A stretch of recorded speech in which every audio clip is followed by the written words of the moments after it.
Azteko moduan baldin bagaude, egun on eta eskerrik asko gaur ere Euskal Eurohiriaren foroaren bigarren saio honetara etortzeagatik. Atzo, Eurohiriaren iraganaz eta nagusiki orainaz mintzatu ziren egunean zehar izan genituen solaskide ugariak. A lo largo de la mañana de hoy, sin embargo, a través de 5 ponencias y una mesa de debate, se hablará sobre todo del futuro, del proyecto de Eurociudad para el periodo 2014 y 2020 y de los recursos necesarios para materializar esos proyectos y esas líneas estratégicas que se están definiendo en estos momentos. Mais avant de regarder cet horizon, pas trop lointain quand même, on va récapituler la journée d'hier. Ane Bustinduy nos recordará qué dio de sí la jornada de ayer. Zure gaitza. Egun on denoi, jaun Andreok, nereak aipatu den moduan, gaurko saioa hasi baino lehen atzokoarekin hasiko gera. Ideia da laburpena egin, baina ez laburpen propio bat, baizik atzo ideiak eta gai nagusiak atera ziren guztietatik horien murgilduta nahi genituzke planteatzea kontaketa hau. Atzoko eguna bizatitan egon zan banatuta.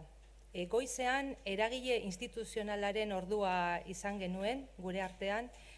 Gaur egun Euskal Eurohiriaren parte hartzen dituzten 6 eragile guztien partaidetza eta ordezkaritza goi-mailakoa izan genituen gure artean, eta horrekin hasiko gea lehenengo zatia. Arratsaldean berriz, beste txanda bat izan zen, eguneroko tasunean, eragile desberdinetan gauzatzen da Euskal Eurohiriaren egoera eta proiektuetaz hitz egingo dugu. Hasieran, komentatu dudan moduan eta hasteko orduan, eragile instituzionalak mahai gainean jarri zeniguten proiektu Euskal Hirigintza proiektu potolo handietaz hitz egingo dugu. Eta hasteko, dans l'agglomération de Côte Basque d'Adour, M. Grenet, par exemple, nous a parlé des projets concrets como la reconquête des berges de l'Adour. Entonces, oímos un proyecto... Grenet jaunak azaldu zigun nola berreskuratzen diren Aturri ibaiaren bazterrak, eta esan zigun eredu bezala Baiona hartzen, Bilbo hartu zuela, eta Baionako proiektu horiek eragin handia izango dute Eurohiriaren barruan. Ekintza horiek hiri mugikortasuna bultzatzeko planteatzen dira. Iriarte jaunak Côte Basque Sud hirigunean uraren kalitatearen inguruan egiten ari diren lanak eta dauzkaten proiektuak aurkeztu zizkigun. Eurohiriaren hegoaldean Irun eta Errenteriako alkateek, Oarsoaldeako ordezkariak, hirigintza berreskurapenerako proiektu handi buruz hitz egin ziguten, Irungo ferrokarrilaren berreskurapena eta Pasaia portuarena, kanpoko portuaren proiektua baztertu ondoren. Eurohiriaren labela daukate 2 proiektu horiek, eta Donostia 2016 proiektuaren barruan kokatzen dira Oarsoaldeako proiektuak. Donostiako alkateak esan zigun proiektu zehatzak aurkeztu zizkigun hirigintza eremuan planteatzen direnak eta hiritarrei onurak ekartzen dizkietenak. Horien garrantziaz hitz egin zuen. Eta baita ere Donostia 2016 barruan planteatuko diren kultur proiektuei buruz. Azkenik errazkinek energiaren gaia izan zuen eskuartean eta itsasoa energia berriztatzaile bezala hartzearen gaia landu zuen.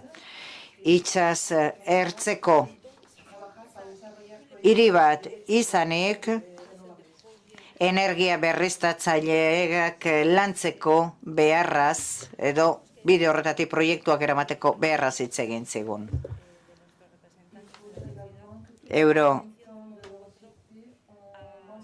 Hiriko ordezkari guztiek era batera edo bestera azaldu digute euro hiriaren ideia proiektu zehatzetara jaitsi behar dela. Hiritarrek errealitate hori bizi dezaten. Batzuetan hiritarre ideia hori trasladatzea zaila izanik. Irungo alkateak azaltzen zigun krisi garaian hiritarren beharrei erantzutearen beharrak ekarri zuela partzuergoa sortzea. Eta Txingudiko badiaren inguruan hori den arren errealitatea, euro hiria osoan ez da hori errealitatea. Eta gogoeta horren bidetik bi ideia nagusi jarri ziren mahai gainean. Proiektuak behar direla, zerbitzuak behar direla, zerbitzu horiek hiritarren onurarako gara daitezen, ordezkari instituzional gehienek esan zuten mugikortasuna, garraioa, bai errepidezkoa, bai tren bidezkoa, komunikazio gune garrantzitsuena izan zitezkela gure euro hirian. Arratsaldean, transfermuga proiektu adibidez ikusi genuen, eta azaldu zizkiguten euro hirian gure hiritarren mugikortasuna lortzeko zer egin daiteken.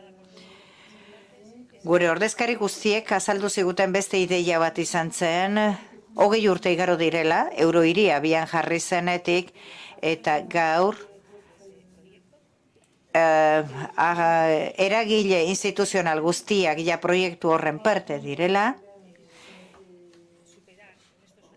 Azken urte hauetan hainbat traba gainditu behar izan direla, hiritarren zerbitzurako proiektuak garatzeko. Euro hiriaren sarea esparru desberdinetan nola lantzen da aukera ikusi genuen denon artean. Esparru desberdinetan oinarrituta zeuden proiektu horiek, enpresa, profesional, teknologia arloan, natura eta inguru giroan, arte eta kulturan, eta nola ez, ideia baita nagusi batzuk nahi genizuen azpimarratu. Zentzu horretan, esaten danean bezala, la confiance, les personnes, la connaissance partagée, les opportunités d'immersion qui offrent la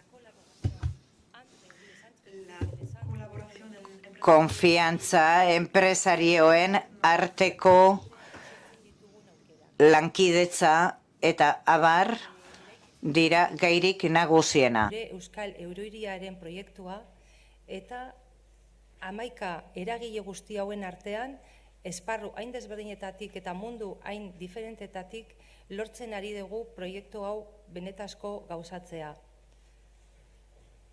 Eta hausena nolabait atzo goiz eta arratsaldean gure artean izan genituen aportazioak eta ekarpenak. Atzo hitz egin genuen orain arte egin deguna, gaurko eguna etorkizunari begira daukagu murgilduta. Eskerrik asko.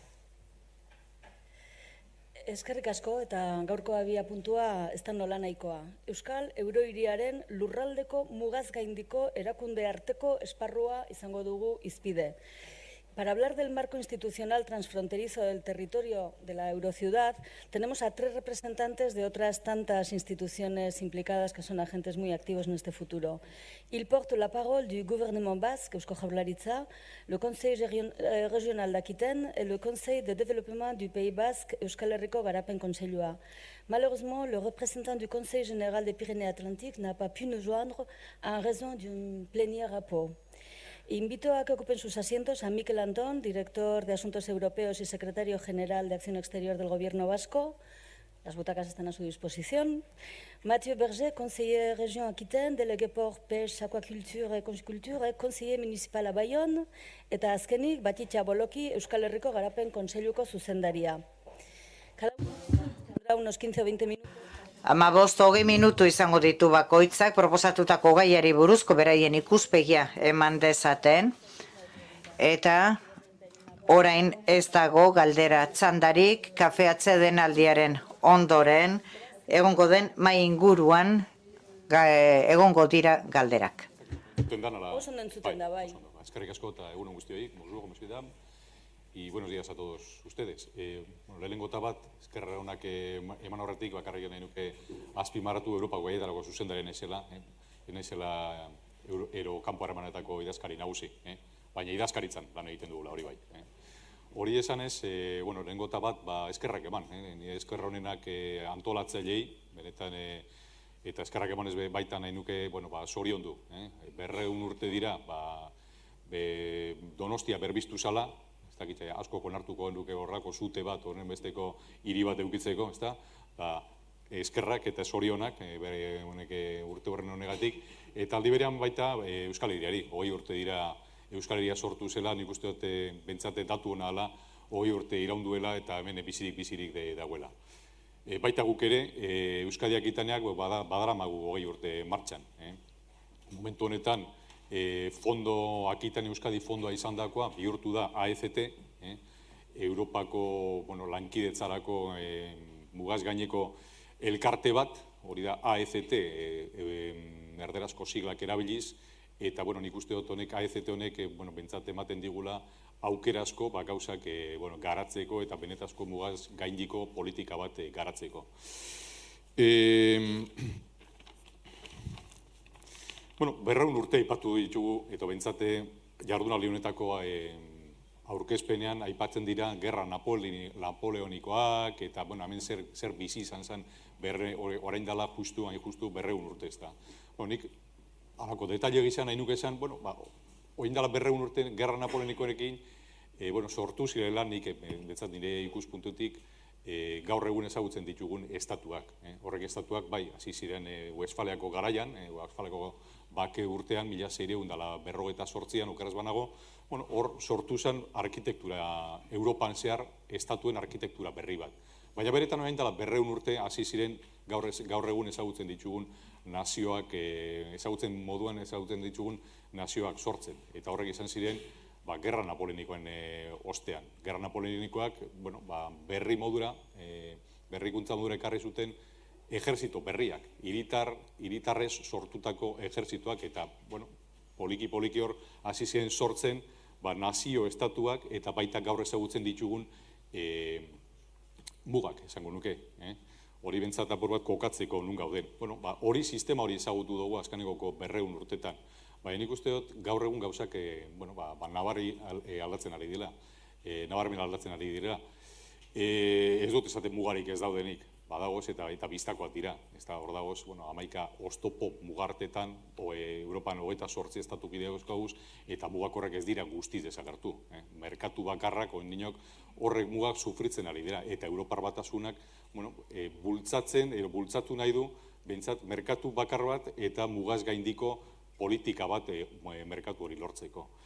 Nik uste dut, hemen aukera bat daukagula gure artean, bentsat gure esparru hau, nik Agitania eta Euskadi buruz hitz egiten dut, gure AECT-eri buruz, nik uste dut esparru hau trinkotzeko aukera paregabekoa daukagula horren AECT figura horren bitartez. Zergaitik, aukera ez bakarrik aukera eta erronka, bai. Bentsat harremanak, nik uste dut Europa barruan eta mundu osoan ez baldin badabe, aldatzen ari dira, paradigmak aldatzen ari dira, krisi ekonomiko eta krisi nolabaiteko politiko batean sartuta gaude, liderazgo falta dinue dauela Europa mailan, baina aliberean nik uste dut horrek nahi duela esan, dauzkagula gure aurrean baita aukerak. Ez bakarrik erronkak eta aukerak danak dira bat, txampon bateko aurpegi biak dira erronkak eta aukerak. Orduan, zer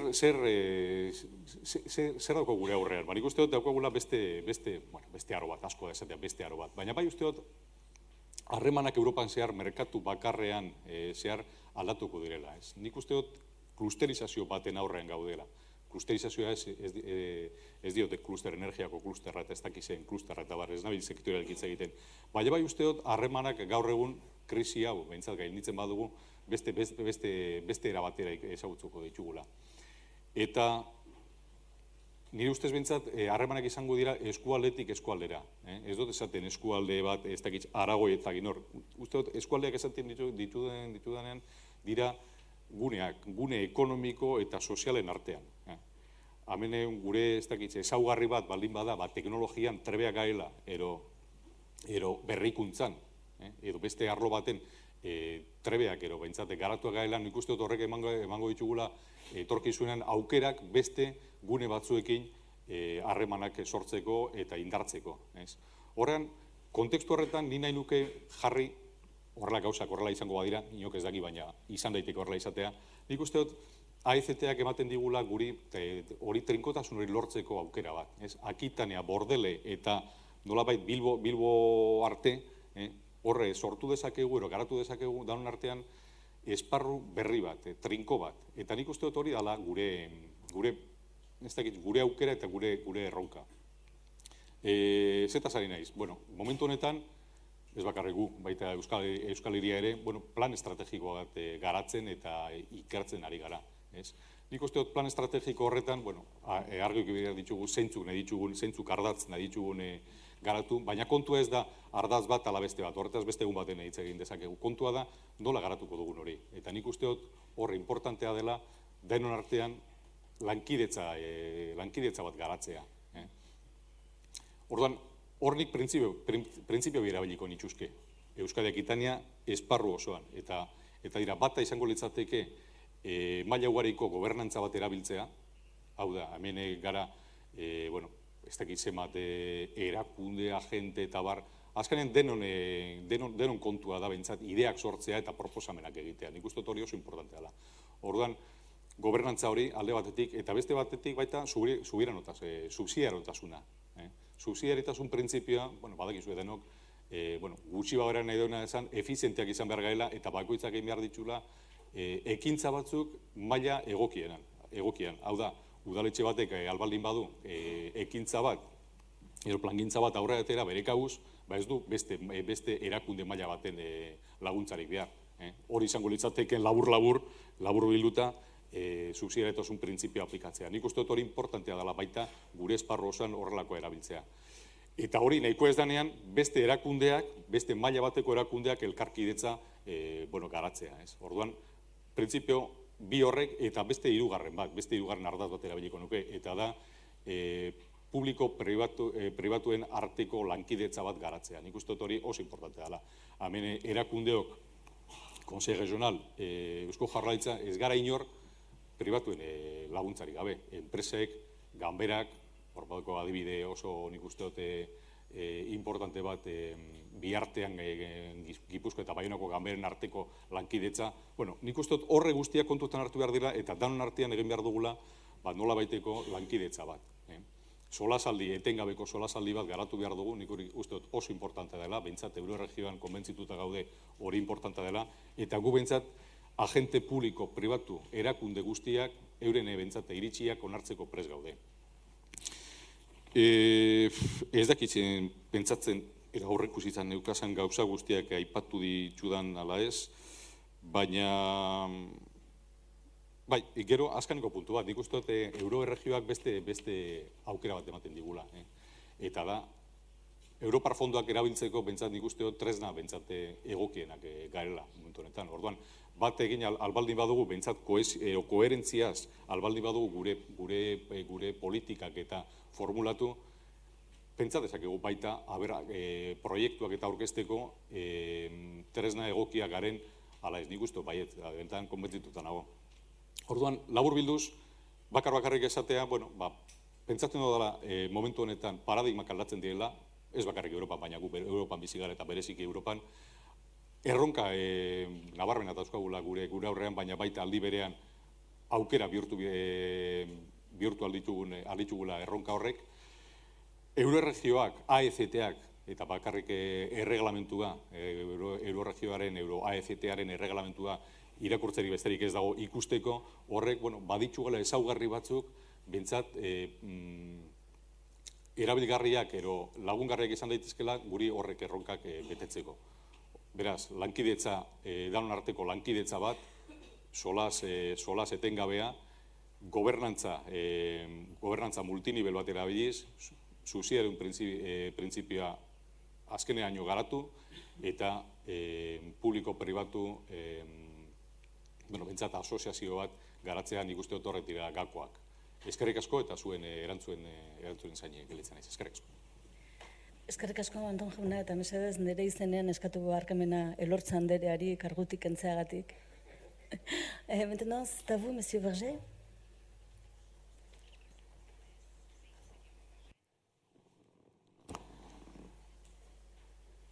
Pues muchísimas gracias, Miquel Antón. Egun on deneri. Voy a empezar en castellano y seguiré después. Pues es siempre un placer para mí estar aquí con vosotros. Kaixo, egunon. Niretzat, plazer handi bat da, gaur hemen Euskal Eurohiriari buruz hitz egitea. Ni Baionako hautetsi bat naiz, han bizi naiz, eta Akitania Euskadi Eurohiriko kide ere ba naiz. Beraz, mugaz gaindiko aferak nirekin lotura handia dute. Euskal Eurohiriari eskerrak eman dizkiot, ekitaldi hau antolatzeagatik eta bereziki Baionako alkate jaunari, Jean Grenet jaunari ere eskerrak eman dizkiot. Harekin lan egitera ohituta nago, udal batzordean eseritagoten gara, eta ez gara alderdi berekoak, baina oso ongi egiten dugu elkarrekin lana, beraz mila esker horregatik. Mikel Antonek asko hitz egin digu euro eskualdeari buruz, euro erregioari buruz, eta nik eurohiriaren eremu instituzional orokorrari buruz hitz egingo dizuet. Aktore asko daudea tarteko, Akitania Euskadi, Partzuergoa, Eurohiria, baina geure buruari galdetu behar diogu zein den garrantzitsuen, hau da, erakundeak edo ezarri behar ditugun politikak. Eta beraz, horregatik, Mikel Antonek gobernantzari buruz hitz egiten zigunean, ni berarekin ados nago, hau da, guk bildu egin behar dugu eta definitu behar dugu zer nolako politika garatu behar ditugun elkarrekin, eta elkarrekin erabaki behar dugu. Horrexek izan behar du gure erabakitze esparrua, gure maila horretan jardun behar dugu, beraz, guztiz ados nago zurekin. Eta frantsesez jarraituko dut. Quel est l'objectif? Il me semble que l'objectif... Zein da helburua? Gure helburua, zein da? Gure helburua da mugaz gaindiko euskal gizarte bat eraikitzea. Eta gailutxo hau itzaliko dut, segundu batez. Beraz, zer esan nahi dut? Mugaz gaindiko espazio hau partekatu batean bizi garela. Eta mugaz gaindiko espazio batek esan nahi du, ez hiritarren jabetze publikorik ez dela gertatu, ez maila politikoan esan nahi dut. Beraz, gure hiritarren belaunaldiak eta aktore politikoen belaunaldiak aldaketa bat egin du, hau da. Mugaz gaindiko espazio batetik, mugaz gaindiko gizarte baterako jauzia egin du. Horretarako lurraldeaz hitz egin behar dugu eta politika publikoak ezartzeari buruz hitz egin behar dugu. Hori zailtasun bada, badakigu, denok, eta zuek ere badakizuen, hainbat maila instituzional ditugula eta asimetrikoak direla. Gure maila desberdinak, fiskalitatea desberdina da, eskumenak ere bai.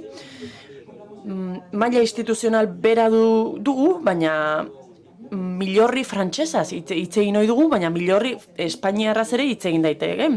Maila municipala dugu, alde batetik, eskualdeak dauzkazue hemen, hau da, hainbat udalerri hartzen dituztenak, bestalde Eusko Jaurlaritza dago, euroerregioak daude, hau da, aktore kopurua, mugaz bi aldetara, berbera da, baina eskumen eta asimetria, eskumen desberdintasuna eta asimetria dauzkagu. Eta guk helburu politikoak definitu behar ditugu, hori ez egiten ez badugu, zailtasun horiek gaindituta hori egiten ez badugu, gauza guztiak askoz ere konplexuagoak izango dira, gure lanean. Nik bat egiten dut eurohiriaren ideiarekin, mugaz gaindiko mugikortasunaren proiektu horrekin. Hau da, mugaz gaindiko tren bat beharko genuke, garbi daukat, hartara, Baionatik Donostiara joan egiteko. Eta ikus behar dugu zer nolako ikuspegia duki behar dugun bide horretan, hau da. Nola zehaztu, nola gauzatu behar dugu hori, guzti hori, zer nolako ekintza jarri behar ditugu martxan horretarako gaur. jakiteko zer egin behar dugun, 2016 urtean 3. erreiarekin zer egin behar dugun. Edo zer egin behar dugu orain, jakiteko zer egin bi etikarekin. Prezioen uniformizazioarekin, adibidez, tarifak berdindu behar horrekin, eta espedienteen xehetasunaz ere ari garenean, esaten dugu, nola eraiki trenbidezko garraio lehiakor bat, adibidez, Baionatik, Hendaiara 7 euro kostatzen badu, eta Hendaiatik Donostiara 2 euro ordaindu behar badira, adibidez, Baionako familia batek Donostiara trenez joan nahi badu, kalkulatu behar dugu zenbat ordaindu behar duen. 60 euro ateratzen dira. Horren bestez, hobeto da, kotxez joatea, nola ez?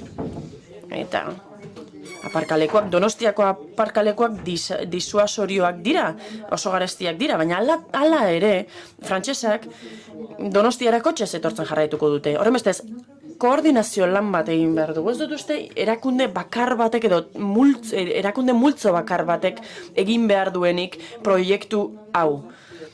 Uste dut, beste behin ere, aktore edo eragile politikoek, hau da, proiektuan benetan sinesten duten guztiek, Euskal gizartearen proiektu horretan sinesten dutenek, proiektu hori eraiki behar dutela. Eta berdin dio zer nolako kolore politikoa duten eragile horiek, edo zer nolako ambizioak dituzten epe laburrera, ertainera eta luzera. Nik uste dut adostasun bat badugula Euskal Eurohiri, mugaz gaindiko Euskal Euro gizarte bat eraiki behar honen inguruan. Nola egingo dugu?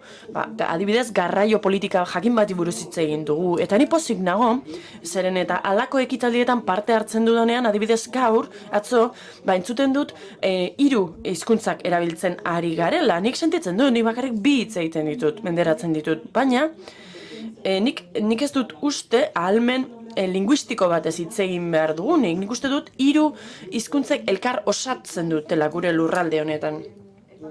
Eta iruditzen zait, politikarien zeregina dela, ikustea nola mantendu modu osagarri batean 3 hizkuntzen erabilera, nola eutsi honi. Iruditzen zait, 2 hizkuntza mantentzen baditugu, biztanleriak 4 hizkuntza hitz egin beharko dituzte, jendeak ingelesa ere ikasi beharko du. Eta beraz, oso ikuspegi argia behar dugu, gazteriari begira, batez ere. Gero, maila profesionalean nik Donostian lan egin dut, gobernuz kanpoko erakunde batekin Gros auzoan. Eta garai hartan, nahi izan nuen gazteak, 3 hizkuntzak gehi ingelesa hitz egiten zuten gazteak kontratatzen saiatu nintzen, eta denok dakizue zer nolako kultura dagoen, adibidez Donostian, nik institutu frantsesean lan egiten duenean, 3 hizkuntzak hitz egiten zituzten ikasleak ezagutu nituen, modu osagarrian hitz egiten zituzten 3 hizkuntzak, eta hegoalden ez nuen inor ezagutu 3 hizkuntzak behar adina menderatzen zituztenak, gehi ingelesa, horren bestez, iparraldeko jendea kontratatu behar izan nuen. Beraz hor lehentasun bat, nabari dugu. Lehen, garraioaren lehentasunaz hitz egin dugu eta gu ados gaude. Ingurumenaren lehentasunarekin ere ados gaude, baina gero, hizkuntzaren kontuak, hizkuntzaren aferak eta 3 hizkuntzen osagarritasunak, lurraldean eduki behar duen osagarritasunak, uste dut horrek lehentasuna duela. Gero, garapen ekonomikoaz ere hitz egin behar dugu, garbi dago, helburu ekonomikoak eduki behar ditugula, baina ezin diogu gure buruari gezurrik esan. Guk garapen ekonomikoaz hitz egiten dugunean, horrek nola ez, lehia sortuko du, kolaborazioa baino gehiago, eta egia da, zentro teknologikoi esker, loturak sendotu egiten direla, eta nolabait hibridatu egiten dela lurralde osoko lana, lurraldeko jarduera, baina nik uste dut lankidetzari buruz hitz egin behar dugula, hau da, erakundeek egin behar dute hori nolabait, hori maila ekonomikoan zaila iruditzen zait. Eragile ekonomikoek proiektuak garatu beharko dituztelako eta elkarrekin lan egin nolabait, baina hori oso konplexua da, kompetentziagatik, euren artean sor daiteken lehiagatik. nik uste dut gutako bakoitzak, hau da, erakunde bakoitzaren barruan, eta nola ez, subsidiariotasunaren printzipioa errespetatuta, iruditzen zait lan interesgarri bat egiten ari garela, proiektu interesgarria gauzatzen ari garela, baina baliabide batzuk aurkitu behar ditugu lankidetzak politiko eta administratibo hori herritarren arteko lankidetza bihurtu alizateko. Hor, hala, herritarrek ikusi ahal izango dute gure lanaren errealitatea zein den. Izan ere, gaur egun oso zaila da hori ikusaraztea nolabait. Eta nik nahi nuke gainera, eurohiriaren lurralde osoan, oda, euroerregio honetan, 2016 urteko hiriburu kulturalaren proiektu hori gauzatu alizatea, hartara mugak benetan ireki alizateko. Muga irekita dago, baina egia esan, jendeak ez du horren beste gurutzatzen muga hori, ez? Guk nahi genuken bezain beste. Eta horretarako kultura elementu bikaina da, eparteko elementua da, aukera ona ematen digu horretarako. Eta honetaz hitz egiten dugunean, eurohiruaren kontzeptuaz hitz egiten dugu, baina proiektu ez hitz egiten dugunean, hau da, lurralde honetan egunero egiten denaz, lurralde hori ez dago erabat irekita gaur egun oraindik. 2016 urteko proiektu hori, kulturaren proiektu hori, oraindik aurrean dugu, eta gu Ipar Euskal Herrian gaude, han baditugu hainbat proiektu eskuartean, Baionan adibidez. Hauteskundeak irabazten dituen talde politikoak borondatea izango du lan egiteko. Hau da, 2016 urteko kulturaren hiriburuaren proiektu horren alde lan egingo dugu. Proiektu instituzional hori martxan dago, ez da aldatuko, eta guk Akitania Euskadi euroerregioaren eta eurohiriaren esparruan lanean jarraituko dugu, partzuergoarekin batera. Iruditzen zait hala ere, eragile politikoen arteko bilerak, topaketak biderkatu behar ditugula, gure helburuak zehazteko, hiruzpalau helburu zehaztu beharko genituzke, epe motzera, ertainera eta luzera sarritakoak, eta hainbat etapa banatu beharko genituzke azken helburura eramango gaituztenak. Egunetik, ondo da.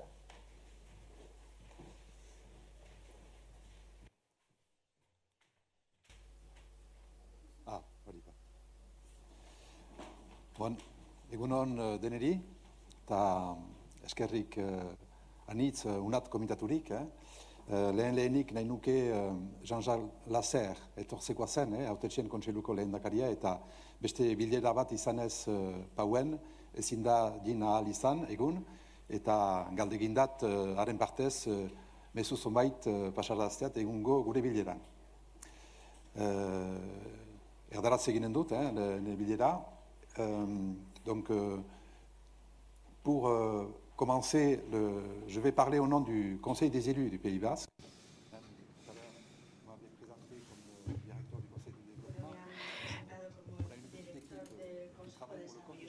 Garapen kontseiluko kidea naiz, eta batez era zinegotzien kontseilurako ari naiz egiten dugu lan. Lasser jaunaren mezua helarazi nahi dizuet gaur, ez baitu gurekin egoterik. Eurohiriaren marko instituzionalaz arituko naiz, baina zinegotzien kontseiluaren ikuspegi honetatik. Lurralde batetaz ari gara, iparraldeko lurralde batetaz, lurralde txikia, 10 mankomunitate dauzkagu, strukturazio berri bat daukagu artikulatzen ari dena orain, zehazten ari dena, eta hain zuzen hegoaldeko eta itsas ertzeko mankomunitatearekin batera osatzen dugu eurohiria. Zinegotzien kontseilu honek ia 20 urte ditu, 158 udal aurkezten ditu, 288.000 biztanlerekin nekazari eremua, hiri eremua hartzen du. Eta zinegotzien kontseiluari dagokionez, bi helburu nagusi ditu, alde batetik,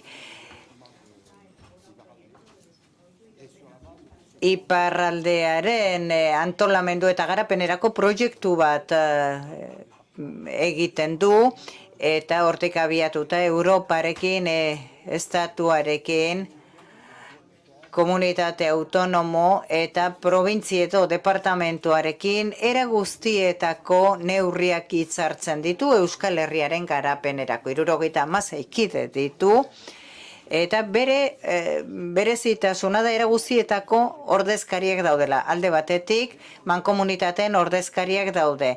Kontseilari nagusiak ere badauzkagu, diputatuen parekoak. Baita ere komunitate autonomoko kontseilariak eta parlamentarioak ere erakunde desberdinen arteko erakunde baten da.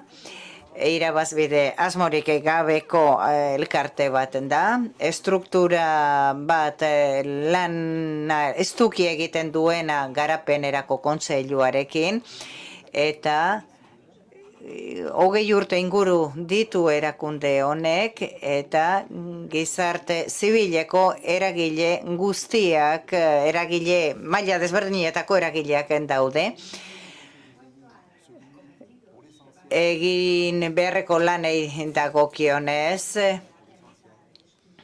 azterketak bultzatu egin eta garatzen ditu eta orain 2 urte geroztik Zinegotzien kontseiluak bere gobernantza moduak aldatu nahi izan ditu eta estatus publiko baterantz joan da. Hain zuzen, iaz proiektu bat lideratu genuen, biztanlego osoari zuzenduak eta orainen gobernuaren laguntzaren zai gaude proiektuarekin jarraitzeko. Zinegotzien kontseiluak antolakuntzan aurrerago joana izan du. Eta antolakuntzari gaur egun daukagun antolakuntza izan ere pixka bat mugatua baitago.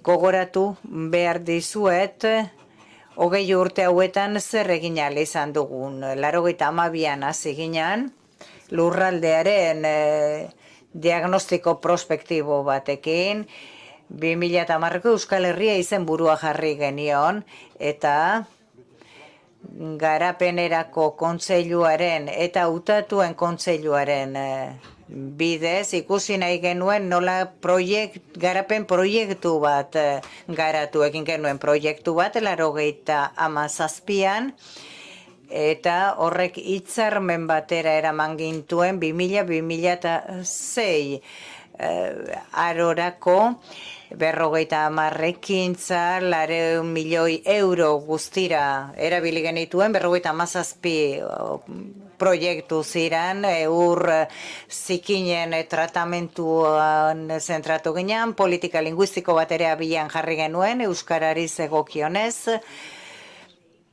azpiegitura batzuk garatu genituen, horiek izan ziren lehenengo proiektuak.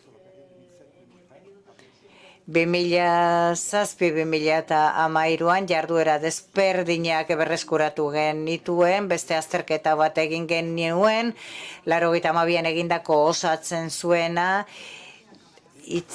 lurralde hitzarmen bat sinatu genuen urte honen amaieran bukatuko duena. Eta orain 2014 hogeirako zer egingo dugun erabakitzen ari gara, beste aro berri batera iristen ari gara, eta 3. aro hau prestatzen ari gara. Zer gertatu da hautatuen kontseilu honen eta mugaz gaindiko lankidetzaren artean. Mugaz gaindiko lankidetza kontseilu honentzat erronka funtsezko bat da.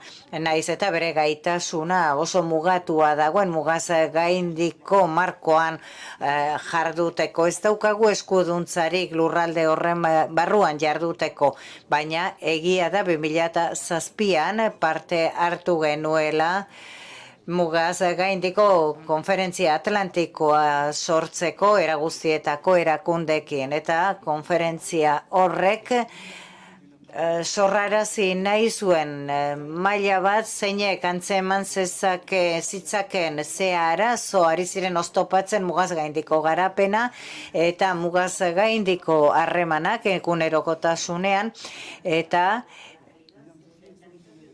mugaz gaindiko lurraldean eragina daukaten edo arazo konpontzeko almena daukaten erakundeak hartzen ziren. Batez ere, maila zehatz bat lortu nahi genuen horiekin guztiekin, arazoak identifikatzen lagunduko duena. Adibidez, lankidetza handia dago, osasun alorrean mugaren bi aldetako ospitalen artean lankidetza handia dago, garraioan baitere eta bar, eta erakunde edo maila horrek 5 urtez lan egin zuen, eta iaz planteatu zen, ia komeniote zen erreminta horrekin jarraitzea, ea egokia zen horrekin jarraitzea edo ez, eta hautetzien edo hautatuen kontseiluak esaten du behar dela espazio bat mugaz gaindiko hurbileko gaietarako maila bat behar dugula, eta hain zuzen Antonek eta Berzek aipatu dute AST erakundea hor dagoela, eta bai behar da hurbiltasuneko instantzia bat eguneroko arazoak tratatuko dituena. Ikuspegi hori geure egiten dugu hautetzien kontseiluan, eta orain ikusten ari gara zeratako helburuak planteatuko ditugun. Gaia baita berriro konferentzia hori berriro biltzea, adibidez koordinatzeko mugaz gaindiko ze iniziatiba dauden, eta espero dugu hori izatea foru egokia koordinaziorako.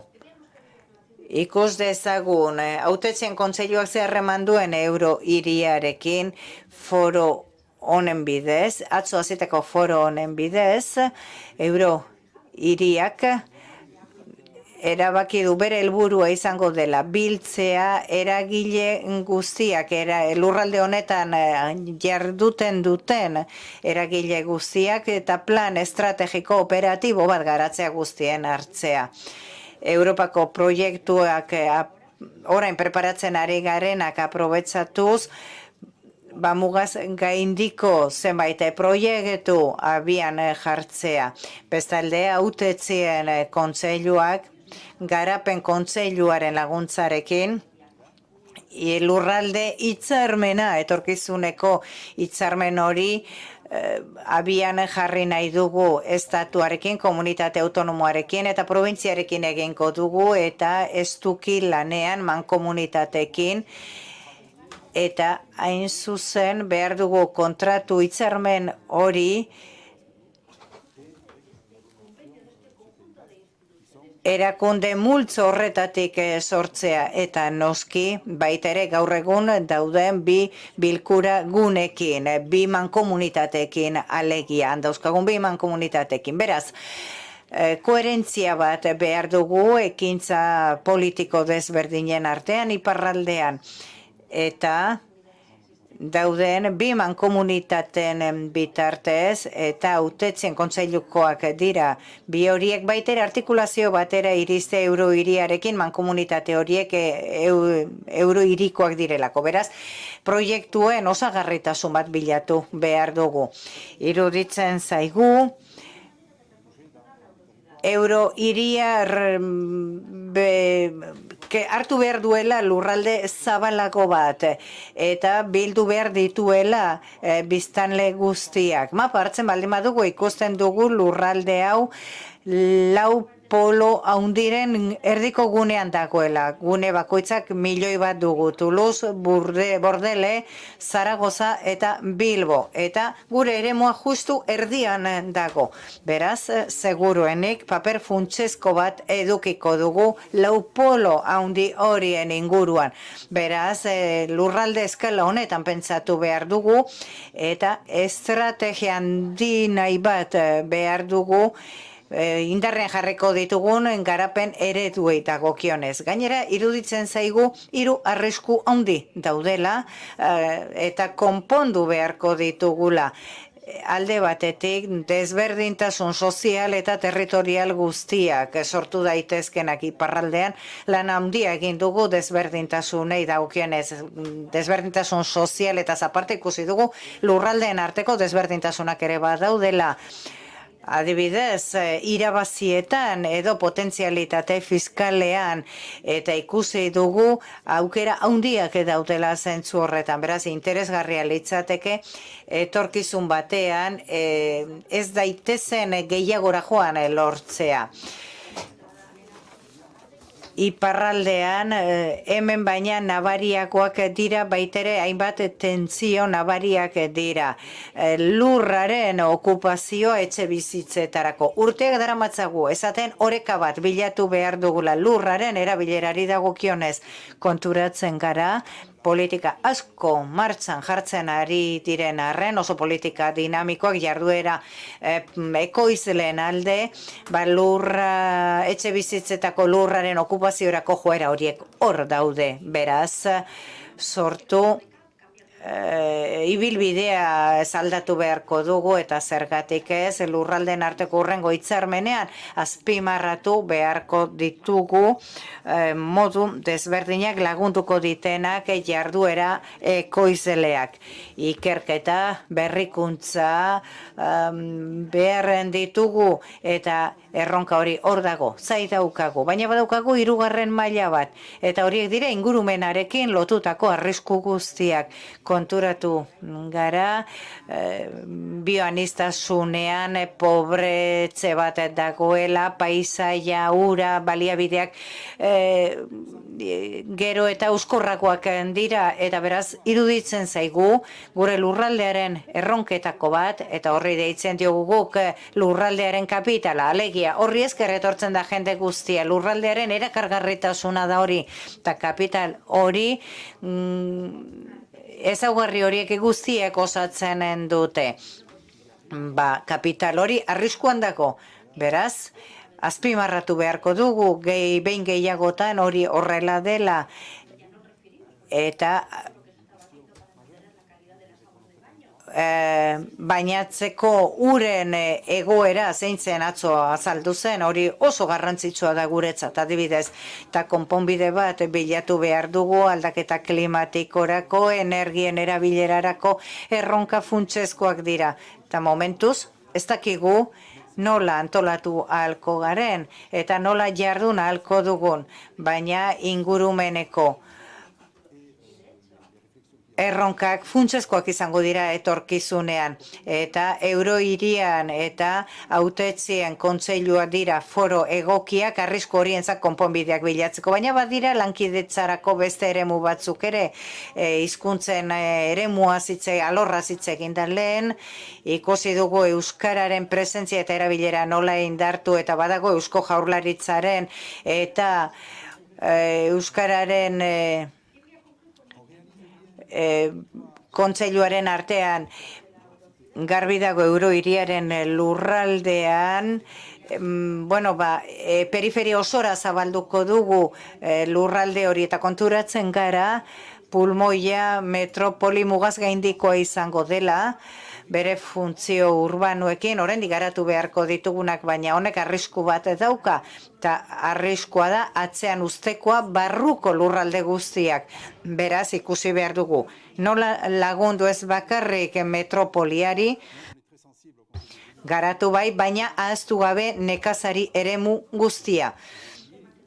Eta kezkatzen gaitu gai horrek.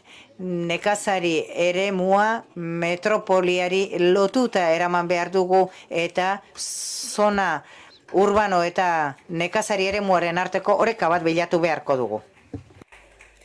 Eskerrik asko, Beloki jauna. Hasieran esan dugu galderarik ez zela egongo, baina abiadura handian mintzatu dira gure hiru solaskideak, y aunque yo podría dedicar perfectamente el tiempo restante a rectificar presentaciones erróneas, pues podemos aprovecharlo para habilitar un turno de preguntas. El micrófono está preparado. Une autre chance aux questions, je perds pas l'espoir. Je sais pas si Ana, si hay preguntas a cualquiera de los tres ponentes, basta con solicitar el micrófono. Y si no las hay, no hay ningún problema, ni badauzkat. Eta zuk ere bai? Bueno.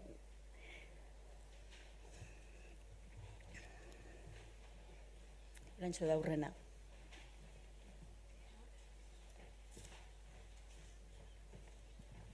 Bai, egunon, La pregunta es para los tres ponentes.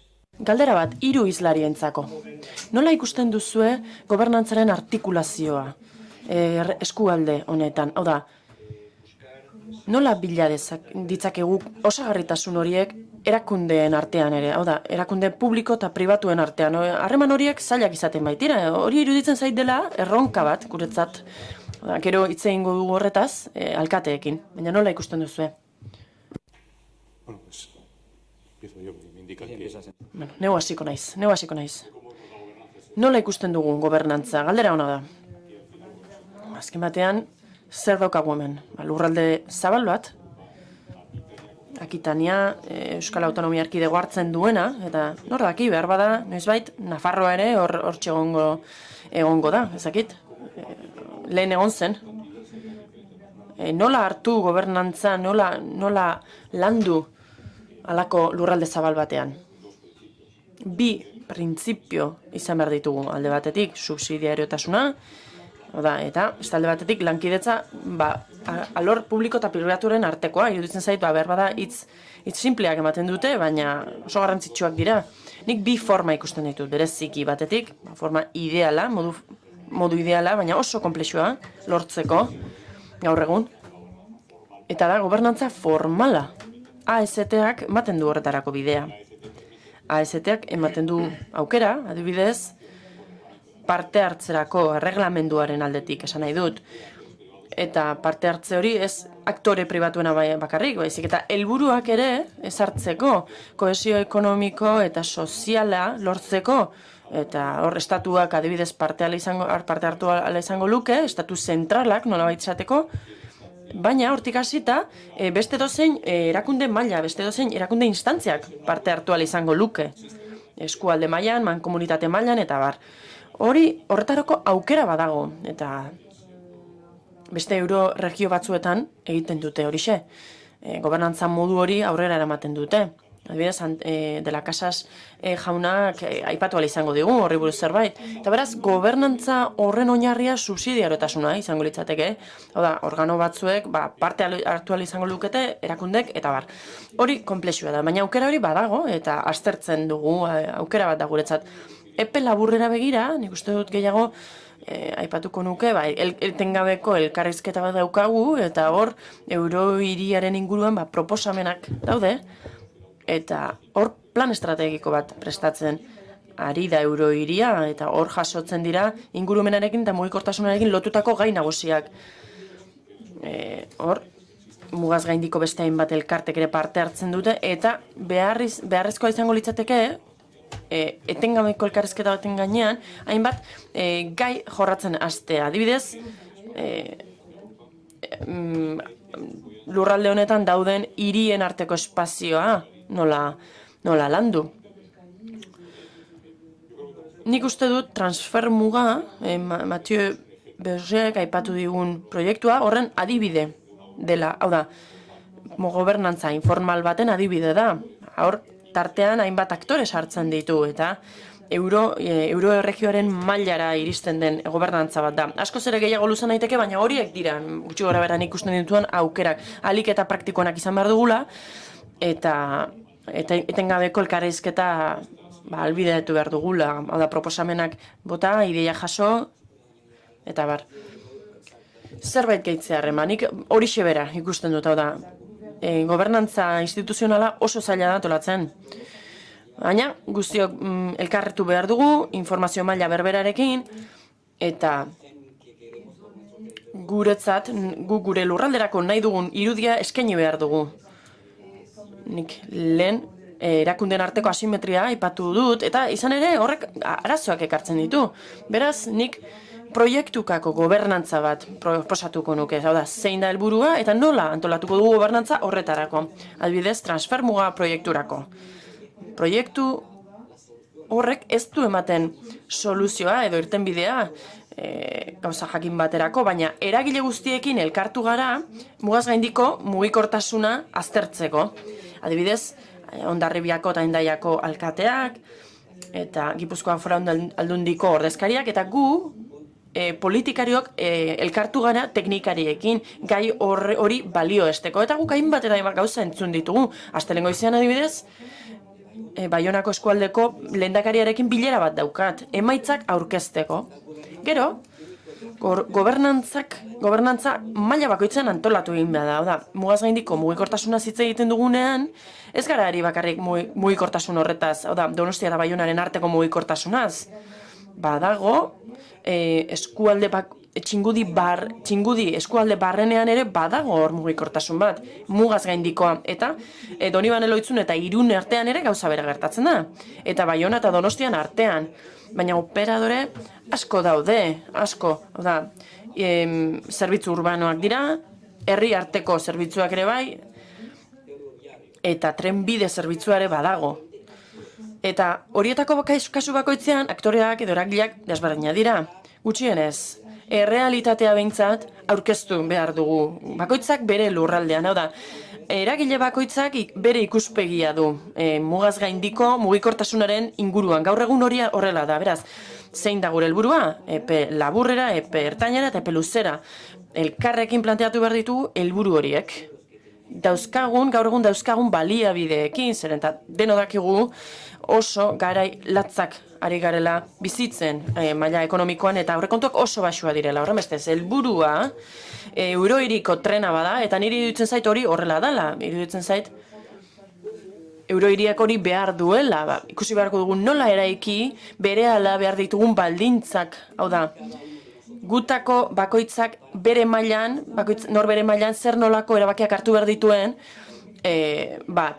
mugaz gaindiko proiektu hori gauzatu alizateko. Zeren eta nire ustez helburu nagusua hori dela. Mugaz gaindiko garraioa eta mugikortasuna ahalbidetzea.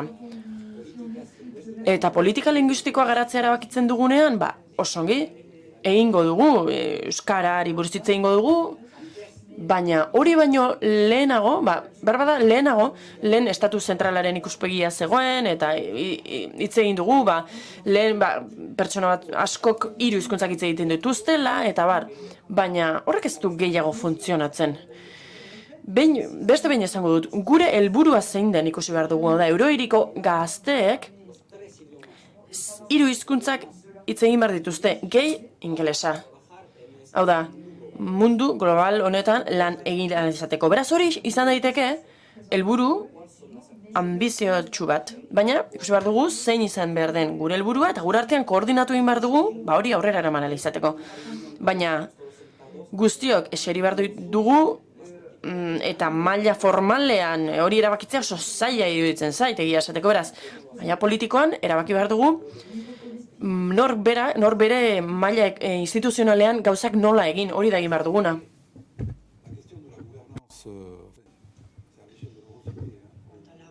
Nik esango nuke gobernantza, euroiriko gobernantzaren inguruan, nik uste dut gure abia puntua espezifikotasun geografiko bat dela. Ezin dugu ahaztu gu hirigune batean gaude.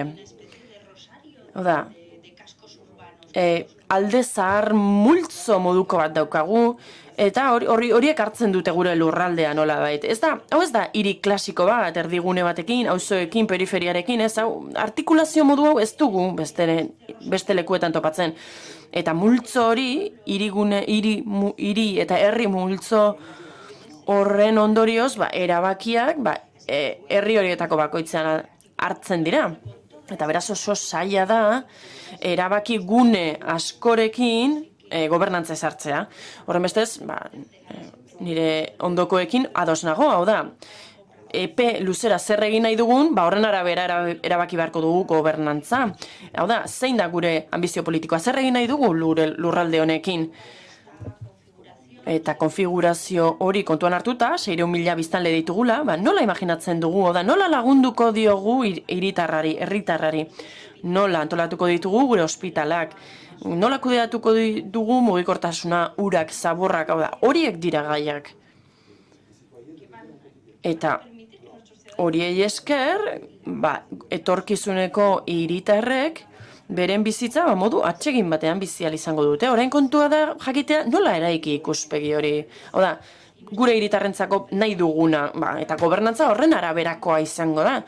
Zenbat eta gehiago partekatu ikuspegi hori, zenbat eta gehiago adosten dugun ideia hori, orduan eta gehiago integratuko dugu gobernantza gure funtzionatzeko moduan, gure lanerako moduan. Gainera, erabakitzen dugunaren bideragarritasuna ere, garrantzitsua izango da. Ados jartzea ez da gauza bakarra, ekin jardun egin behar da. Adibidez, mugikortasuna hitz egiten dugu, bai? Proiektu jakin bada eta gauzatu egin behar da. Beraz, hori guztia gure ikuspegiaren mende edo egongo da. Hortik aurrera ikusiko dugu zer nolako gobernantza ezartzen dugun. Gero, beste puntu bat ere erantzi nahi dut, oso kezkagarria iruditzen zaigulako zinegotzien kontseiluan. Atzo ere aipatu zen, jakin behar dugu gizarte zibilak, kakotxen artean edo hiritarrek nola parte hartzen duten gobernantza horretan eta guk dugun ikuspegi horretan. Oda, hiria eraikitzen da beste zerren gainetik, bertan bizi diren pertsonek hartzen dituzten erabakietatik eraikitzen da. Hau da, nik erabakitzen badut, hemen etxe bat egingo dut, han biziko naiz, eta bar, politika publikoak gero iristen dira. Hau da, politika publikoek artikulatu egiten dute, ordena ezartzen dute, eta beraz, erronka bat dugu hor. Eta erronka hori, eurohiria baino, askoz ere haratago iristen da. Erronka hori da ikustea, hiritarrek eta gizarte zibileko aktoreek nola antolatzen duten beren bizitza, nola elkartzen diren, aldarrikapenetatik gaindi nola elkartzen diren euren artean, aldarrikapenak egiteko, zerbait eraikitzeko, metropoli asko pentsatzen ari da orain nola eraiki eta nola lortu herritarraren parte hartzea. Hitz egiteko taldeak sortzen ari dira, adibidez, jakiteko zer pentsatzen duten hiritarrek eta zer egin nahi duten, eta horren bestez gobernantza horrarte iristen da. Eta amaitzeko,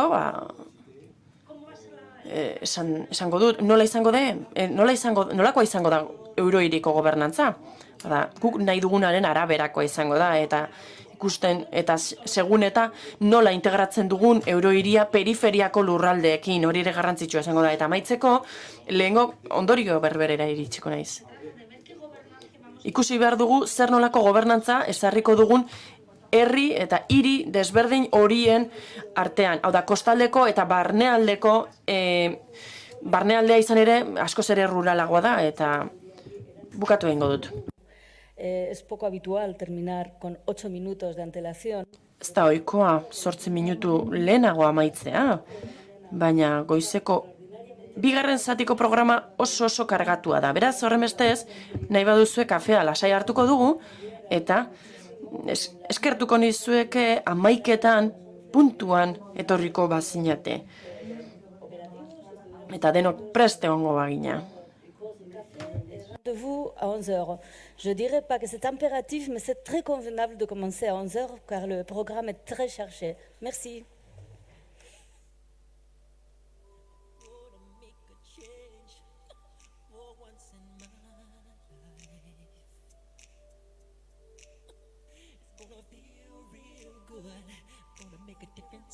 Gonna make it right as I turn up the collarbone, my favorite winter. This sport has always been more of a theory than a fact. En 1993, l'idée devient réalité et l'Eurocité basque voit le jour. Pendant 20 ans, nombreux ont été les organismes à participer à ce projet ambitieux pour aboutir à ce que nous connaissons aujourd'hui comme l'Eurocité basque.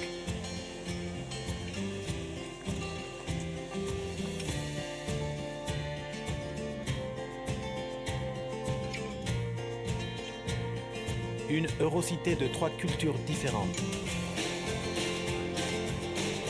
La mía. La mienne. Gurea. Et avec 3 langues différentes.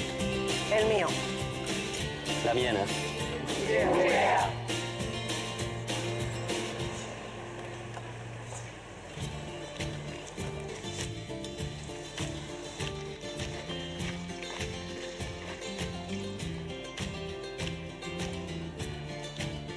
Ici, nous sommes plus de 600 000 habitants, de Bayonne à Saint-Sébastien. une ville, des villes, où tout est relié.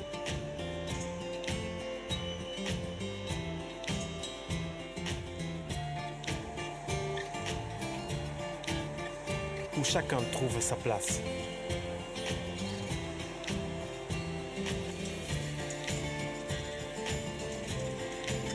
Un projet commun où les frontières s'estompent. L'Eurocité basque.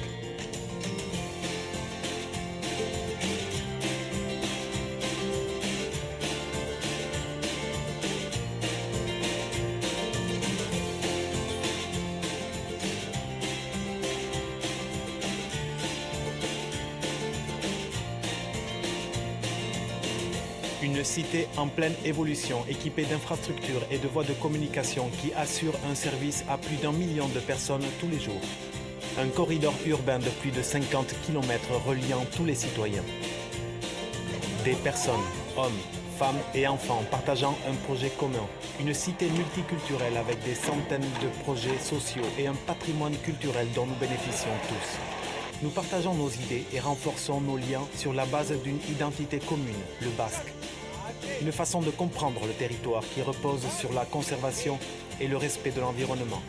Nos montagnes, parcs, plages et villes sont notre meilleure carte de visite et l'héritage des générations futures.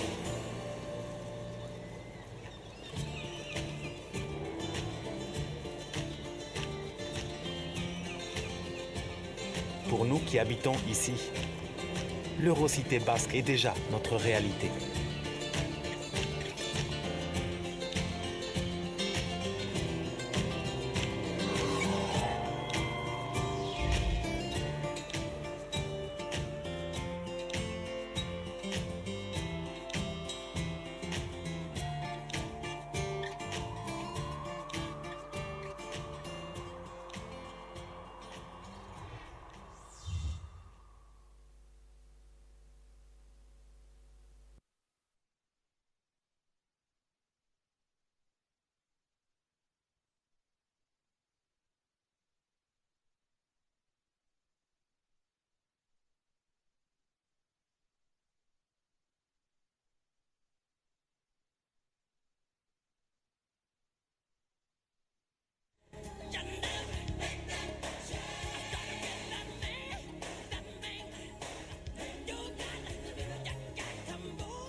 Pareciste una noche fría, un olor a tabaco sucio y a ginebra.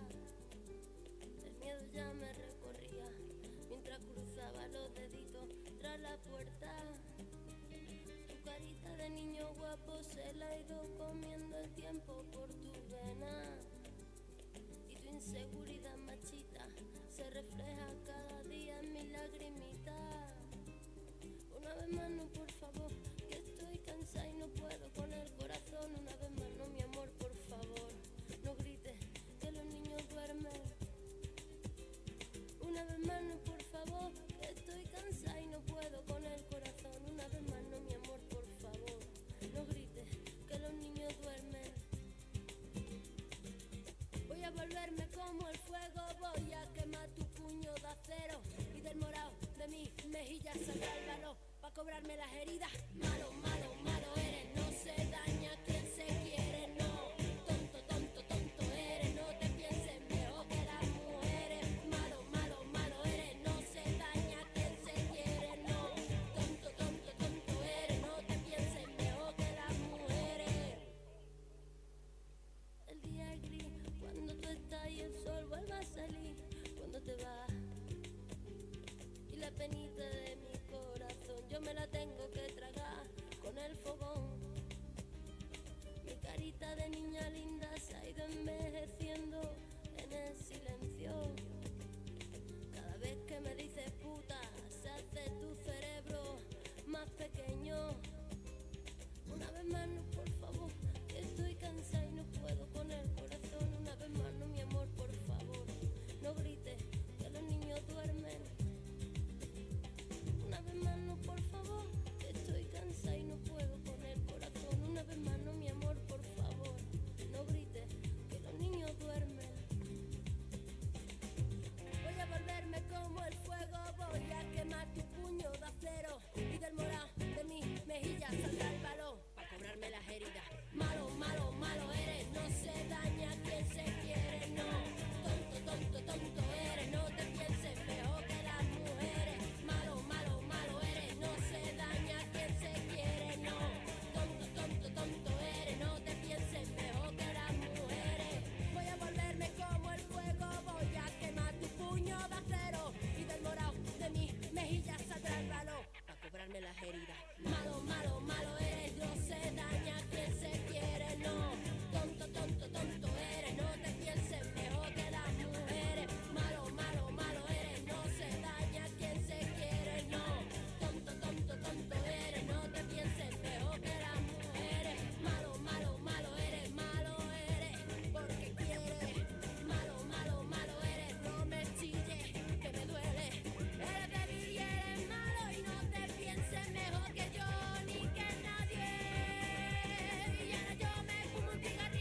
las olas me acerco a ti, deshaciéndome. Si no queda playa, me estrellaré solo con tu piel. Maldita marea me aleja siempre al atardecer. La luna me llama y se pone el sol, te he vuelto a perder. Y paso la noche buscándote en el fondo del mar. Te busco en la playa, tu forma sé que aparecerá. Solo tengo que hacer un castillo de arena bajo tus pies.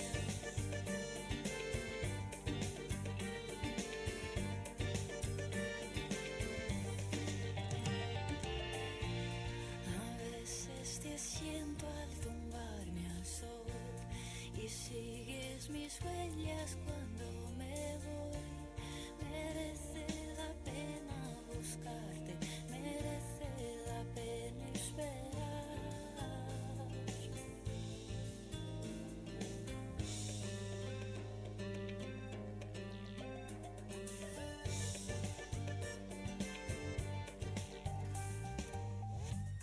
Y al día siguiente no queda sol, nadie va hasta el mar.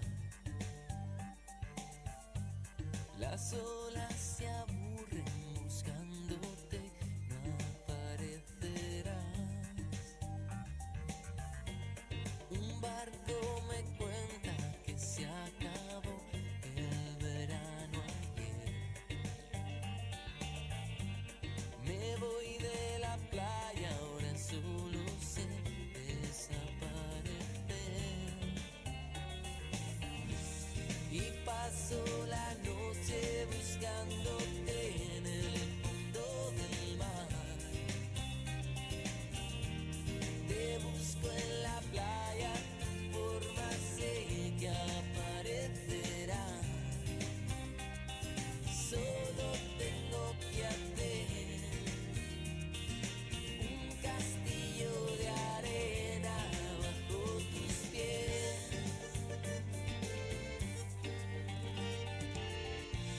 A veces te siento al tumbarme al sol y sigues mis huellas cuando me voy. Merece la pena buscarte, merece la pena parar a escucharte. Si sigues hablándome, yo sigo escuchándote. Despierto esperándote y duermo inventándote.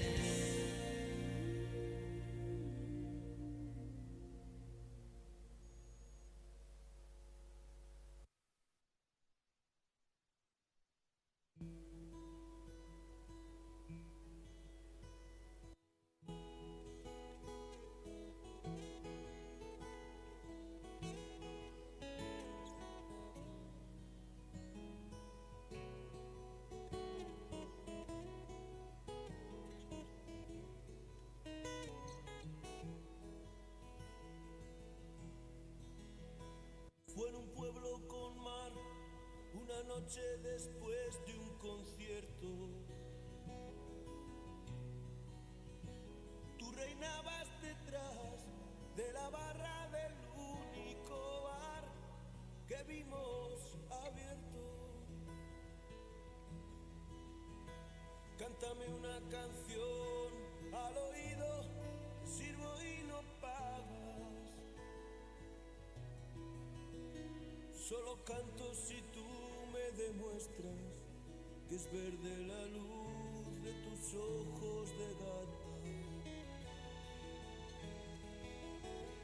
Loco porque me diera la llave de su dormitorio. Esa noche canté al piano de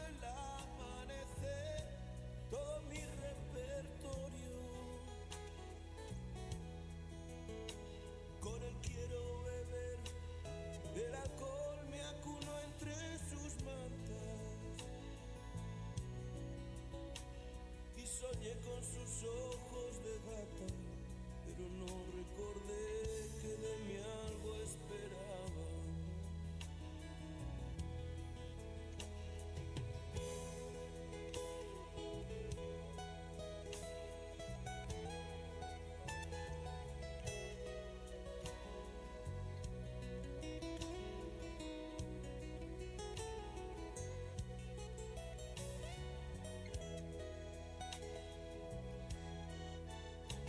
Desperté con resaca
Can you tell a green field from a cold steel rail? A smile from a veil. Do you think you can tell? Did they get you to train your heroes for ghosts? Hot ashes for trees, hot air for a cool breeze.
Hemen bizigareno proiektu komun bateko kideak gara, eta aspalditik gainera duela 20 urtetik gora. Euskal Eurohiria. People who actually live up here, this port has always been more of a theory than a fact. 1993 urtean teoria zena errealitate bihurtuta. Eta errealitate hartatik sortu zen Euskal Eurohiria. 20 urte hauetan asko izan dira proiektu honetan parte hartu duten erakundeak, eta elkarlan horretatik sortu zen gaur egun Euskal Eurohiri gisa ezagutzen duguna.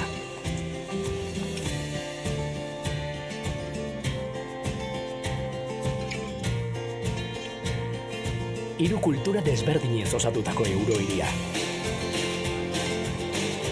La mía. La miel. Gurea. Hiru hizkuntza dituen Eurohiria. El mío. La miena. Gurea.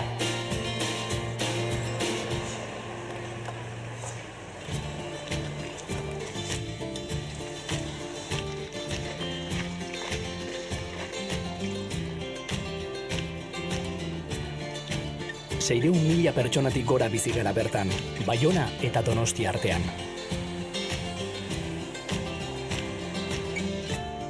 Hiriz osatutako hiri bat, dena dago konektatuta bertan.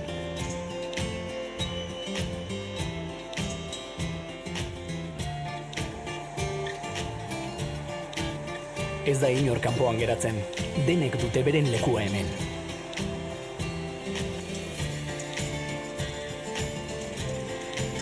Egitasmo bateratu bat, non mugak jada ez diren existitzen. Euskal Eurohiria.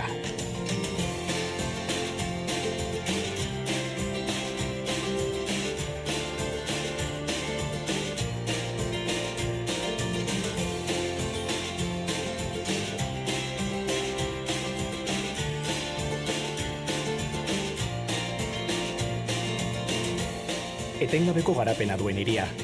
Egunero, milioi bat pertsonari zerbitzua ematen diena azpiegitura eta komunikazio bideak. Autobusak, trenak, aireportuak, bideak, 50 kilometroko ibilbidean denok batzen gaituen hiri korridorea. Egitasmo komuna duten pertsonak, gizonak, emakumeak, umeak, 100 proiektu soziokultural dituen hiri kulturanitza. Euskarak lotzen gaitu. Euskarak ematen digu identitate komuna, gure ideiak konpartitzeko eta gure arteko loturak estutzeko oinarri gisa. Lurraldea ulertzeko modu bat, ingurumenaren kontserbazioan eta errespetuan oinarritua. Gure mendiak, parkeak, hondartzak eta hiriak direlako gure aurkezpen gutunik onenak. Baita etorkizuneko belaunaldiei utziko diegun ondarerik preziatuena ere.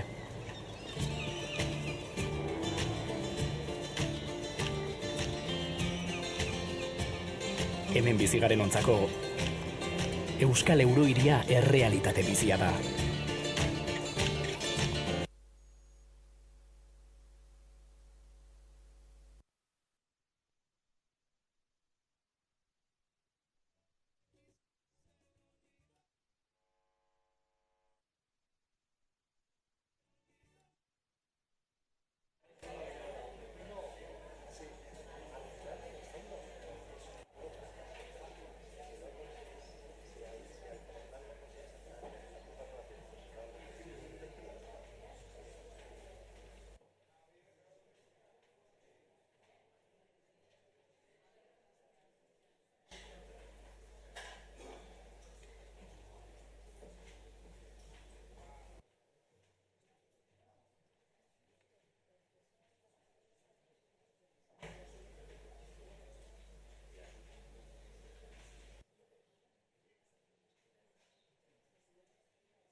Egunon berriro ere, 5 minutuko tartitxoa besterik ez, beraz, estamos dentro de la puntualidad que está caracterizando este encuentro.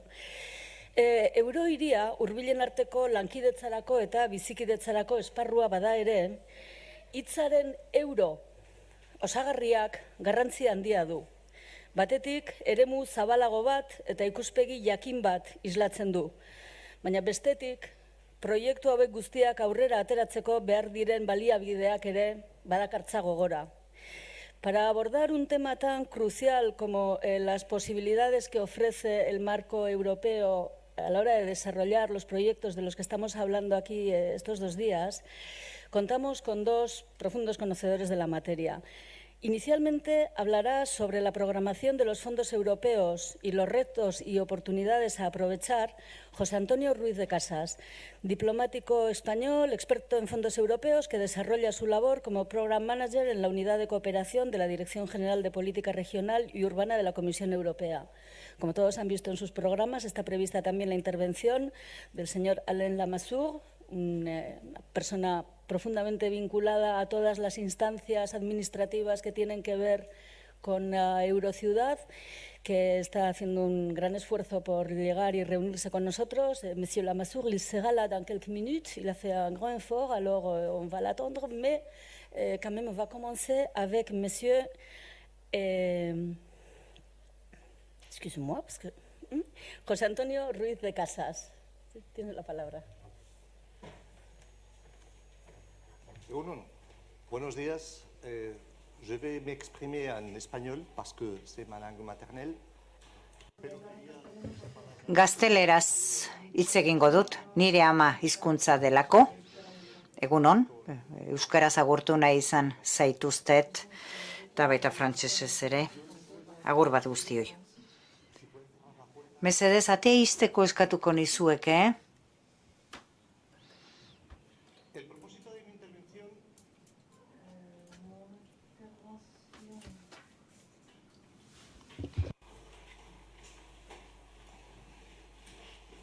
Vamos a esperar que las últimas personas ya se acomoden para que nadie se sienta violento.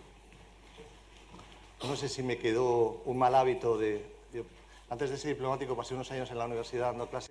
Diplomatikoa izan aurretik unibertsitatean urte batzu pasatu nituen eskolak ematen eta horrek nolabait izaera bat osatzen digu. Espero dut zuek ez aspertzea. Hasteko. Eta eza formalitate hutsa. Bihotzez eta egiaz, nire eskerrik beroenak, jardunaldien antolatzailei, gonbidatu nautelako, gai egokia da momentu hauetan tratatu beharrekoa, eta zentzua dauka, alik eta ikuspegi gehienetatik aztertzeak. Gizarte zibilak eta gizarte zibilaren eta erakundeen aldetik. Eta erakundeen arteko lankidetza izango da tratatuko dudan gaietako bat. Nik formazio prestakuntza frantsesa daukadanez, esango dizu zer esan nahi dudan, eta horrela ebaluatzeko bide gehiago izango duzu. Programazioa, erronkak eta aukerak. Lehenengo mezua, zera da? Programazioa eta fondoak tresna bat dira. Politika baterako tresnak dira. Lamassoure jauna, oraintxe iritsi da, egunon Lamassoure jauna. Tresnak dira, esan bezala. Politika erregionalerako tresnak dira. Eta erronkak eta herramienta horien erronkak eta aukerak ikusteko orokorkerietan ez erortzeko ikusi behar dira politika regionalaren erronkak eta aukerak zeintzuk izango dirien eta gero ikusiko dugu fondoen eta programazioaren aukerak zein diren. Beraz, Europako politika erregionalaren 2014-2020 erronkak eta aukerak zein dira, helburuetan, gaietan, espero diren emaitzetan, emaitza horien ebaluaketan, eta gero bukatuko dugu fondoen erronkak eta aukerak zein diren, eta beraz, ze programazio behar dugun. Hori da, beraz, jarraituko dudan eskema. Benetan. Esaten ari nintzen. Tresna izaera. Esan behar den lehenengo gauza zera da. Denbora luzez, fondoak erregio askotan hartu izan dira berezko helburu bezala eta ez tresna bezala politika baterako. Eta hori ezin da horrela izan. Guretzat, fondoa baldin bada tresna bat helburu bezala, azkenean zer gertatzen da? Daukagun kezka bakarra, kudeak eta kezka bat besterik ez daukagula. Alegia, gastuari lotua. Kezka hori horregonda eta gainera batzordeak berak ere sustatu egin du, oker sustatu du, baina horrek horrela ezin du jarraitu. Guk badaukagu ja esperientzia bat. Hiriak, euroerregioak badaukate fondoen kudeaketan esperientzia handi bat. Beraz, kudeaketak hori behar du izan. Kudeatzeko gaitasunak berezkoa behar du izan kasu hauetan, baina zerbait gehiagorako ere izan behar dute. Helburu bakarra ezin da izan. Hori. Beraz, helburua zein da bada, helburu orokor bat. Politika regionalaren izatearen arrazoi bat. Politika regionalaren izatearen arrazoi bat garapen politika da. Eta begibiztako zerbait iruditzen bazaizu ere ez dala. 2014-2020 politiken planifikazioak ez dauka zer ikusirik alegia, ikusi behar dugu zein den bere iparberria. Politika regionala konpensaziorako politika bezala zen lurraldeen arteko desberdintasunak orekatzeko.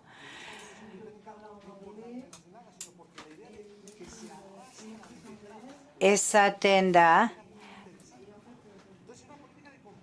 konpensazio politika bat zen, gero baliabideen asignazio politika batera pasatu ginen. Orain kritikatu egiten dira azpiegitura politika oro.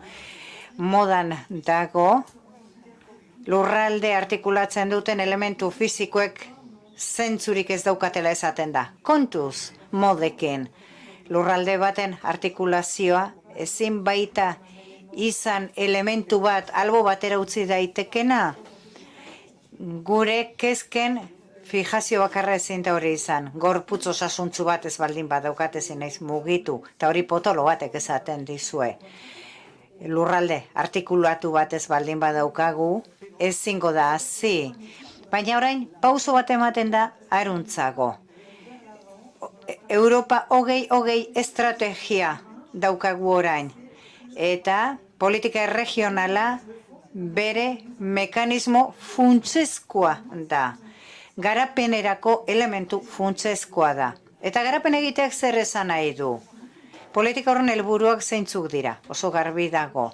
Politika horren helburuak dira, alde batetik hazkundea eta enplegua, eta bestetik lankidetza.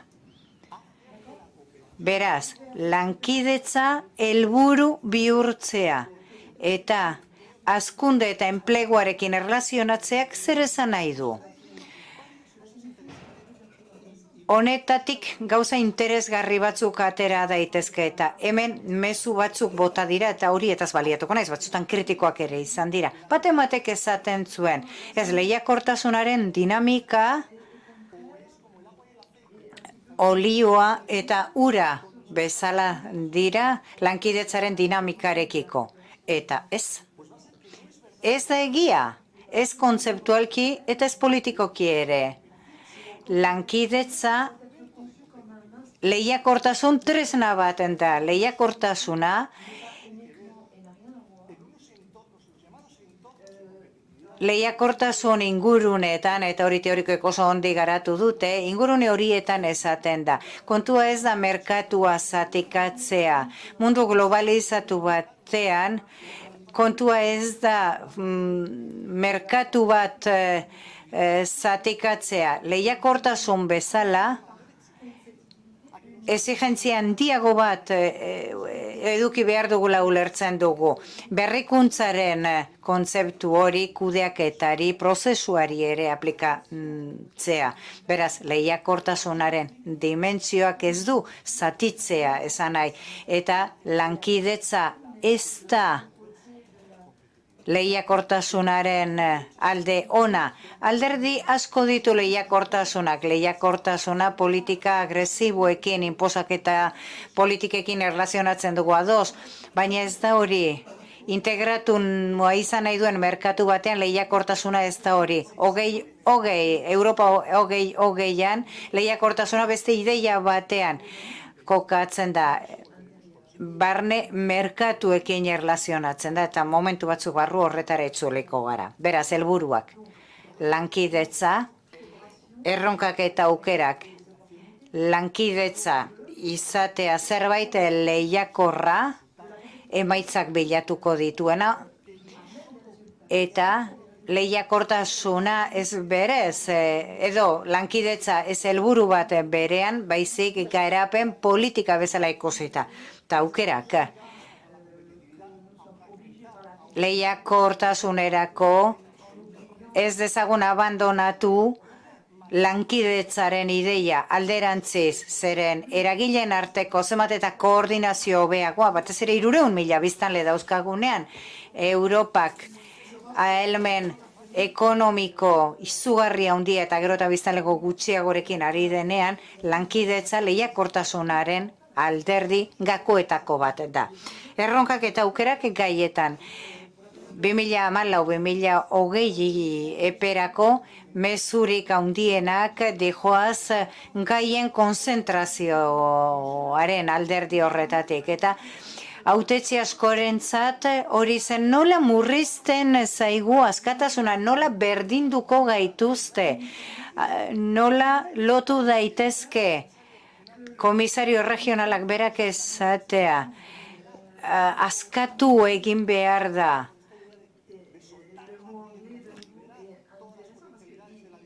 Anistasunaren ahalmen guztiak askatu behar dira eta aldi berean gaien konzentrazio bat. Ez da lelokeria bat eta zentzua dauka. Gaien konzentrazioak, esan nahi du, pentsa ezazue. Ingelesek esaten duten bezala. Lankidetzarako programen azpian beti zegoen bilkura eremu bat zirela. Orduan, danok esertzen gara, mai baten inguruan, zuaitz baten inguruan esertzen gara, gabonak ospatzen ditugu, eta zuaitz horretatik zintzilikatzen ditugu deseoak.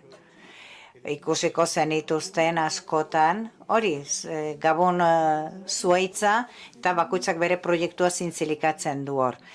Programa horren bilotzan ora dijoa. Bueno, bi erakunde gerran egon direnean horrek zentzua dauka. Bi edo 300 erakundek elkarrekin hitz egin ez dutenean zentzua daukate. Baina garapenaren lankidetzaren garapenaren prozesu batean ja honek ez dauka zentzurik. Eta hori alda eraginkorrena.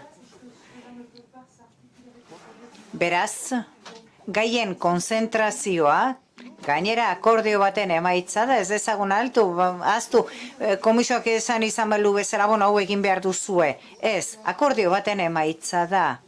11 gaiak estatu guztien arteko akordio baten fruitu dira. Eta laura jaisten baldin bada hori da, euro hiriarentzat 4 dira. Gaien konzentrazioari dagokionez, arauak dio, garatutako erregioak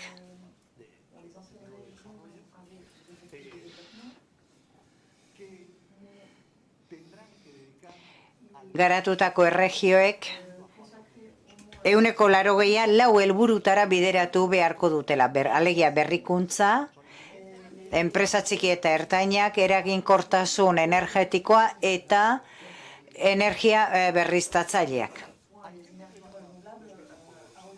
Jende asko azerratu egiten da horrekin.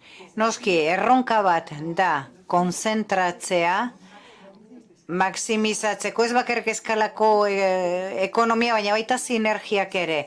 Baina aldi berean gainera aukera bat da. Izan gaitezen koherenteak, esaten baldin badugu.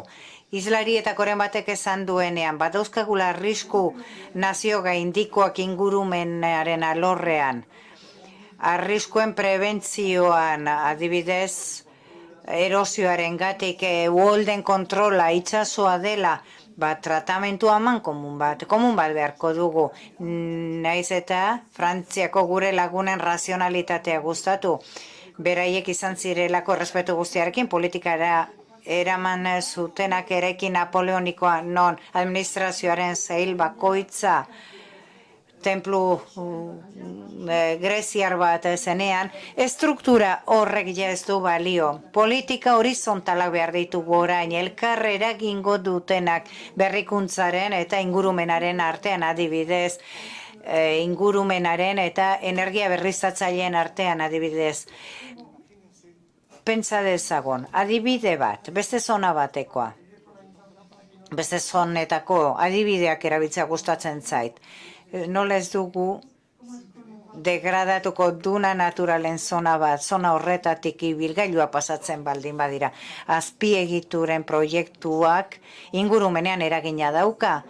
Hori begibistakoa da, baina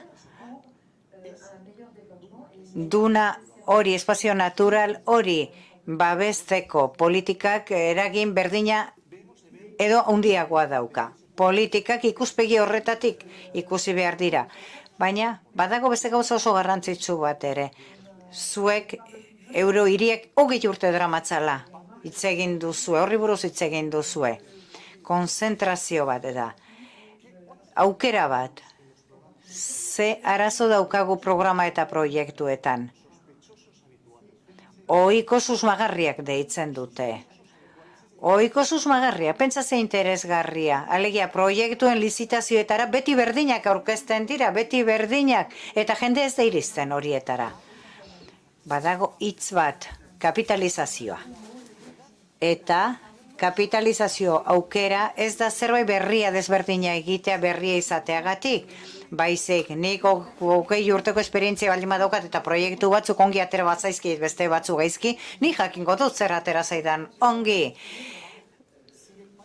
Euskal Herriak, ez, Donostia, 2016an, hiriburu kulturala izango baldin bada, izango da ni badakidalako zerbait kulturarekin zerikusia duten gauzak antolatzen. Bilbon egon baldin bada berrikuntza urbanistiko bat oso ondo, hori da kapitalizazio proiektu bat, nerbioian gauzak ondo egin baldin badira, beste toki batera esperientzia hori eraman daiteke. Ez da ezer gertatzen nortasun, ezaugarriak, gauza guztietan ezin gara dituak izan. Baina Frantziak oso garbi dauka zein den bere hiria aeroespaziala, bai?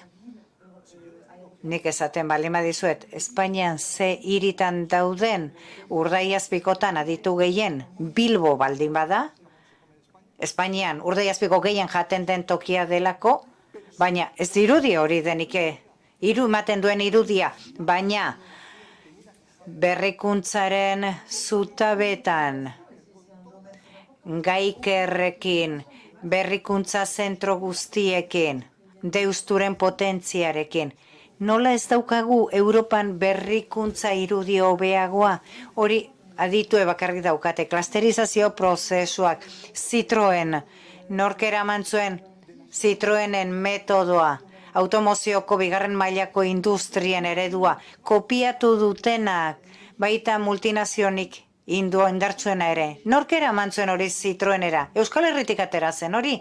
Ados, beraz?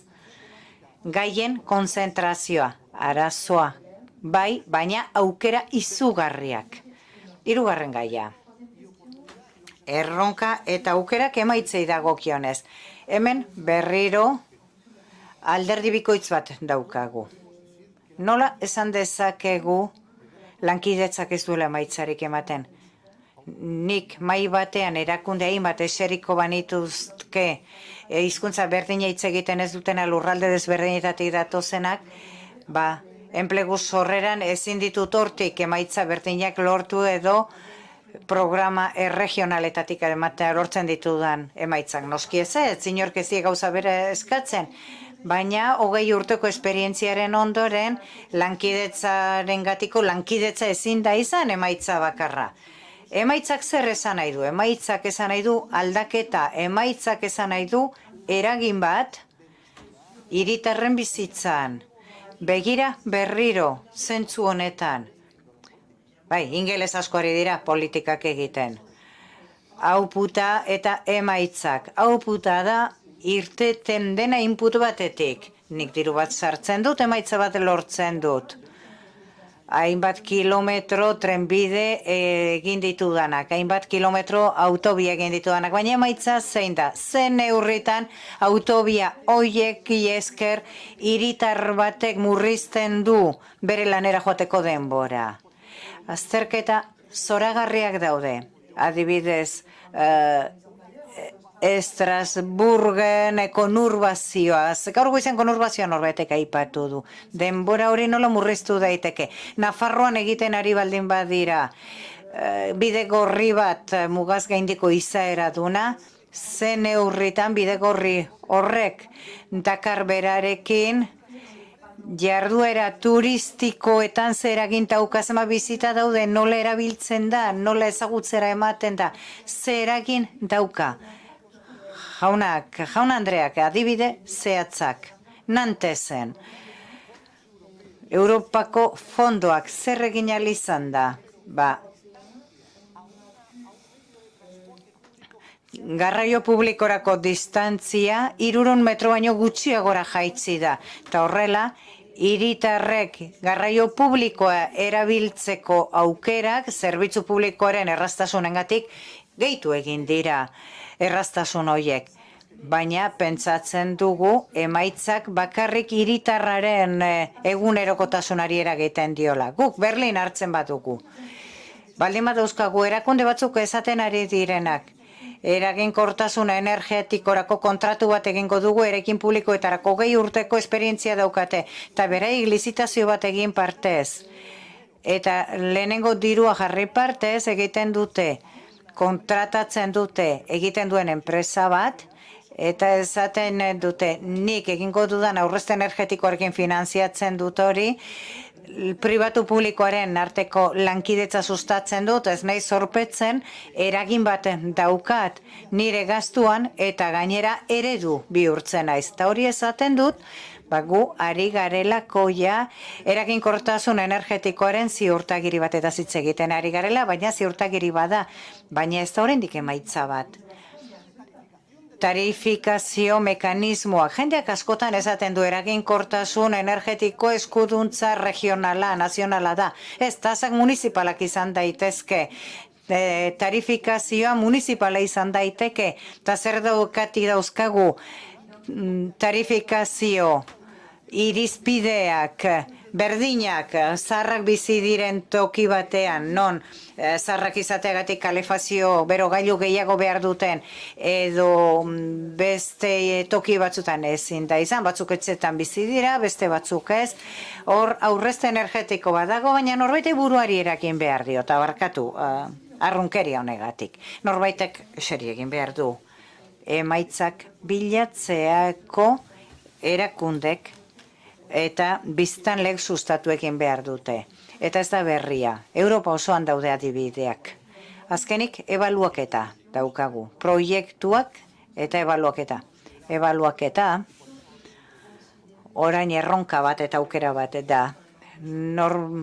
Norbaitek ebaluatzen gaituenean hori erronka bada, kanpoko kontrol bat da, baina aukera bat ere bada. Ebaluaketa prozesua, proiektuaren prozesu guztiari egiten zaiolako. Ebaluaketaren jarraipena da, ja ez da kontu emate bakar bat eta bitartean nahi dudan egiten dut. Ez, ebaluaketa prozesu jarraitu baten da, lineala baina zirkularra, azten da, birrebaluatu egiten da, birorientazio bat egon daiteke, eta azkenean emaitza batzuk daude. Ebaluaketa mekanismo horiek, tradizionalki, berriro banaketa batera gaude, kudeaketa, auditoriak eta zertifikazioarena. Orain, ebaluaketa mekanismoa jarraitua da. Ebaluaketa aukera bada ikusteko proiektuan ze momentutan gauden. Eta hori aukera bada lehenago ez geneukana, lehenago bukerara arte itxaron behar genuen. Eta gatozen azken elementuarekin. Ze neurritan dira fondoak erronka bat, tresna bat diren aldetik. Zergatik dira erronka eta aukerak.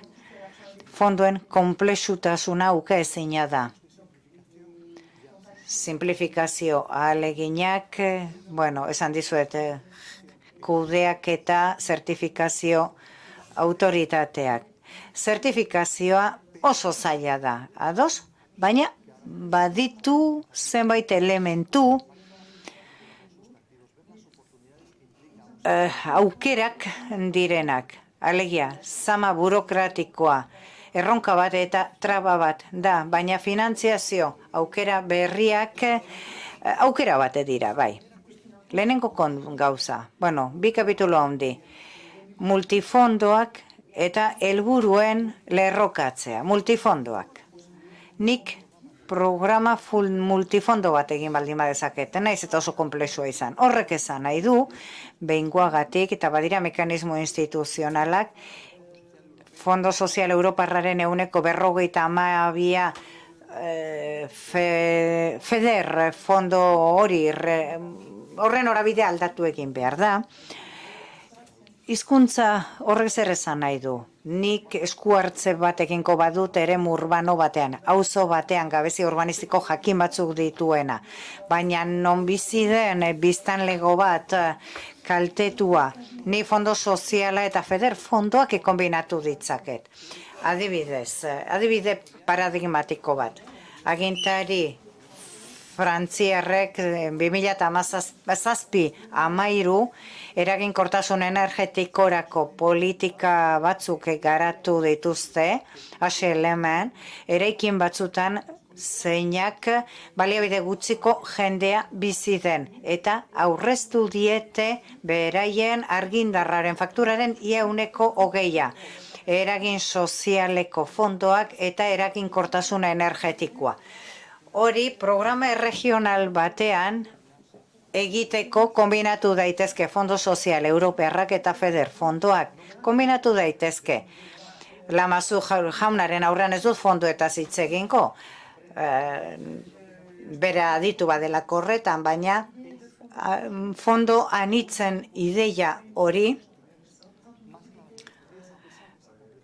konplexua den arren oso edatuta dago idea hori, baina badago beste ideia bat baita ere, fondo anitzaren kontu hori egin dezake iniziatiba territorial integratu batek. Honek esan nahi du. Adibidez, eremu urbano bat, bere periferiarekin, momentu batean erabakitzen du, esku hartze bat egin behar du, bi lehentasunen artean mugakidea dena, lehentasun fisiko edo ingurumeneko egon daiteke eta beste bat soziala eta kombinatzea erabakitzen du eta egin dezake. Baina esaten nuen fondoan hitzak alde batetik, non dago beste aukera bat? Helburuen lerrokatzean. Uste dugu FEDER fondo alde batetik dijoala eta beste 20 muga beste batetik. Kudeak eta dagokionez, bai, esleipenari dagokionez, bai, bata banaketa nazional regionala da eta besteak komisioak egiten du. Baina zuek letra txiki ikusten baldin baduzue eta ikusten duzue 20 mugaren azpian badaudela erronka sozialen gaia. Eta zuek ikusten duzue politika regionalen 11 helburuetatik 9. helburua dela inklusioa, ikaskuntza batez ere inklusio soziala norbaitek armonizatzen baldin baditu instituzioak esan dezake eskatu ditzatela unibertsitatek proiektuak erronka sozial hauekin zerikusia dutenak hogei helmuga programaren barruan eta aldi berean garatu dezagun politika regionalaren barruan garatu ditzagun programa batzuk eragin edukiko dutenak hogei helmuga honen barruan. Lankidetzan, hogei urtez jardun ondoren, inork ez dieza dela esan, autonomia ulertzeko modu bakarra, eskuduntzen, defentsa soila denik. Baina autonomiak baita ere koordinazio instituzionala exigitzen du. Autonomia ezin da izan, errespetu osoarekin, 76 erakunde instituzional beti elkartu behar direnik, autonomia instituzionalak delegazio osagarri bat ere eduki behar du AFT-tan bezala, hor delegazio almen bat dago, ez eskuduntzena, baina bai funtzioena bat, dira koordinaziorako mekanismoak. Beraz, eta bukatzera noa, oraintze bertan, badira bi ekintza funtsezkoak. Elkarte publiko pribatuak, PPT bezala ezagutzen direnak, eta barne merkatuaren aukerak, eta mugaz gaindiko lankidetza. Frogatuta dago, AFT-ak adibidez, ekarpen handia egin dezakete mugaz gaindiko lankidetzak. Lankidetza horrek barne merkatuaren zuloak bete ditzakete. Nola? Adibidez, esleipen publikoak dauzkagu. Ez dira mugaren bi aldeetan ezagutzen eta badira proiektuak nola ezin garen sakonak izan gaitezen ilunak, Europako elkartekoak erabiltzen dugu alako jerga bat. Kohesio elektronikoaz hitz egiten dugu. Beraz, esleipen publikoak sarean jarri baldin badaitezke, mugaz gaindiko erakundeek esleipen horiek ezagutu eta merkatu hori itxi dezakete. Badaukagu araudi bat salbuespenen blokean lankidetza proiektu guztietan 200.000 eurotako salbuespen lortu dezakete parte hartzaile guztiek. Nik merkatuan parte hartu dezaket, baina atalaze batera iristen ez banaiz, ezin dut hori estatuaren laguntza bezala jo. Eta horrera egin dezakegu. Guk antzeko zerbait, Eurohiriaren antzeko zerbait daukagu. Lille, Courtrai turna du izena, eta batzen ari da komunitate lokalak, autonomiak eta estatua, eta programazio urbanistikoa eta garapen estrategikoa egiten ari dira elkarrekin eta mugaz gaindiko izaera du. Aldatu den planta judiziala bera, baina bilatu dira mekanismoak publiko egiteko koordinazio hori existitu dadin. Nik ez zaituztet gehiago aspertzen. Eskerrik asko zuen arretagatik eta bukatzeko esan politika orok dakar murriztapen bat, kontrol bat, definizio bat esan nahi du. Nire irakasle batek esaten zuen aukeratzea buko egitea da. Politikak erabakiak hartzea esan nahi du, eta erabaki horiek hiritarrengan alik eta eragin handiena eduki dezaten. Eskerrik asko. Gracias a usted, señor Ruiz de Casas, por una intervención que probablemente recordarán muchos. Eskerrik asko, Ruiz de Casas jaunan hitzaldi eder horregatik. Señor Lamassoure ha hecho un gran esfuerzo, como he dicho antes. Lamassoure jana, adelegin handia egin duzu garaiz iristearren. Eta seguru gaude, zure hitzaldia ere oso ederra izango dela. Erekin zerikusia duten instantzia gehienak hartzen ditu bere barne. Alcalde de Anglés, presidente de lo que en aquel tiempo fue la aglomeración BAB. Angeluko alkate, BAB-ko lehendakari ohia, Asamblada Nazionalekoa izan da, 2 ministerioko titular izan da, ministerio horiek biak oso lotuta daude egun hauetan hitz egiten dugun gaietekin, aurrekontuekin eta gai europarrekin. Europako Parlamentuan ere gaur egun aurrekontuen batzordeko lehendakari da, horrenbestez oso egoki da, oso garrantzitsua da gaur bera hemen edukitzea. Eskerrik asko hemen egoteagatik, Lamassoure jauna, gaur ona etortzeko egin duzun ahaleginagatik. Zeure da hitza, eskerrik asko.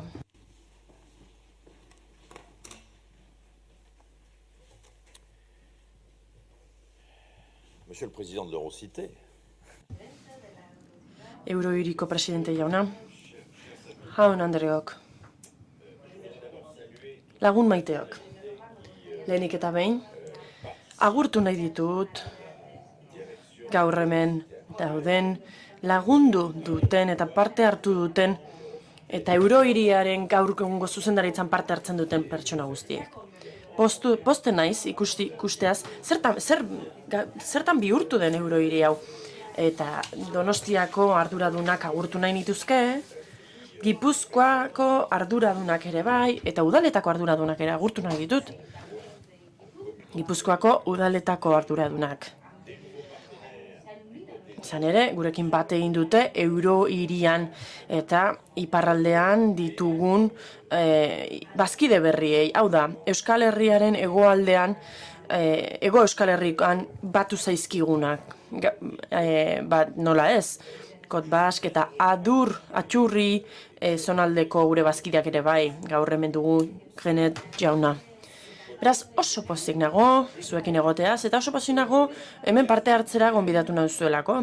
Zoritxarrez, ezin izan nuen atzo hemen zuekin egon, atzo, hain zuzen ere, batzorden, aurrekontuen batzordean egon behar izan nuelako, Europako Parlamentuan, ni horko lehendakaria naiz.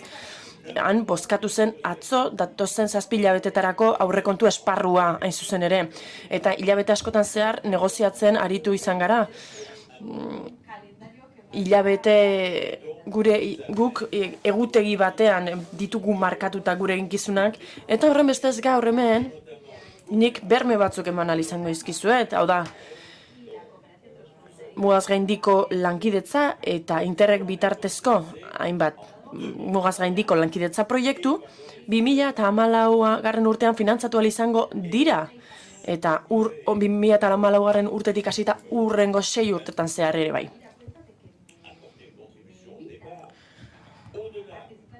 Ni gaur ona gonbidatu nahi duzue eztabaida honetan parte hartzera, eta horren bestez, nik Europako finantzak eta aferez haratago iritsi nahi nuke. Izan ere gai hori dagoeneko osongi aurkeztu du nire aurreko hizlariak. Horren bestez nik nire ikaskuntzei buruz hitz egingo dizuet bereziki, hau da nire sensazioak aipatuko dizkizuet mugaz gaindiko harremanen inguruan. Nik mugaz gaindiko harremanei buruz hitz egiteaz gain, hau da, Euskal Herriko harremanez hitz egiteaz gain, oro har harreman hori ez, hau da, mugaz gaindiko harremanez orokorrean hitz egingo dizuet. Zen ere, gaur egun, Eurohiri hau edatu eginda, baliabide gehiago ditu, eta proiektu estrategiko bat ere badu, orain idazten ari dena, ez zuzen ere. Songi dago, atzera begiratu ala izatea, batez ere, akatsak ez errepikatzeko. Eta historia, letra larriz, esandako historiak, hain zuzen ere, keinu jakin batzuk egiten dizkigu. Euskal Herrian gaude, eta lurralde hau Euskal Nortasunarekin oso lotuta dago, izan ere, gure artean badira pertsona batzuk, amets egiten dutenak, Euskal Herri bildu eta autonomo batekin amets egiten dutenak, edo behar bada are gehiago ere badagor. Baina, historiak esaten digu historiak, Euskal Herriak bere proiektu gauzatuko duela Europari esker. Hau da, Euskal Herria batuta ez da inoiz berez horrela existitu, baina Europari esker, bai, lortuko du izan ere, Europak aduanak eta mugak ezabatu egin ditu. Ni aurra nintzenean,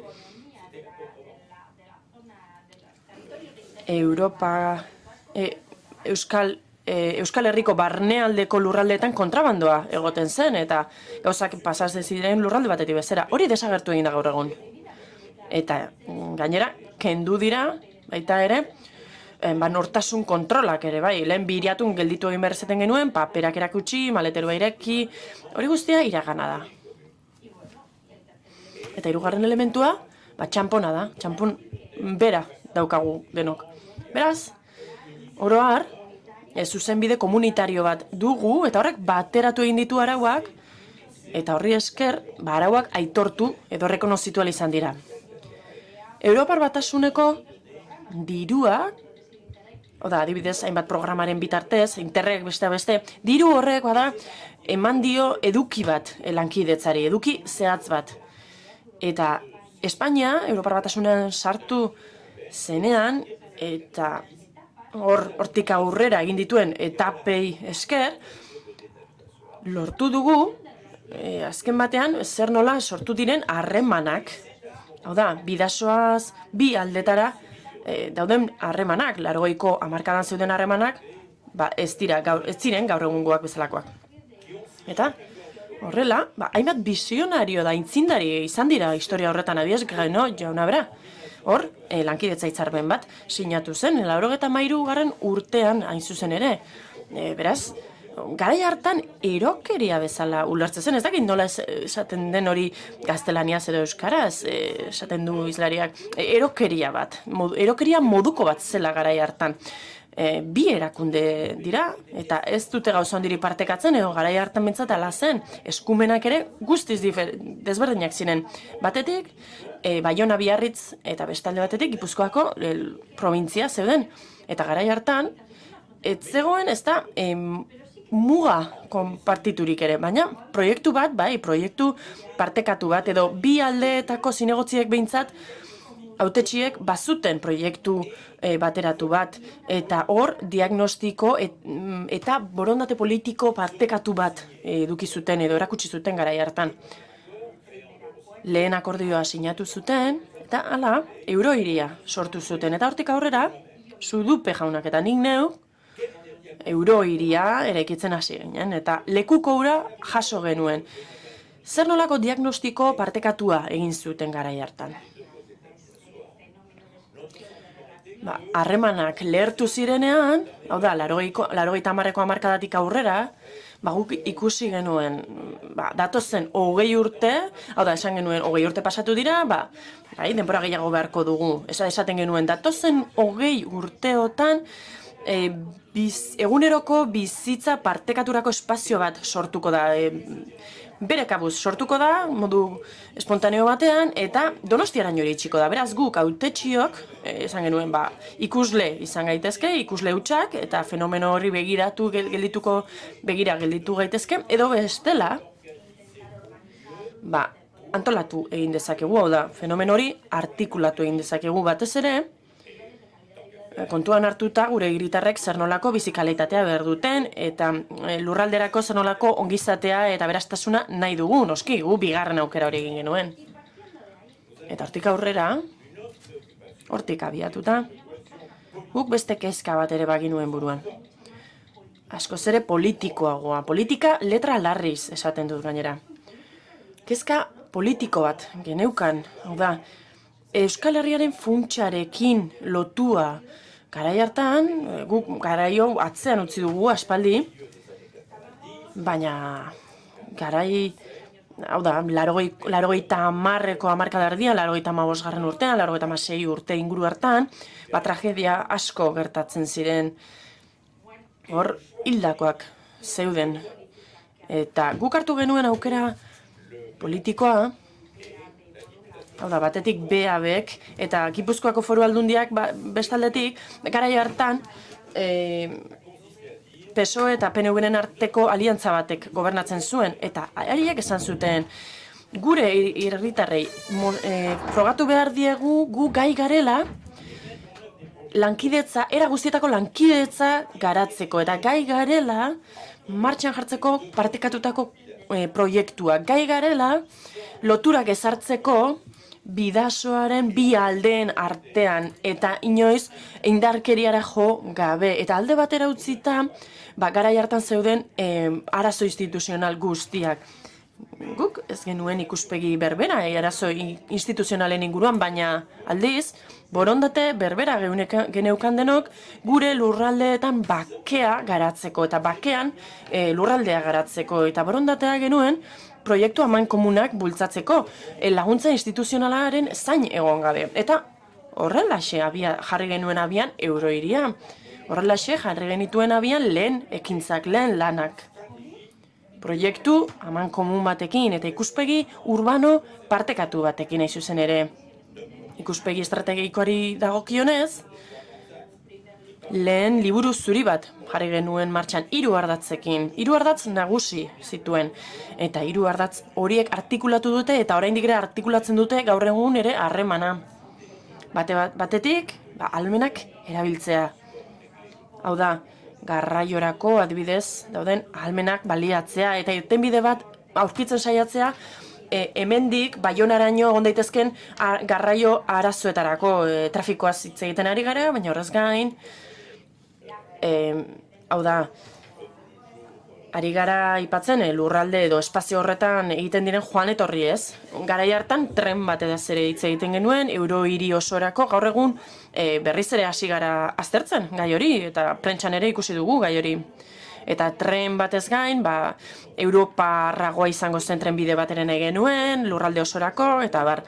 Eta bigarren zutabea zen, nola artikulatu espazio polizentriko ura kontuan hartuta, ez dagoela zentro bat, erdigune bat, hau da, baizik eta horren ordez, lehen esaten genuen bezala, hiri eta herri multzo handi baten aurrean gaudela, hau da, nola espezializatu, nola artikulatu, nola antolatuko dugu lurralde hau. Eta hirugarren elementua, hirugarren ardatz nagusia zen, metropoli berde zeritzona, hau da, nola kombinatu garapena eta bizikalitatea. Eta honela, marko, esparru bat finkatu genuen, esparru juridiko bat behar genuen, ordura arte ez baitzegoen alagukorik. Gure abia puntua 0 izan zen, hau da, 0tik abiatu ginen. Lehenik eta behin, Baionako tratatua egin genuen, hau da, Frantzia eta Espainiaren artekoa sinatu genuen, hain zuzen ere, Baionako udaletxean. Eta han, eguneratu zen Baionako tratatu zar bat, 19. mendekoa hain zuzen ere ez. Eta tratatu berri hartan, tratatu zar hartan, Pirineoko hartzaiekiko harremana ez hartzen zen. Horri esker, tratatu berriari esker, Hendaia sartu zen Partzuergoan. Mugaz gaindiko agentziarako, Europako AZT-era jo genuen. Hor, Europako GIE ikusi genuen, hortik aurrera, konturatu ginen, beharrezkoa genituela bestelako lanabes batzuk lankidetza garatzeko. Honela sortu zen mugaz gaindiko lankidetzarako taldea. Hau da, talde bat sortu genuen, eta bertan zeuden hainbat eta hainbat instantzia, besteak beste, Akitaniako eskualdea eta Euskal Herriko gobernua ere bai. Esparru juridiko horretatik, abiatu ginen beraz, eta hor hasi ginen lehen proiektuak martxan jartzen. Modu pragmatikoan lan egin genuen, egia da, ez gen euskala eskumen berberak, beraz, hasteko ikusi genituen zer nolako gaiak interesatzen zitzaizkigun, zer nolako trabak, eragozpenak genituen, adibidez, enpresetan, partikularretan, adibidez, mugaz gaindiko espazio batean bizi nahi zutenean. Hortik aurrera, ikusi genuen, nondik zetozen eragozpen horiek, nor konpondu zitzaken, norrekin harremanetan jarri gintezkeen, adibidez, guk adibidez, Barrutian eta Foru Aldundian, ez bageneukan horretarako eskumenik, hau da, norengana jo horrelako arazoak konpontzeko, eta bai, arazo larriak aurkitu genituen aurrez aurre. Atzo, kazetari batek, eta lehen galdera da, gainera, esaten digutena da, ez duzu gauza hondirik egin, kazetari honek esaten zidan, ez duzu gauza hondirik egin 20 urtetan, eta egia da, baina kontuen hartu behar dugu denbora asko behar izan genuela, orain, behar bada, handiak iruditzen ez zaizkigun emaitzatxo batzuk lortzeko. 2 urte behar izan genituen elkar ulertzeko. Ez hizkuntza aldetik baizik eta ulertzeko BAB eta Gipuzkoaren artean, 2 instantzia horiek 2 mundu desberdinetakoak zirela. Elkarrekin geunden, nortasun euskaldunari dagokionez, baina une hartan Bidasoa oso sakona zen, oso muga arresi bat zen, horrek bereizi egiten zituen lurraldeak. Ozeana Atlantikoa balitz bezala. Eta benetan, konparatu genezaken, hemendik Mexikoraino daukagun distantziarekin, horren bestez, 2 pentsamolde ziren, 2 lanerako eredu erabat desberdin, 2 kultura ekonomiko erabat desberdin genituen. Batetik, nekazariak, ostalariak genituen, bestalde batetik, bankeroak, eta horren bestez historiak erabat desberdinak ziren. Baionak Parisekiko zuen harremana adibidez oso ezberdina zen, adibidez Donostiak Madrilekin eduki dezaken harremanarekin konparatuta. Eta hori, ulertzeko denbora behar da. Gero, lehen lehen mapa egin genuen, hementxe daukazue, hauxe da egin genuen lehen mapa, eta horretarako 6 hilabete behar izan ziren. Aretoan ikusi dut Manuel Lara, jauna. Eta behar bada berak esango dit, denbora gehiago behar izan genuela. Zergatik? Mahai baten inguruan eseri behar izan genuelako 3 organismotako kideak. 3 organismo ofizial eta publiko eskumena zeukatenak mapak egiteko, Frantzian. Adibidez, gure organismoa dugu, Madrilen ere baliokide bat dago, eta Euskadin ere bai, komunitateko erakunde regionala nolabait, eta bakoitzak bere toponimia zeukan, bere referentziazko koloreak, bere arauak, eta inork ez zuen espazioa utzi nahi. Beraz, argazki bat egin genuen, hementxe daukazue. Eta hor, 6 hilabete behar izan genuen, argazki hau egiteko. Zergatik? Frantziako aldetik, atxurritik iparraldera joaten bagara, iristen gara, babestuta dagoen leku batera. Hau da, misilen entxeguak egiteko landetan dagoen eremu batera. Eta lehen hegazkina bidali genuenean argazkiak egiteko, ia eraitsi egin zuten. Beraz, arazo oso zehatzak izan genituen. Gero, mahai batean eseri ginen,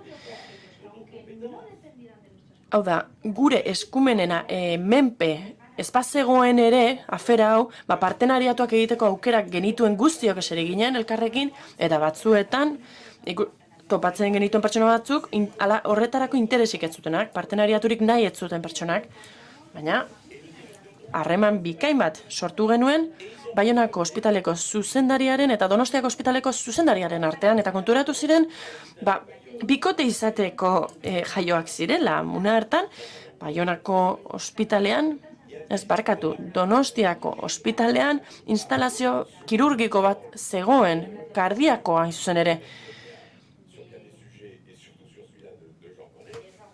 Eta hori, Jean Greneten zuzendaritzapean egin zen, eta instalazio, hau da, kirofano jakin batzu zeuzkaten, medikuntza kirurgikorako eta bikainak ziren. Eta gira esan, Baionan ez geneukan olakorik.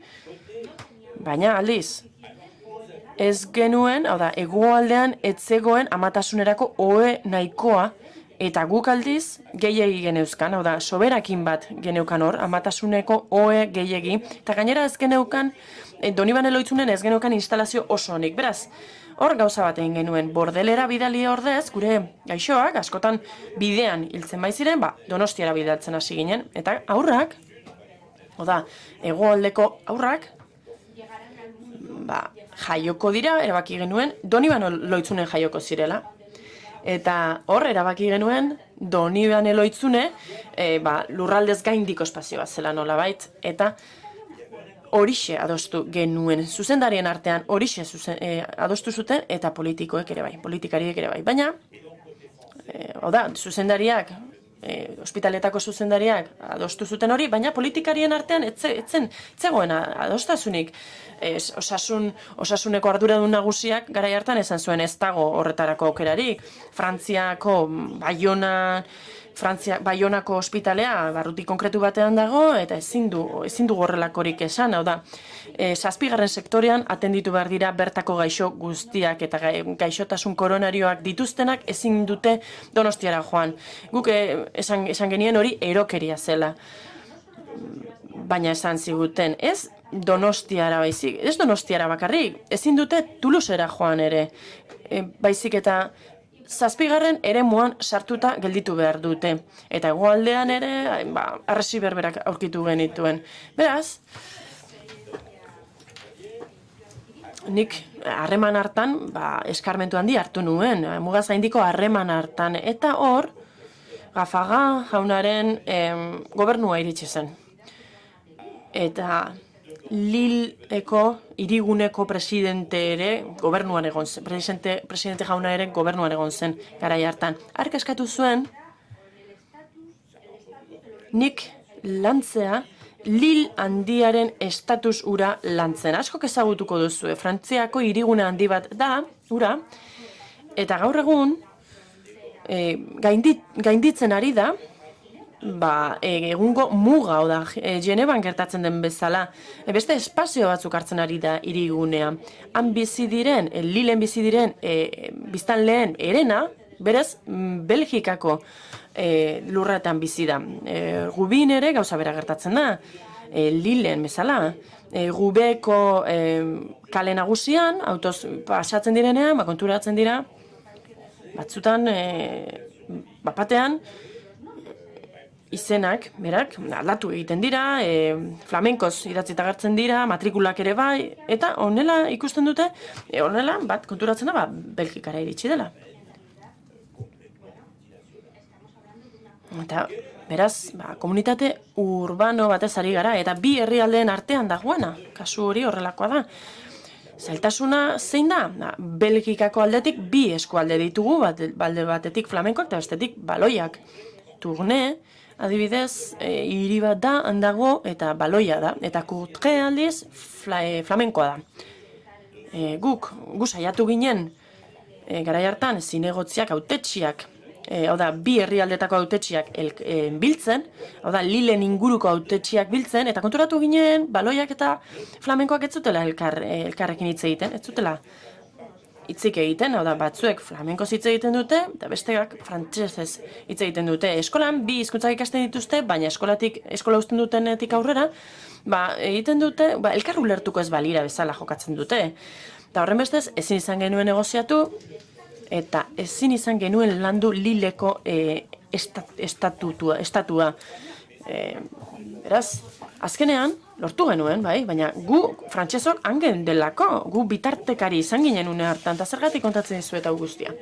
Ulertu dezazuen, Mugaz gaindiko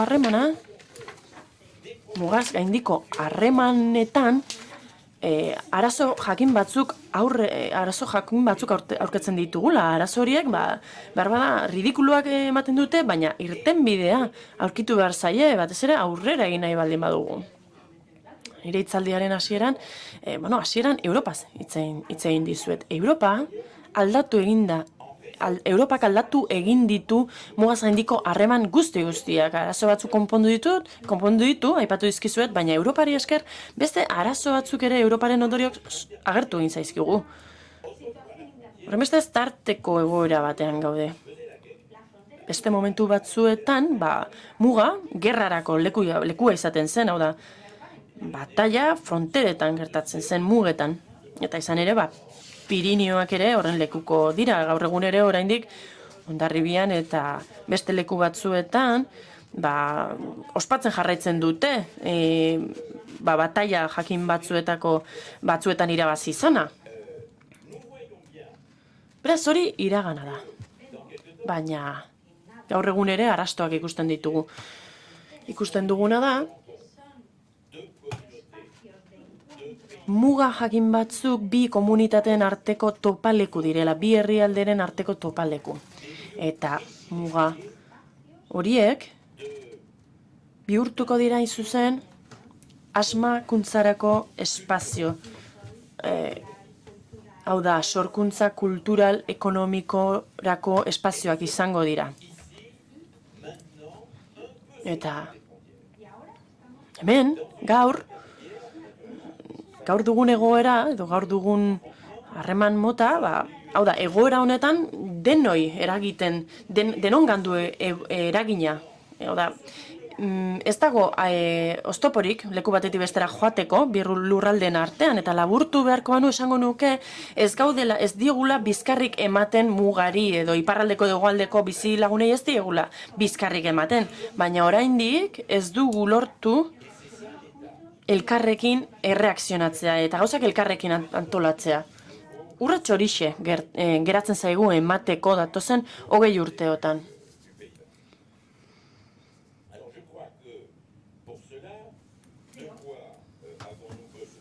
Beraz, nik uste dut, hau da, gu pentsatu behar dugu zer behar dugu urrats hori emateko. Zuek lantzen ari zareten hori guztia, aipatu den guztia, hasteko, lehenik eta behin behar dugu plan estrategiko bat. Hau da, proiektu zehatzak behar ditugu. Entzun duzue, zuzendaritza nagusiaren mezua. Hau da, Europako Batzordeko erregioen zuzendaritzako mezua jaso duzue. Eta ni, Europako Parlamentuko aurrekontuen batzordeko lehendakari naiz, eta hori berretsi egiten dut. Behar duzuen dirua jasoko duzue. Ikusten dut, aurpegi batzuk eszeptiko daudela hemen aretoan, baina esaten dizuet, eta berriz esango dut, mugaz gaindiko harremana ez da diru arazo bat. Brusela, behi bat da, eta jetzten jakin behar da. Jakin behar da nola jetzi behi hori. Hango kargu publikoetan oso pertsona adituak daude behiak jezten, hau da, Belgikako behiura jezten oso adituak direna. Beraz, erabil ezazue behiura, baina jakin ezazue nola ustiatu behiura. Behi horrek utzi egingo dizue, beti ere jakiten badu zer egingo duzuen zuek esne horrekin. Hori horrela da proiektu handietarako. Hori horrela da abiadura handiko tren baterako, hau da lurralde hau igaroko duen, zeharkatuko duen abiadura handiko tren horretarako. Ez baduzue hori nahi, askok eskatuko dute hori Europan, baina abiadura handiko tren hori nahi baduzue, orain erabaki behar duzue, eta orain egin behar duzue. Orain, 2020 urteraino funtsak bermatu egiten ditugulako, baina hortik aurrera ez dakigu zer gertatuko den. Beraz, izan ere, iristen den lehenak jasoko du dirua. Eta hori horrelaxe gertatzen da programa guztietarako, programa guztien kasuan. Aurrekontua 8% murriztuko da datozen 7 urteotarako. Eta guk lortu dugu interregerako mailak eustea, eta are gehiago aurrekontu partidak areagotu ere egin ditugu, orain, ez gara, orain, 28 estatu kide gara, eta muga asko daude, horren bestez, mugaz gaindiko proiektu asko daude. Beraz, proiektu onak baditugu edo proiektu onak badituzue, aurkeztu itzazue, hor funtsak aurkituko dituzue. Frantziak ez du dirurik ezertarako. Espainiako aldean ere iruditzen zait ez dagoela diru handirik. Gure herrialdeak diru gabe daude, eta Europar Batasunak murriztu egin du bere aurrekontua, baina oraindik ere badu dirua. Berriz esango dizuet, proiektu onak badituzue, finantzak eta izango duzue, baina proiektu onak izan behar dituzue. Proiektu onak izateko hitz egin behar duzue. Horren bestez, nik gonbidatzen zaituztet, animatzen zaituztet, hitz egin nahi ez duzuen gai hori buruz hitz egitera. Gauza asko daude, gai asko daude, eztabaidatzeko atseginak ez direnak behar bada. Proiektu asko ditugu behar bada, proiektu batzuk eta ikusten ari gara Buko eta Baionaren artean gertatzen dela, iruditzen zait, horien artean gertatzen bada, zergatik ez Baiona eta Gipuzkoaren artean, adibidez. Hondarribiko aireportuaren dimentsioaren inguruan, hor, seguru nago oso iritzi desberdinak daudela, segunetan hori galdetzen diogun, eta hori bizitza horrelakoa da. Da, ez mugitzeko aukera bakarra da, benetako erronkei aurre ez egitea. Hau da, aurrera egiteko modu bakarra da, mai gainean jartzea benetan dauden eragozpenak, oztopoak. Hau da, bestela ez dugu ezer egingo da, hitz egin behar da, eta azkenean, topatuko dugu irtenbide egokia. Eta hori da, zuzen Europan egonda ikasi behar duguna. Gaur egun etapa jakin batean gaude. Etapa honetan, Europaz hitz egin behar dugu, gaur hemen. Eta horixe da Europak ekartzen diguna, ematen diguna, lanerako metodoak. Behar bada, irribarretxo bat egingo duzue, baina Alemania eta Frantziaren arteko harremana horixe da, izuzen ere, Europako aurrera bidearen nukleo indartsua. Ez dago aldaketa handirik, aldez aurretik Frantzia eta Alemaniaren artean akordiorik ez badago. Eta harreman hori, esaten denaren kontra, ez da eztabaidan bukatzen, ez du Alemaniak erabakitzen, ez? Harreman horri esker, eztabaidatu egiten da, benetan. Eta behin, Alemaniarrak eta Frantziarrak ados jartzen direnean, gai bat eztabaidatzeko, eta orientabide jakin bat proposatzen dutenean, hortik aurrera sortzen da, eztabaida. Batzuetan, irtenbideak lortzen ditugu. Irtenbide horiek ez dute zerikusirik hasieran planteatutako irtenbideekin, baina hortik hasi behar dugu, zergatik? Arrazoi historikoegatik, eta guztiok ezagutzen ditugu arrazoi horiek, hori ekartzen digutelako, baina horrez gain, herrialde horietan kultura desberdinak daudelako, eta gauzak asko simplifikatuta, esan beharra dugu, Alemania iparraldeko edo herrialdeko Europa dela, eta Frantzia aldiz hegoaldeko Europa, Mediterraneokoa da. Beraz, akordio horiek lortzen ez badira ez da zer egiten. Eta behin akordio horiek lortuta, horrek esan nahi du Europako gainerako zatiek, herrialdeek ere, lan horretan parte hartu ahal izango dutela. Baina, prentsan ikusten dugunaren aurka, Frantziaren eta Alemaniaren arteko harremana ez da izaten atsegina, esaten izuen moduan, ez da izaten erreza, inoiz. Eta ez naizari hitz egiten gobernu buruei buruz. Jerarkia osoari buruz baizik. Beti borrokan hasten gara, zergatik, beti iritzi desberdina ditugulako. Eta, noski, guretzako, Alemaniarrak asto batzuk dira, noski. Hori, rugbian bezala gertatzen da. Oda, elkarri bultzak hasten gara, errespetua irabazteko, nola baita. Eta haiek ala egiten dutenean, bultzak hasten direnean, guk ere hori egiten dugu. Eta behin, burruka egin ondoren, hor hasten gara, elkar ulertzen eta lanean hasten gara. Hor hasten gara konturatzen. Behar bada, haiek hau esan digute, halako arazo batzuk, hautematen dituzte, edo esaten digute, gauza bat edo beste asumitu behar dugula, eta guk esaten dugu, hori da azken batean guk ere behar duguna, eta haiek konturatzen dira, guk esandako elementu batzuk ere, behar bada salbatu behar dituztela, eta hala pixkanaka konpromiso batzuetara iristen gara eta aurreratzen hasten gara. Baina horretarako elkar ezagutu behar dugu. Hau da, batak bestearengan konfiantza izateko besteko elkar ezagutza eduki behar dugu. Duela 20 urte elkar ulertzeko, elkar estimatzeko ematen genuen denbora, hau da, ez da gaurko berbera, hau da, harreman mota horretara, harreman mota jakin batera iritsi gara gaur egun, elkarrekin bazkatzen dugu, inguruko jatetxe guztia probatzen ditugu, elkar ezagutza bat badugu, eta ez naiz hasiko hemen inguru honetan dauzkazuen jatetxei buruz hitz egingo, edo hemen realari buruz, edo anoetari buruz, edo joango garen ala ez, rugbiaz, edo ez dizuet olako gauzetaz hitz egingo, baina guk behin elkarrekin egon ondoren, hor hasten gara benetako erronkak benetan mai gaineratzen. Eta hori bai da arrakastarako baldintza. Azken horra, amaitu nahi dut eta.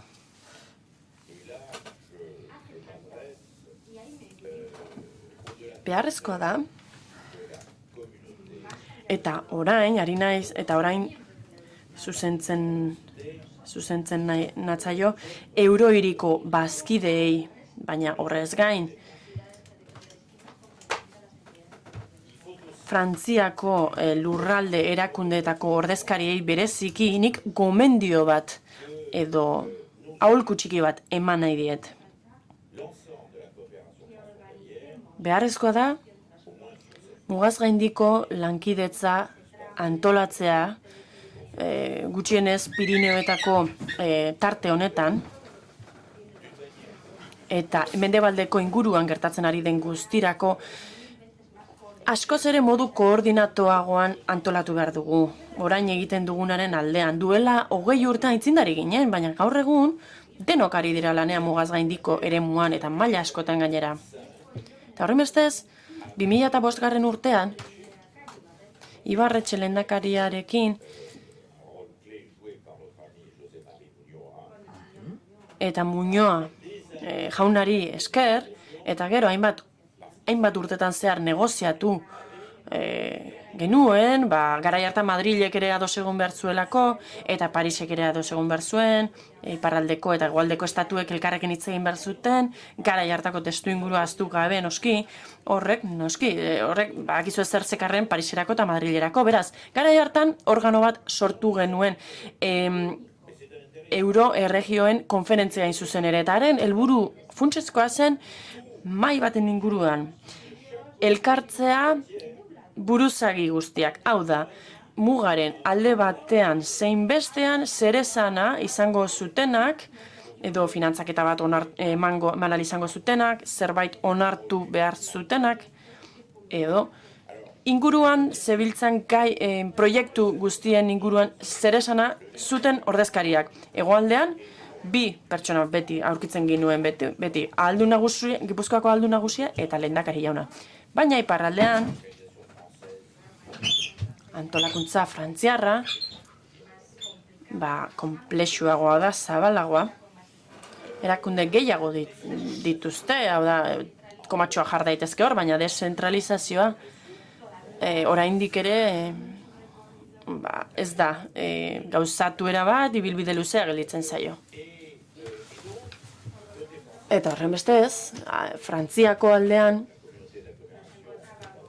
beti aurkitzen genuen hirigunea, Baionako komunitatea, eta garai hartan komunitatea ez zegoen sartuta, horren bestez Euskal Herriko hautetxien kontseilua geneukan beti, eta Pirineo Atlantikoetako ordezkariak ere bai.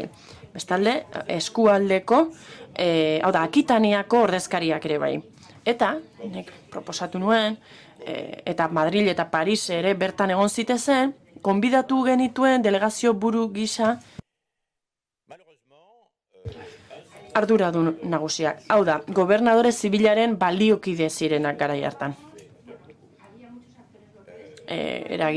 Tokian tokiko eragile asko zeuden, representazio horrekin ados ez zeudenak, eta ez zuten nahi, prefektua edo gobernadore zibilaren baliokidea gonbidatzea, eta negoziazio hura etzen existitu ere egin, ez genuen ezer lortu.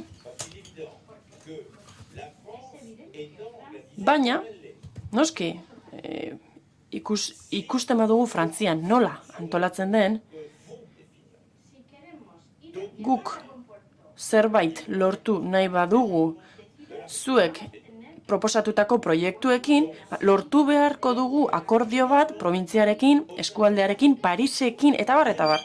Horren bestez, eurohiri mailan jarraitzen badugu lanean, ni adibidez, Akitaniako kontseilariz naiz, jo dezagun, gero hitz egingo dugu, zer nolakoak diren gobernuko instantziak. Akitanian ados jartzen badira proiektu baten inguruan adibidez, Paris ados ez badago ez da ezer mugituko Frantziako aldean. Horren bestez, denbora asko irabaziko dugu, lortzen badugu guztiok mai baten inguruan elkartzea. Eta ez da zaila, ez da asko kostatzen, ez da ezer kostatzen. Ez dugu behar, ez da testu juridiko bat ere, edo ez dugu entitate juridiko bat sortu beharrik ere. Ezarri behar duguna da lanerako metodologia bat. Eta mugaz gaindiko lanak eskatzen du maila askotako gobernantza bat. Eta eskatzen ditu eragileak. Eragile horiek gainera estatus bat behar dute. Eragile horiek boterea izan behar dute. Hau da, lehiaketak ateratzeko gai izan behar dute, funtsak eduki behar dituzte. Eta proposamenak egiteko gai izan behar dute eragile horiek. Gobernantza horrek, gainera horren gainetik egon beharko du, eta hor koordinatzeko aukera egon beharko da. Gaur egun, eta zorionez,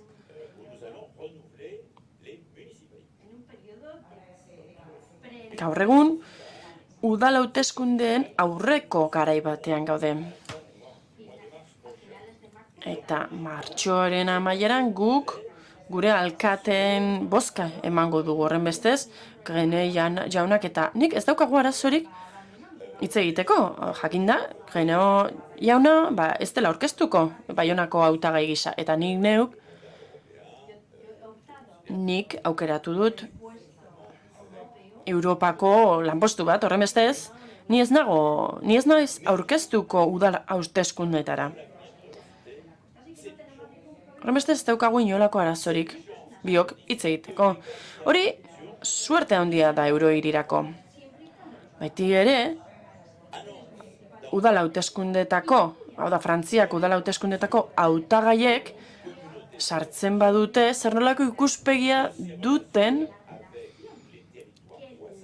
harreman horren inguruan, hau da, iparraldeko mankomunitateak hegoaldearekin ezarri ahal izango dituen harremanen inguruan duten ikuspegia, edo zer nolako proiektuak adibidez Angeluren kasuan. Angeluk, mankomunitateaz aparte, zer nolako proiektuak defendatuko dituen, edo mankomunitateak zer nolako proiektuak defendatzean nahi duen. Beraz, alderdi politiko guztiek, adibidez ni LOMP-koa naiz, hau da, Greneten alderdi berbera. Eta horren bestez, bai, gure alderdi guztiek, ikusi behar dugu, gehiengorik baduten, udaletxeetan, eta esan behar dute argi zer nolako proiektuak defendituko ditugun, adibidez gure alderditik, gure bazkideekin, beste lurraldeetako bazkideekin, ez bakarrik frantziarrekin, baizik eta lehengo mugez gaindi dauden beste bazkideekin. Esan behar dugu zer nolako proiektuak defendatuko ditugun eurohiriaren barruan.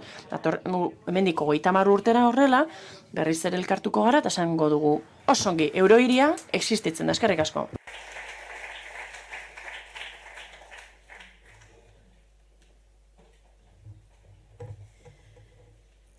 Mila esker zuri, jauna, ekarri dizkiguzun, berri, iradokizun eta aholkuengatik. Y gracias también por ese ejercicio de memoria transfronteriza tan necesario cuando hay tanta gente joven en el auditorio. La siguiente actividad prevista es una mesa de debate para la que desde producción han pedido unos minutos a fin de dotar a los participantes de los micrófonos que necesitan para intervenir en la mesa. Y como veo que hay tema de conversación suficiente, pues dejaré que sigan charlando mientras se ponen los micrófonos. ¿Todos listos? Bueno, orain zuen baimenarekin azkeneko atalari ekingo diogu, eurohiriaren etorkizunari buruzko eztabaidari. Horretarako parte hartzaile hauek izango ditugu. Los representantes institucionales que van a participar en la mesa de debate y a los que invito ya a... Yo sí rogaría, por favor, en atención a las personas que tienen que intervenir en el debate, un poquito de silencio para que ellos puedan ir situándose. Eskertuko nizueke sarrera erraztuko bagenie. Beraz, mahai inguru honetan parte hartuko dute Juan Carlos Izagirre, Donostiako alkateak, Michel Venat, en représentation de l'agglomération Côte Basque Adour, dont il est vice-président. Hemen aldaketa txiki bat izan da egitarauean, eta izango du gure artean Jean-Baptiste Salaverri, vice-président de l'agglomération Sud Pays Basque, Ego Lapurdiko hirigunea, Emer Dondai. Jonpeli Uriguen, Euskal Hiriko Mugazareindiko agentziaren kogerentea eta berrikuntzako landagarapeneko eta turismoko foru diputatua, Aitor Kerejeta Hondarribiko alkatea eta Bidasoa Txingudi Mugazgindiko partzuergoko presidentea eta Julen Mendoza, Errenteriako alkatea eta Oarsoaldeko presidentea. Benetan eskertuko nuke atea itxiko balute atzealdean. Eskerrik asko. Prest dituzue? Esan. Ondo da. Ondo da. Gero. Donostiako alkate jauna jakinarazten du laurden gutxitan alde egin behar duela, beraz ikusten baldin baduzue irteten, ez da ezer berezirik gertatu, ez dugu okerrek egin, agenda kontuak direla eta joan egin behar da.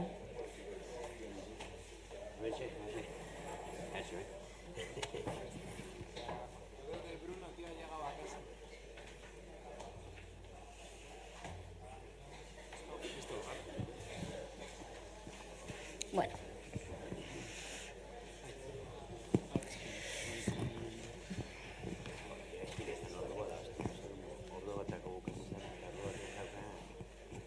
Ta denboralik eta ondoen aprobetxatzeko ia aurkezpenari ekingo diogu. La dinámica de la mesa puede parecer un poco complicada, pero creo que no lo es tanto. Parte hartzaileentzat eta entzuleentzat argitu nahi nuke nola aurre ikusi dugun maila hau. Como base para el debate se plantearán 3 preguntas que darán lugar, por decirlo de alguna manera, a 3 bloques de intervenciones. Egitarauetan galderak 3 hizkuntzatan dituzuenez eta interpretazio zerbitzu oso on bat daukagunez, galdera bakoitza hizkuntza batean egingo dut. Para tratar de ahorrar tiempo, plantearé cada una de las preguntas en un idioma. Pregunta, turno de intervenciones de 3 minutos y 10 minutos de debate, de réplicas, de puntualizaciones entre los participantes en la mesa. Bigarren galderan, mekanika bera, 3 minutu eta 10 minutu eztabaidarako. Et pour la troisième, on change pas, on fait pareil. Et si tout va comme prévu, il y aura aussi, le public aura aussi l'occasion de vous adresser des questions qu'ils estiment. Orduan, hemen duzue, honako galdera hau. Iruditzen baldin bazaizue, ia lagun artean gaudenez, Mendoza jaunaren gandik hasita egingo dugu erronda, mai buelta esan behar nuen, baina mairik gabeko buelta osatzeko. Beraz, hemen aurreneko galdera, Euskal Eurohiriaren proiektuaren definizioa da gaia. Zein izaera, irismen eta lanerako esparru dituzuen ustez? Mendoza jaunak izango luke hitza. Bueno, atzo azkena tokatzen zitzan, bere alde txarrak zituen, lehenengoa izatea ere orai konturatzen ez, agian okerragoa direla lehenengo izatearen aldeak, baina, bueno, izaera, zalantzari gabe, definizio bera ematen du, ez? Mugaz gaindiko agentzia bera da momentu honetan dagoena. Nik uste izaera garrantzi handia eman barko geniokena da izaera lokal horri. Entitate lokalek sortzen duten izaera horri. Hemen aipatu da, administrazio lokalak herritarren gandik gertuan gauden instituzioa gera, eta zentzu horretan guk aportatu dezakeguna gure herritarrekiko nik uste importantea dela. Eremua, orain artean dakagun eremua argia da, behin eta berriro ikusten ari gera zein den mapa hori, nik ez dut eremu hori kuestionatzen, agian eremua zabaldu liteke ere etorkizunean, nordaki. Eta landu beharko liratezkeen gaiak, nik bigarren artikulua bera jaso dut, eta usten dut bertan jasotzen diren gaiak, bere horretan mantentza, lankidetzak teknologikoa, hiri antolamendua, hirigintza eta ingurugiroa, azpiegiturak eta garraioa, kultura, turismoa, gizarte zerbitzuak, industrialen eta teknologien parken garapena. Nik uste, horiek bertan, ja jasotzen ziren bezala bere horretan egokiak direla eta nituzke kuestionatu gara. Bueno, nire txanda eta horrena barkamena eskatu bere ala jumarko delako, ordutegiarekin gaizki ulertu bat edo egon da, eta ordu bateako udaletxan egon behar daukat. Nik uste, kasu honetan, errealitate soziala eta kulturala pixkat nagusitu egiten dela, eta estatuen errealitatearen gainetik egoten dela askotan kulturaren eta hiritarren o gizakiaren errealitatea. Europan leku askoetan gertatzen da, nik uste Europa oinarrituta dago estatuetan, ez agian kultura berrietan, eta horrelako bitxikeriak edo gertatzen dira.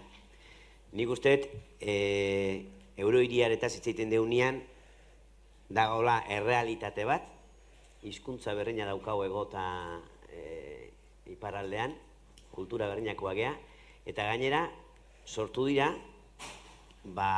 mugimendu batzuk obligatzen digutenak horri erantzun bat ematen. Atzo aipatu ditun datu batzuk. 15.000 gipuzkoar bizi dira momentu honetan iparraldean, 100 gora eta bera ibili behar dute. Badaude iparraldetik herritar asko etortzen diena hegoaldea isialdia dela, erosketa diala o lana dela.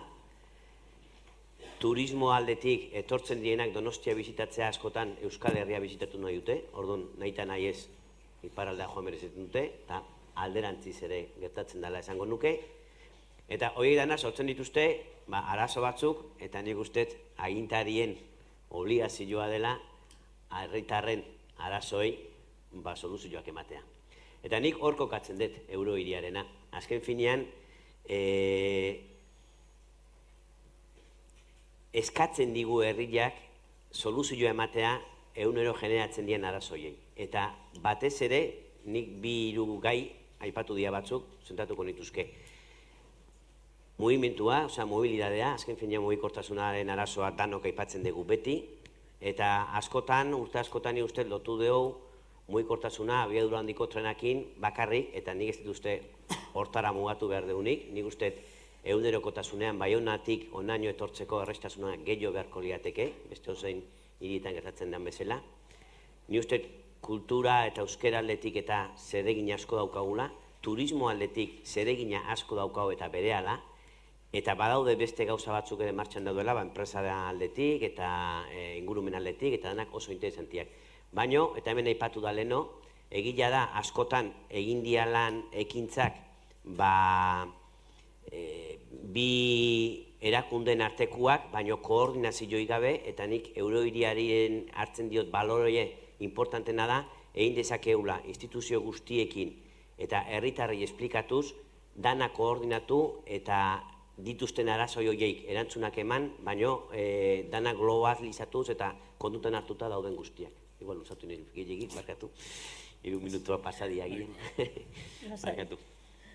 Bai, gure nik uste dut, aurreko izlariekin gauza askotan adoz, nik uste dut, hortik ere eurohiria guk ulertzen dugu aldunditik, ez dela bakarrik elkarlan edo kolaborazio bat ipar eta hegoan artean, baizik eta duela 5 urtea sortu zenean eurohiria dagoeneko bazegoen ingurune bat transformatzeko beharra. Ez da harremanak sendotze bakarrik, baizik eta denon artean proiektu aman komun batzuk garatzeko behar hori. Ez kolaborazio bakarrik, bion artean proiektu horiek bideratzeko, ez? Eta ezin dugu aztu 50 kilometroko luzera, 6.000 biztanleko inguru honetan proiektu aman komunak behar ditula. Eta gero asko hitz egingo dugu, lehen hitz egin da gobernantza eredu ez, baina nik bi erronka, o bi esparro ikusiko nituzke, batetik proiektuak, eta proiektu horrek aipatzen dira, mugikortasuna, edo garapen lurralde garapena, ekonomia aldetik, kultura aldetik, proiektu oso aberatsak, baina batez ere gero, eta horre Julenek aipatu duen moduan, uste dut esparru lokaletik, hau da, herrietatik eta eragile pribatuen parte hartzetik garrantzi handia daukala. Beraz, hor komunikazioa eta hor gizarteratze horrek garrantzia dakala eurohiriaren, eta hor da, nik uste dut egin beharra hurrengo garaietan. Monsieur Denek? J'ai eu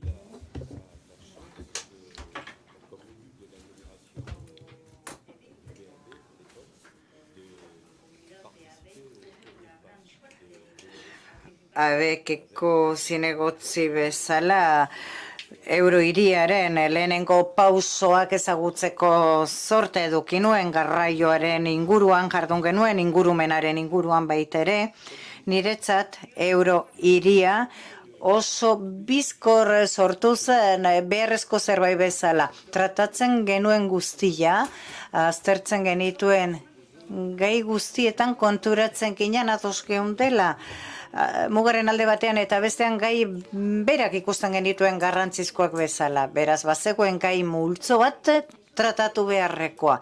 Eta hori bai hegoaldekoentzat, bai guretzat. Eta gainera, gai horiek tratatzeko eskala, gure hirietatik eta aglomerazioetatik aruntzago joan. Beraz, Eurohiria niretzat begibistako zerbait da. Alegin bat ere, bai, Lamassoure presidenteak esan du, borondate politikoa behar da aurrera egiteko. Ohartzen gara, arazo asko dauzkagula, gainera era guztietako arazoak, teknikoak, kultura mailakoak, beraz, borondate haundia behar da, gogo haundia behar da gauzek aurrera egin dezaten, eta aldi berean, begibistakoa da, Eurohiria etorkizunerako formula bat dela. Espazio batu, aglomeratu hau, denbora batetik ona marrazten ari garena, Donostia Baiona artean dagoen espazio bildua honek bere realitate territorial eta urbano definitu beharko du eta era koordinatuan egin beharko du gainera hori. Beraz, adimen borondate politiko bilduma bat eta guztiok elkarrekin aurrera egitea albidetuko du horrek. Buenas tardes.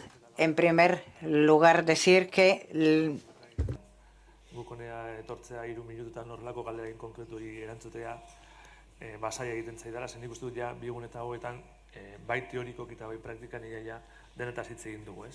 Beraz, alde hortatik eta saiatuko naiz, bintzat gioiak edo lanak aipatzen digun bezala, lehenbiziko galdera horregi erantzuten, ez?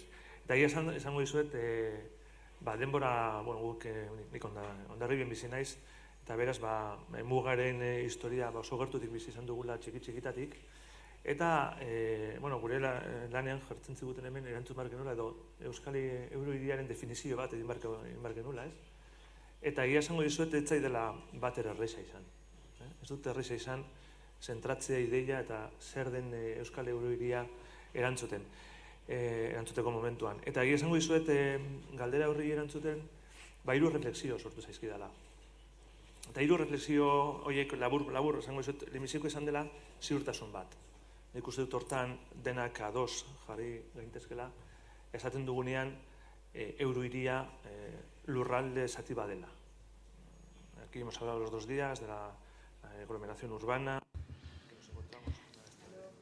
Hiri bildumaz hitz egin dugu, estrategikoak garela, ardatz Atlantikoaren gunean gaudela, Europa Iparregoaren arteko komunikazio ardatz batean, eta uste dut elementu fisiko material horietan ados jar gaitezkela, hori horrela delako, eta uste dut baita ere, Euskal Hiri bat garela, mendeetan zehar lortu dugulako lurraman komun bat edukitzea, kultura, euskal kultura dena, eta noski hizkuntza euskera da batzen gaituen elementua, eta Euskal Eurohiria izate albidetzen diguna. Lurralde bezalakoak, baina gu gure kasuan badugu gure ezaugarri bat, eta da, naiz eta muga hori izan, mendeetan, balurtu izan dugula, bai alde baten eta bai bestean hori sortzea. Beraz, ziurtasun hori badut, lur eremu bat bagerala, eta badugula aman komunian dugun gauza oso garrantzitsua. Bestalde, bigarren reflexioa da, sortzen zaidala da, kezka izugarria. Kezka izugarria, zeren nik ez dakit aurrean, edo aurretik aipatu dudan ziurtasun horrek gure bizilagunak, gure hiritarrek bizi duten edo ez. Mugak sortu zirenean, zertarako sortzen ziren, estatuak zertarako sortzen zuten, erresumak zertarako sortzen zituzten mugak, bakoitzak beria defendatzeko eta kanpotik inorrez ez etortzeko. Era impedir que el enemigo te atacara y era intentar que lo tuyo no se contaminase. Muga horrek historian zehar indarrean egonda, eta beraz, egun batetik bestera, ezin dugu desagertarazi muga horien ondorioak. Zeren gure herritarrak baldakite beste aldian gertatzen dena, bizi dena, qué circunstancias tienen al otro lado, qué les preocupa. Tenemos conocimiento de lo que pasa en el otro lado. Esa es la duda que me origina bastante importantemente. Porque la frontera legal sí ha desaparecido, la frontera administrativa sí ha desaparecido, pero yo creo que aquí ha quedado patente, con ejemplos muy prácticos, que seguimos viviendo en una frontera. Ayer José Antonio Santana, alcalde de Irún, lo planteó y yo lo vuelvo a repetir. Intentemos ir de Irún a Bayona en autobús o en tren. Simplemente con el ejemplo práctico. Eta bukatzeko uste bat, eta gaina uste sakona.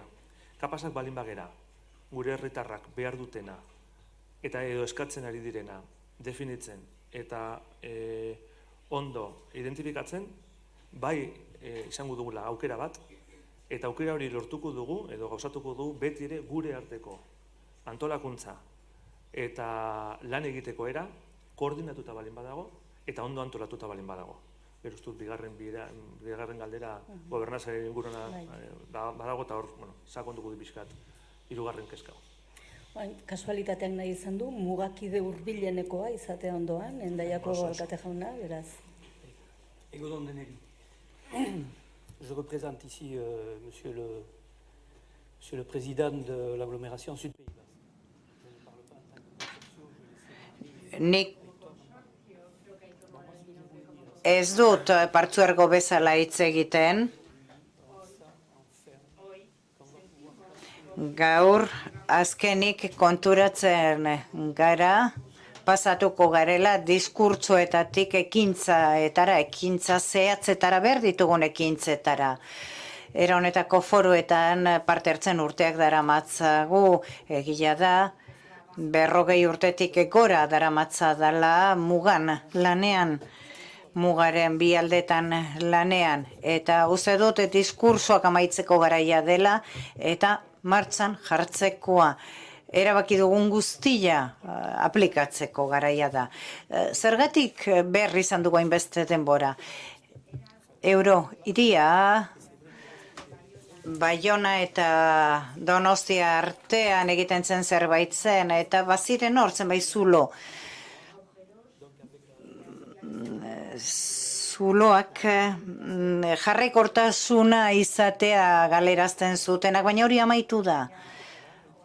Oarzo aldea etzegoen, gu ere ez geunden hor, eta orain, egon beharreko guztiak gaude.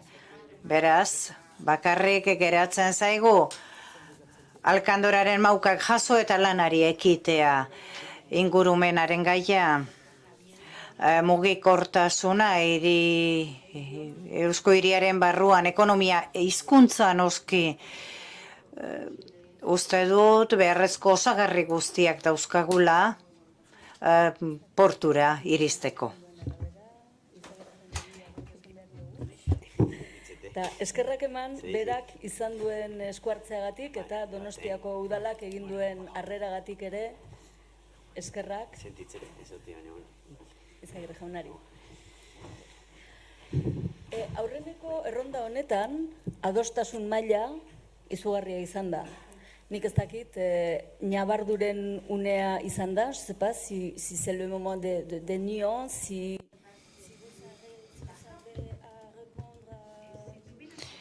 Si tuvieran, erantzun beharko bazeniote.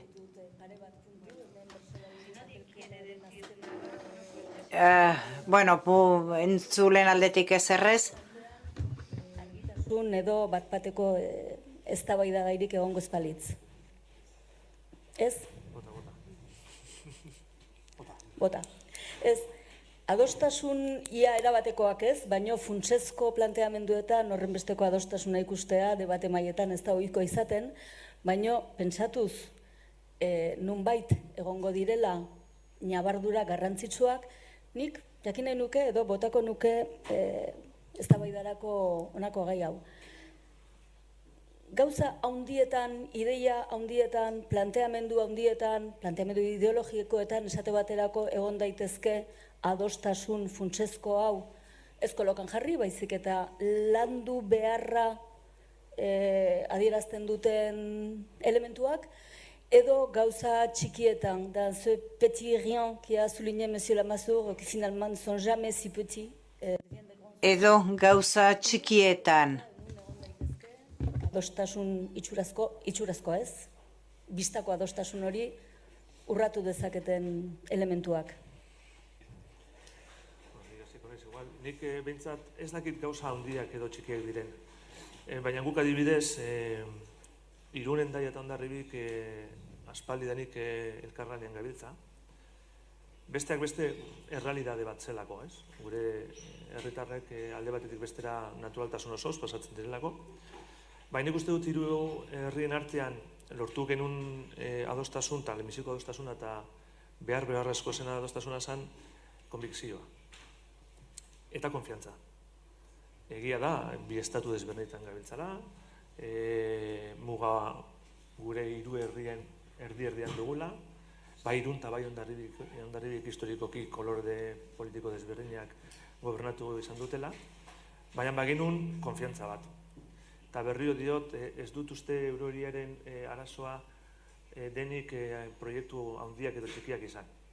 Nik uste dut oinarrian duguna da, benetan konbikzioa dugun, edo ez, proiektu horiek aurre atatzeko. Bai, bueno, izan ere gainera nik uste dut, badagoela adostasun punto bat gai askotan, eta hor egin behar dugu indarra adibidez. Maiatzean kolore, Aitorrek esan du moduan, ez? Kolore politiko ezberdinetako eragileek dagoeneko sinatu genuen ere proiektu bat, mugikortasuna bultzatzeko mugaz gaindiko bi aldetan, eta horrek badauka ere garrantzia, ez? Hau da, adostasuna daukagu puntuetan egin dezagun indarra, adostasun horiek zabaltzen joateko, ez? Eta, zentzu horretan, beraiek Hondarribin, Daian, Irunen ikusi duten behar horretatik abiatuta, proiektuak lantzen ari dira, ez? Eta nik uste hori da, behintzat egiten dugun bidea edo valorazioa. Oui, moi je crois qu'il y a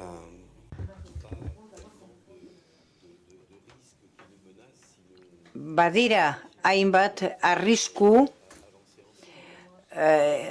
elkarrekin aurrera egitea galerazi dezaketenak. Uste dut gaur egun eskuartean dauzkagun gai, dauzkagun arazoetako asko gure hirietan, konponbideak ez datoz lurralde mailatik, ez datoz hiri mailatik. Gaur goizean Pasaian egon naiz.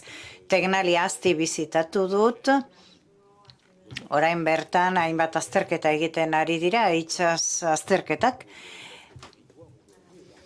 Gure lurralderako, gure gaurko lurralde zabaldurako, uste dut badaukagula gai bat ezin duguna alboratu. Eta ekonomia urdina da, itsasotik datorren hazkundea da. Baina tren honek ihes egingo digu, bakoitzak bere aldetik jarraitzen badugu. Ikusi ditut Tecnaliaren instalakuntzak, ikusi dut zelan egiten ari diren Tecnalian. Bakoitzak gure gaitasunak, gure zuzkidurak, instalazioak dauzkagu, baina elkartu egin behar ditugu. Ez gara inora iritsiko, elkarri bizkarreman da, bakoitza bere aldetik jarraitzen badugu. Eurohiriaren, lurraldearen mailan egin behar dugu lana. Turismoaren adibide hartzen badugu adibidez.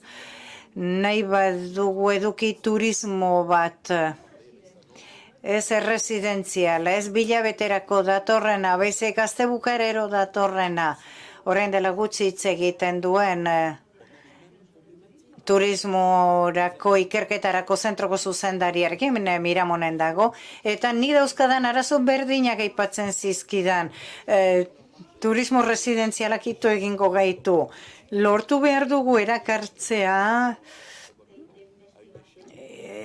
turismoaren ikerketa instantziak erakarri behar ditugu eta Miarritzi izan, Donostia izan maila horretan ezin dugu egin. Eragin beharra daukagu maila horietan zailtasunak desagertzeko lan egin beharrean gaude. Eta egin beharra daukagu. Bestela, zinegotziagaren aldetik garapen kolektiborako lurralde maila eduki behar. La segunda pregunta se refiere también a una cuestión que yo creo que ha sido largamente planteada y debatida durante estos días. Y la pregunta versa en torno al modo de gobernanza que les parece más adecuado para una estructura como la Eurociudad. En esta ocasión empezaremos la ronda. Alors c'est à vous, Monsieur Salaverry, de commencer cette fois-ci. Bon, la gérance, on en a parlé longuement, je crois que... Bueno, luzaroan hitz egin dugu gobernantzari buruz. Eta zaila da, puntu zehatza aurkitzea. Hau da, guk nahi dugun maila zehatza aurkitzea. Nik uste dut, maila guztiak, erakundeen maila guztiak, hau da, mankomunitateak, organismoak, denok egon behar dutela ordezkatuta gobernantza horretan, hau da, denok parte hartu behar dute eztabaidan. Eta guk, gerentziarako batzorde bat sortu dugu horretarako. Instantzia hori iruditzen zait egokia dela. Arazo zehatzei buruz hitz egiteko, eta iruditzen zait, eta gainera hori entzun dugu dagoeneko gaur egunean zehar, hainbat alditan. Beharrezkoa izango dela, hain zuzen ere, behar bada, instantzia batek lideratu beharko duela, behar dugun gobernantza hori, arazo hori, noski, irekia da, zein izan behar da maila hori, aztertu egin behar dugu, da, ikusi behar dugu zein izan behar den instantzia, eta pixkanaka horrela iritsiko gara gu behar dugun gobernantzara, da, askotan, gaiaren arabera aldatu egin beharko dugu gainera. Alertatik, baina berak esaten zuen, laburra la que maskorra. Nahi dut. Niri berdintzait pertsonalki ze eremu edo ze eredu erabiltzen dugun gure Euskal Eurohiri hau gobernatzeko edo bideratzeko, ez? Baina bai badut susmo bat eta da, dugun eredua elkarte desberdinekin, lan talde desberdinekin, administrazio desberdinekin eta bar, ez nuke esango eredua agortuta dagoenik, baina bait nik uste eredu hori nekatuta ikusten dudala. Gure bileretan askotan teoriaren munduan ibiltzen gara, baina egia da teorikoki badostasuna lortzen dugula, baina gero praktikotasunera eramateko zailtasun ikaragarriak ditugula, ez? Beraz nik uste dut eredu hori aldatu behar dugu, eredu berria noski hartu behar dugula parte erakundi publikook, baina baita ere parte hartu behar dute eremu pribatuak, badira hor beste elkarte batzuk, eta noski sartu beharko genituzke tartean herritarrak eta duden asmoak eta nahiak antolatu batean eta egoki batean, ez? Baina nik uste dut berriro diot eredua dugun eredu nire susmada pixkat nekatuta ikusten dudala. Oui, moi je pense que les deux axes d'une bonne gouvernance.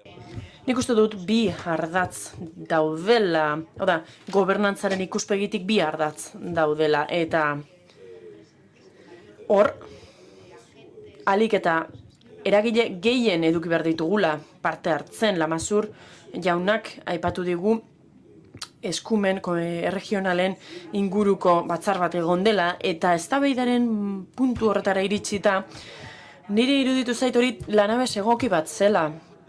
Hau da, beharrezkoa da, alik eta kide gehien mahai baten inguruan biltzea. Eta bestalde, gobernantzak oinarri bat eduki behar du. Hau da, herritarrek askoz ere parte hartze aktiboagoa egin behar dute hor ekarten bitartez, zergatik ez? Lehen ere, aipatu dugu, eurohiria hauskor egin duen elementuetako bat da,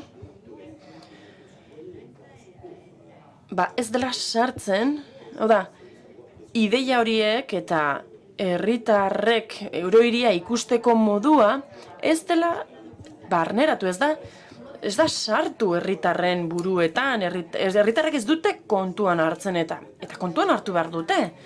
Beraz, gobernantza sistema konkretu bat hartu behar dugu, erakundeetako instantzia eta ordezkari ahalik eta gehien hartuko dituena bere baitan. Kontuan hartuta zer gertatzen ari den, noski, horien guztien ardura baita. Eta gero hori guztia lotu behar dugu herritarrekin, ahalik eta gehien hurbildu behar dugu hori herritarrengana. Ez dakit, aipatu du, ez? Eredua agortua ez, nekatua dagoen. Nik bai hemen, bai guk baitzat ikuste dut, ereduak argi dago eskumenak dauzkagun erakundeak, instituzioak, elkarlanean proiektuak atera ditugula, baina hemen entzuten nahi dana da herritarrei edo eragilei hitza ematea, ez? Nik uste dut hor dagoela hemen dagoen gakoetako bat edo erronketako bat. Hau da, harreman sare hori edo behintzat gobernantza eredu hau egonkorra izan behar da, nolabait eman behar zaio jarraikortasuna jendearengan ere konfiantza hori zabaltzeko. Eta nik uste dut, garrantzitsua dela eragile publiko eta pribatuen arteko elkarlanerako esparru bat ere zabaltzea hemen aipatu den moduan, ez? Ez dakit ze foro, baina forum bat, eurohiriaren forum bat, eurohiriaren beste esparru egonkor bat, hor non eragile pribatu eta publikoek elkarlana egin duten proiektuak aurrera ateratzeko. Eta nik uste dut hor dagoela gakoa, ez? Eredu honi aldaketa bat edo berpiste bat emateko, aipatu da gizarteak ere ez daukala, ez? Eurohiria kontzeptua ez dagoela edatu da edo gizarteratuta ez dagoela. Eta horrek zerbait erakusten digu, ez? Ez dela lan hori egin gizartea implikatzeko gizarteko eragile ezberdinak, ez? Eta hor dago. Lehen aipatu dugu, uste dugu, komunikazioa garrantzitsua dela, baina proiektuak aurrera ateratzen hasten badira, hori da komunikazio garrantzitsuena, ez? Benetan proiektuak martxan jartzea. Eta nik uste hori dela, esparru hori irekitzea, publiko zein pribatuek, eragile sozial, ekonomikoek, non partekatu dezaketen proiektuak. Bueno, nik uste hori diagnostikoa dela garrantzitsuena hasiera batean, ez? Eta diagnostikoa da Jon Peliko haintxe komentatu duena, eta atzo etengabe aritu ginen gai horren inguruan, eta orai berriro ateratzen da gaia, ez? Ez ezagutza maila duen herritarrak eurohiriaren inguruan, eta uste ezagutza maila hori oso murritza dela, oso murritza gainera. Oso jende gutxik ezagutzen du zehazki, gutxienez ingurune honetan, ez dakit hainbeste iparraldean errealitatea nolakoa den, baina gutxienez ingurune honetan oso jende gutxik ezagutzen du zer den eurohiria. Eta horretan ikusten du, gu ez gaude agentziaren parte, atzo atera zen gaia eta gure interesa ere erakutsi genuen, baina usten dut agian hausnarketa hori konpartitzen duela, ez? Ze puntuteraino orain arte eduki duen gobernantza eredua ez da iritsi tope batera, eta orain momentu honetan planteatu behar den beste gobernantza eredu bat, ilusioa ere transmitituko duena, eta zentzu batean transmitituko duena beste eredu bat, nun herritarrak ere sentituko diren identifikatutak. Eta zentzu horretan nik lehen aipatu tokiko eragileak, tokiko instituzioak garrantzia dute, zalantzarik gabe, herritarrekiko gertuen gaudena geralako eta transmisio hori errezago egiten dugulako, baina nik gero hemen aipatu denaren aritik bi motako agenteak ere kontutan hartuko nituzke, batetik agente kompetenteak direnak eta ez daudenak, hori importante da, gero itzen gogu proiektu buruz, baina Transfermuga bezalako proiektu bat, nik uste proiektu importantea den eta etengabe jartzen ari da hemen proiektu hori erdigunean dudari gabe kompetentean diren beste eragile batzuk ere aurkitzen ditu, eta horien artean adib bera izan detekena ordenarako ez. Orduan, zentzu horretan, importantea da horien papera nunbait edo nolabait egotea, eta bestetik beste eragile batzuena. Bai eragile herritarrena, kultur eragileena, edo enpresa eragileak. Nik uste zentzu horretan ere aurkitu beharko dela modu bat, nun guzi horrek enkajatzeko toki bat aurkitzen duen. Zakit, honetan elkarri oharrak edo egiteko interesik edo berrik sentitzen duzu, baina nik galdera bat eukiko nuke, zuen artean sortzen ez baldin bada. Ez? Una duda que me ha surgido tras escuchar sus intervenciones. Zalantza bat sortu zait, zuen hitzaldiak eta atzokoak entzun ondoren. Hor, luzaroan hitz egin genuen ikuspegi desberdinei buruz, kasu honetan denok ados zaudeten. Eredua, behar bada, iraungita dago edo agortuta dago. Nik jakin nahi nuke, egituretatik, hau da, lanerako plataformak zer nolako aukera formalak sortzen dira gaur egun euro hiriaren eskema horretan, hau da, azken urte hortan garatu dugun eredu horretan. Ba aldago aukerarik, edo eskema horretan ba aldago aukerarik foroak egiteko, mekanismoak sortzeko, espazioak eskaintzeko, arazo zehatz horietarako irtenbideak proposatzeko, edo ideiak berak ez ote duen nolabait baldintzatzen etorkizunerako proposamenak egiteko aukera. Gaur egun daukagun espazio honek ematen aldu aukerarik etorkizunerako proiektu horiek gaur egundik lantzen hasteko. Creo que he dicho que no creo que esté. Nik uste dut, nik esan dut, eredua ez dago iraungita, ez dago agortuta, baizik eta nekatuta dago eredua. Nik uste dut, desberdintasuna, eta hau, hartzuergoan gertatu zaigu, azken urteotan elkarrekin lan egin dugu, eta gizartearen parte hartzea bilatu dugu, lan asko egin dugu horretarako erakundeetatik martxan jar daitezke elementu asko partaidetzarako, parte hartzerako. Eta askotan porrotean amaitzen dira. Baina ez bakarrik herritarrek jarraitzen ez dutelako edo jarraitzen ez gaituztelako. Ez da erraza herritarrek parte hartzea, laguntzea. Maila teorikoan ari gara, baina praktikan hori egiazko arazo bat da, gertatu egiten da, guk kolaborazio kulturalerako proiektuak martxan jarri ditugu, kirolaren alorrean ere bai, zerbitzu sozialetan, euskararen inguruan, eta lehen hilabetetan funtzionatzen du, bai, erdi mailako maila batean. Baina denborarekin, guri behintzat alaxe gertatu zaigu, ezakigu egunerokotasunean behintzat arazo gehiago izan ditugulako behar bada, jauzi hori gine izateko, ezakigu, baina guk uste dugu, bai, arazo bat dugula, nolabait, identifikatzeko zein diren hiritarren beharrak, behar bada, foroa jartzen ditugu martxan, parte hartzea bultzatzeko, eta ikusten dugu gero jendeari etzaiola xola. Gero urrengo galdera da, zer ardura zaio, zer axola zaio herritargoari. Ikuste dut gure harreman instituzionalak baliagarri direla, baina noski bai, logikoa da. Oda, mendeetan zehar, muga bat, frontera bat eduki dugu, eta horregatik iparraldekoek iparraldera begiratu dute eta hegoaldekoek hegoaldera. Historiako orban izugarri hori ez dugu berehala gaindituko. Nik uste dut hor galdera bat dugula gainera. Oda, gai otegaren orban hori sendatzeko eta bidasoa arresi bat izan ordez, bidasoa elkartzeko gune bat izan dadin. Nik uste dut lurraldeen aldetik ez dagoela berez arazorik, pertsonak garela arazoa.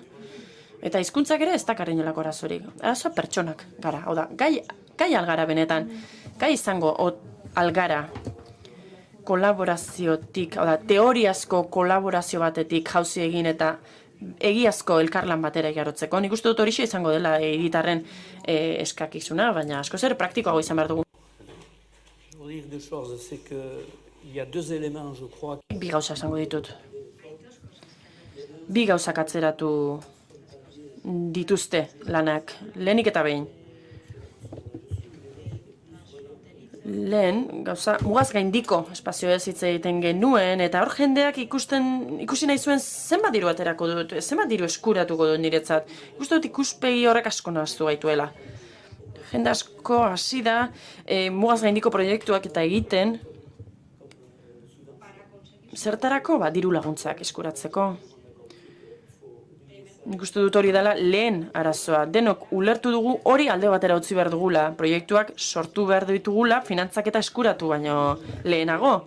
Hori denodakigu baina esan egin behar da. Eta horrekin batera, nik uste dut nolabait instantzia berriak gainjarri egin direla, organismo berriak. Eta horren ondorioz gauzak ez direla izan argiak. Hau da, eurohiriaren barruan gauzak nolabait diluitu egin dira, desagertu, ezala, organismo gehiegi egon dira eta ez dugu jakin zer egiten zuen nork eta nola. Beraz, egun hauetan, foro honetan, ikuste dut, apur bat garbitu egin dugula eremu hori, badakigu bi aldeetan borondatea badagoela. Orain badakigu hori, eta uste dut, bi egun hauetan, hori behintzat lortu dugula.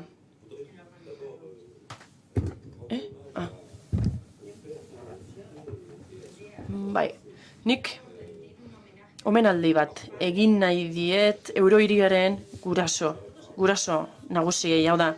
Guraso horiek gure atzean daude nolabait. Eta batzuetan oso modu diskretuan gainera. Baina beharrezkoa zen. Hau da, lehen tarte hau nolabait, lehen lanerako, lehen eraikuntzarako espazio hau beharrezkoa zen. Oinarriak jarri behar ziren espazioak sortu nolabait. Eta iruditzen zait, ez dela eurohiria gehiegi instituzionalizatu behar. Eurohiria borondateetan oinarritzen da, borondate partekatuetan, borondate horrek ireki egin behar dira. Gainera, hiritarrei ireki egin behar zaie, ate hori, lehen esan dut. Gainera orain, falta zaiguna da, eurohiria ezaguna egitea, popularizatzea nolabait. Horretarako, mezu handiak, edo mezu zabalak, igorri behar zaizkie hiritarrei, hau da, aipatu duzu, zeuk ere lehenago, esan behar zaie, espazio hori, espazio handi hau, espazio honek nola ikusten duen bere hirigintzako etorkizuna eta lurralde mailan ere nola ikusten dituen gauzak, nola eraikiko ditugun gauzak elkarrekin adibidez. Guk partekatzen dugun realitate urbanoa, nolabait partekatzen duguna, geroz eta trinkoagoa da, geroz eta dentsuagoa da. Hor, beraz, zer nolako kualitateak, ezaugarriak nahi ditugu, hau da, guk hirigintza eraikuntza honetan zer nolako dentsitatea nahi dugu, zer nolako ezaugarriak eduki nahi ditugu, biztanleria nahasketa zer nolakoa nahi dugu hor. Halako gauzak erabaki egin behar dira, zehaztu egin behar da, etorkizunean zer nolako lurraldea nahi dugun, zer nolako arriskuak dituen horrek. Zer nolako heterogeneotasuna nahi dugu espazio horretan. Eta mezu horrek nolabait egituratu egingo du hiritargoaren iritzia. Mezu hori helarazi behar dugu. Horrek kokatu egingo gaitu eta gainera identifikatu egingo gaitu. Eta gainera lanerako hildo interesgarria izango da eurohiri honetako parte diren erakundentzat.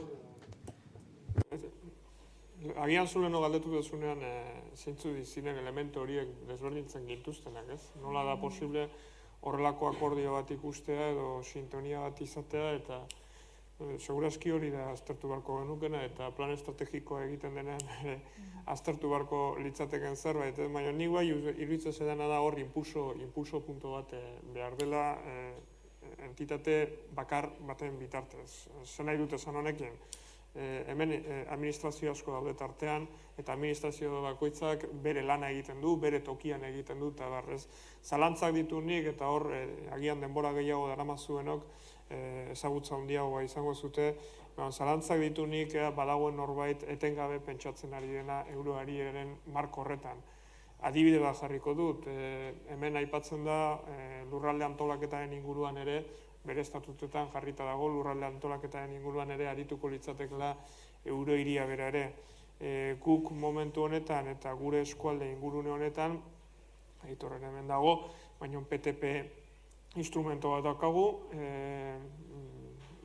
bere momentuan paralizatu egin zena, baina hor omen dagoena, eta nik zalantzan jartzen duena, zer gertatzen da PTP horrek duen jarraipenarekin, ez? Nun jarraitzen du, nun dakagun marko hori, nola sortzen dugu marko hori, nola pentsatu dezakegun lurralde antolaketa bat, soilik hegoaldearen parte hori kontuten hartuta, nun Hondarribiak muga egiten du Hendaiarekin ere bat, ez? Nola sortzen ditu Hendaia eta Hondarribiaren arteko konexio eta mobilidade kontu horiek. PTP batean azkenean PTP, plan territorial parzial, olako dokumento batean, azken finean mobilidade kontuak kontutan hartzen direlako, infrastruktura kontuak kontutan hartzen direlako, eta barrez. Orduan, ni bai iruditzen zaidala da, ez dagoela buru bat bere osotasunean aglomerazio, gurizio, agian kontutan hartuko duena, agian bai, berriro diot, nien nahi izan sartuta egon, orduan, errespeto guztiarekin diot, agian horbaitek kontrakoa esango dialako. Eta gero, nik uste, atzo Baionako alkateak aipatu zuen, eta nik bat egiten dut, kuestio praktikoa behar ditugu, segurazki. Aipatzen dugunean, herritarrak ez dakatela honen inguruko ezagutzarik, ez dutela dimensionatzen, ez dakitela zer den, oso probableki da kuestio praktikoak ez dituztelako ikusten. Gure herrian behintzat ikusten dien kuestio praktikoa da Eurohiria dantzan egiten denean. Eta hor, gure herrian egiten dira horrelako dantza topaketa batzuk. Horretan da gure herriko herritarrak ikusten dutena, ez dute gehiago ikusten. Eta nik berriro diot eta usten dut oso kontutan hartu behar den proiektu bat dela mugikortasuna Baionatik Donostiara.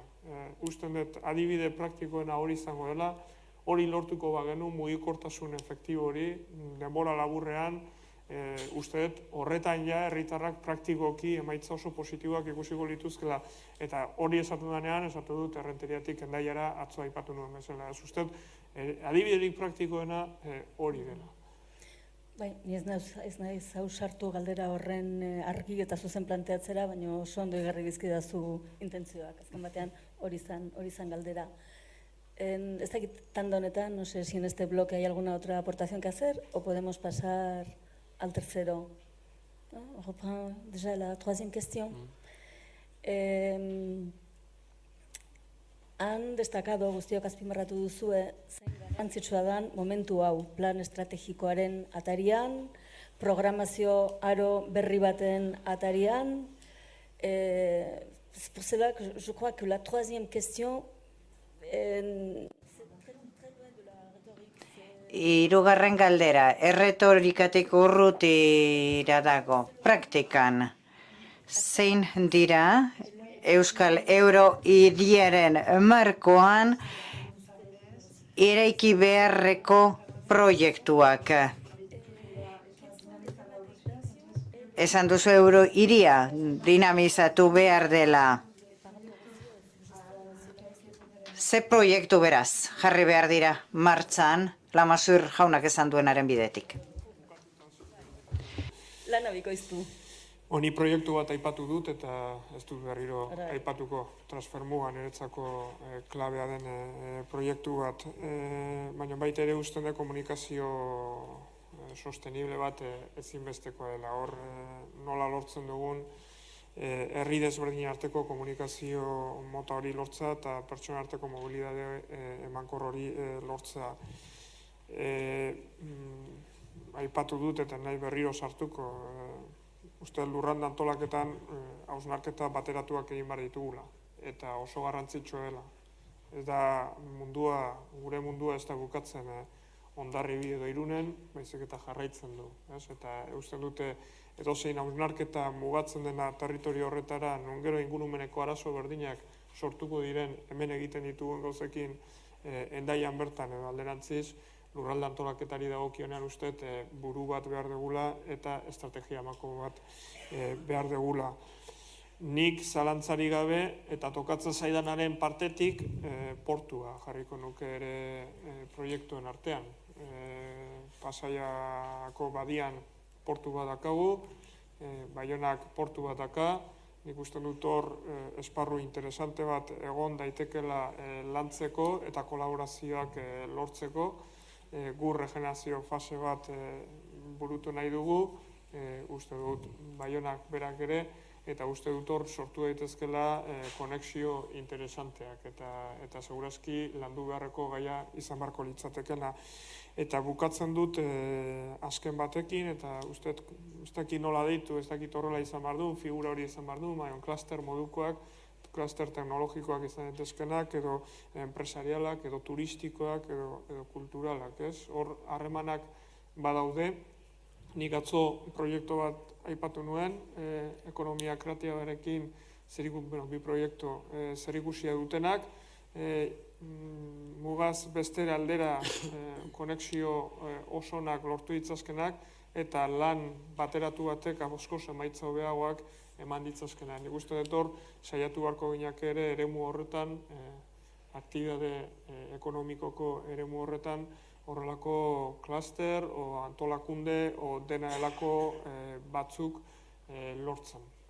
Nik jartzen dituen proiektua. Bai, guztiz, ados gainera, nik uste aipatu da egun hauetan, ez?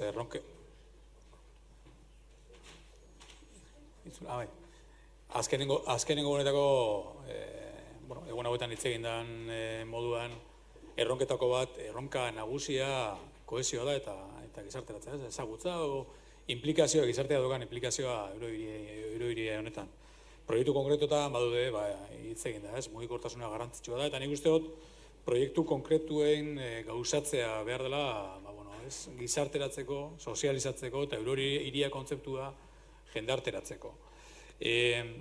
Aipatu da, ez? Ekonomia inguruko proiektuak noski hor dago bihartean, eta badaude ekimenak, eta uste dut horretan, eta ideia hori, bota duzuna, klasterren sistema hemen hain garatu dagoena ere, hegoaldean, iparraldearekin konpartitzeko, eta esparru ekonomikoan ere lantzeko. Baina gero beste esparru bat ere, aipatuko nuke da, hezkuntza eta gazteen arteko gizarte kohesio hori lortzeko, ezinbesteko da nik uste dut, hasi umetatik, egiten nahi da modua, baina horretan indartzea, etorkizuneko gizarte kohesionatu bat lortzeko ezinbestekoa da hor indartzea, ez?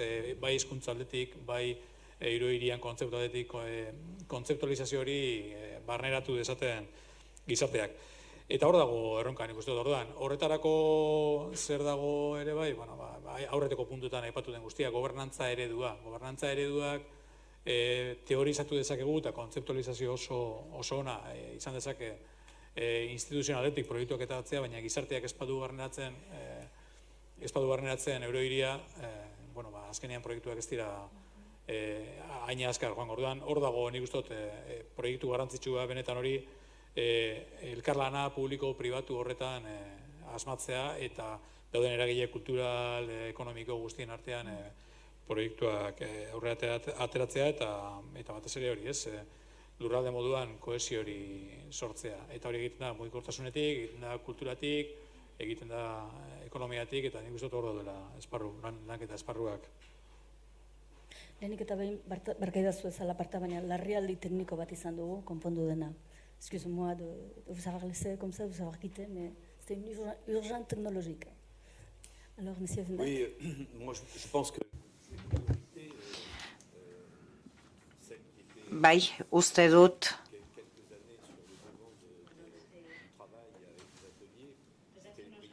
Orain urte batzuk geroztik mugikortasuna eta ingurumena landu ditugu, tailerren bidez eta oso funtsezkoak dira lehentasun horiek. Eta zurekin baten ator, esaten duzunean, danok ohartuko gara eurohiriaren garrantziaz, desplazamentu sistema baten daukagunean, momentu honetan aztertzen ari garena. Desplazamentu horiek bestera batera egin ditugunean. Ingurumena, adibidez baita ere, bainatzeko uren kalitatea, gure hondartzetako uren kalitatea oso gai garrantzitsua da, eta horretan ere eurohiriak parte hartu dezake proiektuekin, iniziatibekin, eta ekintzekin aurrera egiteko. Baina ekonomia, turismoa adibidez, hor dago, arazo komunak dauzkagu. Behin gehiagotan diot, zuek zorionez, badaukazue ikerketa zentru bat turismoaren alorrean, eta zentru horretara sarritan etortzen naiz, 26 pertsona ari dira etorkizuneko turismoaren gainean lanean, eta Miramonen daude. Beraz, gai horietan parte hartu ahalko luke eurohiriak kulturaren eremuan berdin. Eurohiriak montatu alko luke edo proiektu kulturaletan lagundu alko luke. Beraz ez dut uste badagoenik edo lehentasuna eman behar zaionik alor bati euro hiriak lurralde baten, hiri baten gertatzen ari den guztian parte hartu dezake eta guztiz legitimoa da esku hartzea guzti horietan. Beti legitimitatetaz, identitate ekonomikoetaz eta barrari gara izketan. Euro hiria modu jakin batean artikulatzen da eta lurralde legitimitate badauka, nortasun legitimitate bat, identitate bat bideratzen duelako mundura irekia dagoena, etengabeko aldaketa batean dagoena. Beraz, berez zer egin handia da, mezuak bidaltzea, proiektuetan lagun izatea, motore izatea, lurralde honen motore izatea.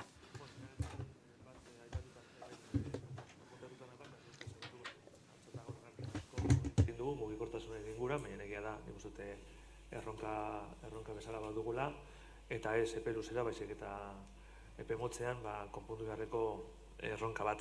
Eta hortaz aparte nik beste 3 aipatu nahiko nituzke bat, eta badakit sartzen izela toki seri samarretan edo, nik uste dut behin-behingoz saiatu barko gineketela, bai Miarritz eta bai Hondarribiko aireportuen inguruko koordinazioan.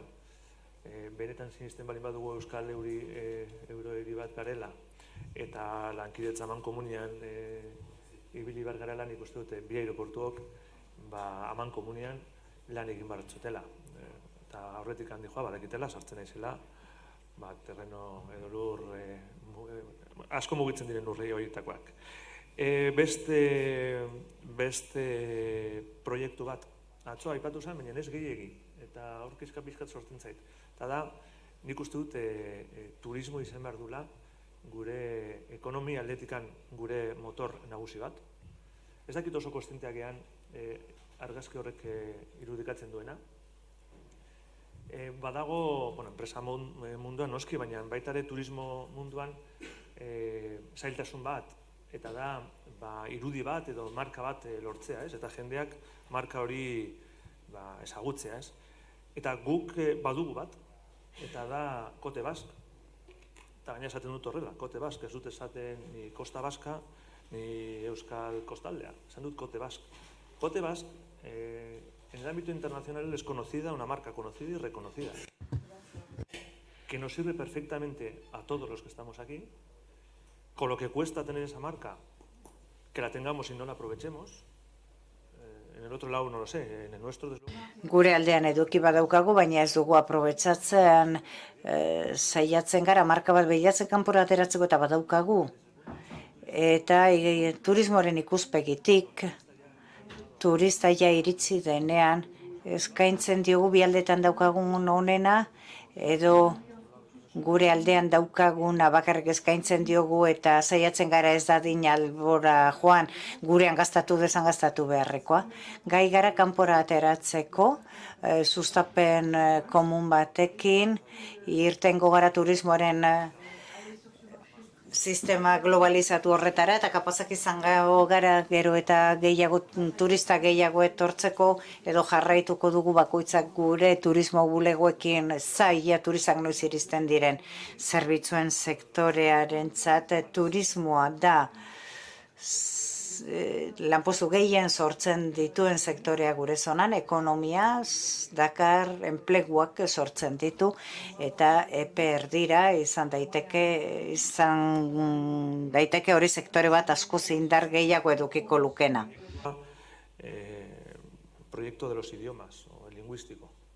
Nik nire esperientzia pertsonala kontatuko dut, baina nik ikastola nintzenean 6-8 mailan, aspaldiko maila horietan, frantzesa ikasten genuen. Bupera sartu genienean, justo hortan, inglesa sartu zen. Frantzesa utzi eta inglesa sartu. Beraz, nik uste dut gure belaunaldikoak ez frantzesa eta ez inglesa. Eta horren, ibili behar izan dugu gure bizitza osoan, ikasi nahian edo gaizki ikasi nahian bai frantzesa eta bai inglesa. Nik uste dute gure eurohiriak duen ondare nagusiena 3 hizkuntzak direla. podemos movernos en un tren a toda velocidad desde Donostia a Bayona. Pero como no nos entendamos al hablar... Elkar ulertzen ez badugu, ez daukagu zer eginik. Mugitu gaitezke oso azkar Baionatik Donostiara, baina zenbat diru gastatzen dute familiek gure semek ingelesa ikastea lortzen, beharrezkoa dena, funtsezkoa dena. Zenbat kostako litzateke eta proiektuak hemengoek frantsesa ikas dezaten, inmertzio linguistikoko programetan Hondarribitik 300 metrora. Uste dut aukera horiek galtzen ari gara nire gurasoek, nire aiton amonek bazekiten elkarrizketa bat izaten frantsesez gaur egun.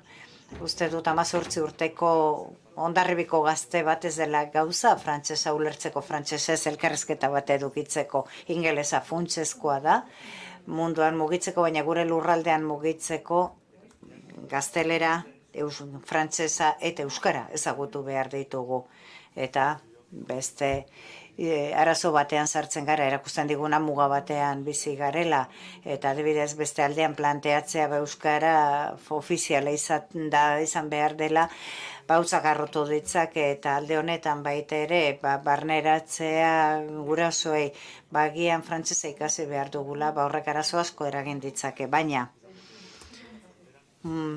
muga batetik kilometro batzutara albokoaren hizkuntza ezagutu behar duta, zeren ingelesarekin zakin oraino joan gaitezken, baina frantsesarekin bordeleraino joan gaitezke enplegu bila. Edo gaztelerarekin bordeletik etor daitezke Bilboraino. Aukera hori galtzen ari gara, eta iniziatiba hori berreskuratu dezakegu. Baina hiru hizkuntzak ezagutzeko programak gure plan estrategikoaren ardatz izan beharko luke.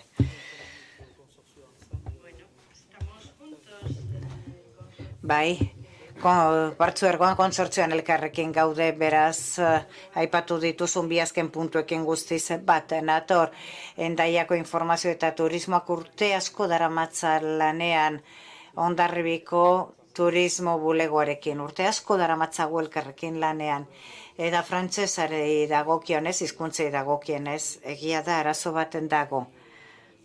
Eta egia da, frantsesa ez dela mugaren alde honetatik itzegi ez ikasten den lehen atzerriko hizkuntza. Eskola frantsesak orain 10 urte atera ziren hemendik, eta euskara guk egia da, sendotu behar dugu egia da, gauza asko daukagu gure aldean euskararekin egiteko, ez daude laguntza asko, baina espero dugu laguntzak etortzea, baina euskara alde batean dago eta frantsesa ere beste aldean. Bera urrutirago joan da. Esan du, momentu batean beharko litzatekela instituto bat lau hizkuntzatan eraikitzea. Guke gure Partzuergoan bai lana egiten dugu 3 hizkuntzetan, baino egia da instituto bati ingelesa gehitu beharko litzaiokela.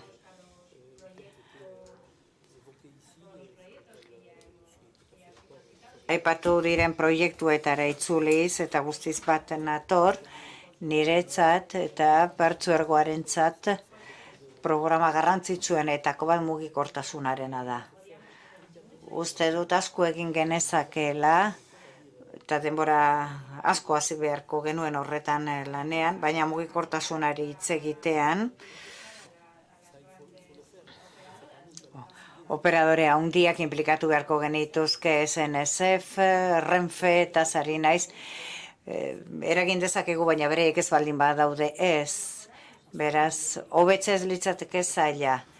Eta hirugarren aria edukiko bagenuke, Renferen bidearena konponduz asko edukiko genuke, ingurumena, hondartzetako uren kalitatea hitz egin dugu, Pasaian badaukate proiektu zoragarri bat, bai jarraitzen dut ez gehiagia aztin egiten ari direna, eta Irun falta da, baina kontuan eduki eta Hondarribi ordezkatua dagoela mainguru honetan, eta gu ere hemen gaudela.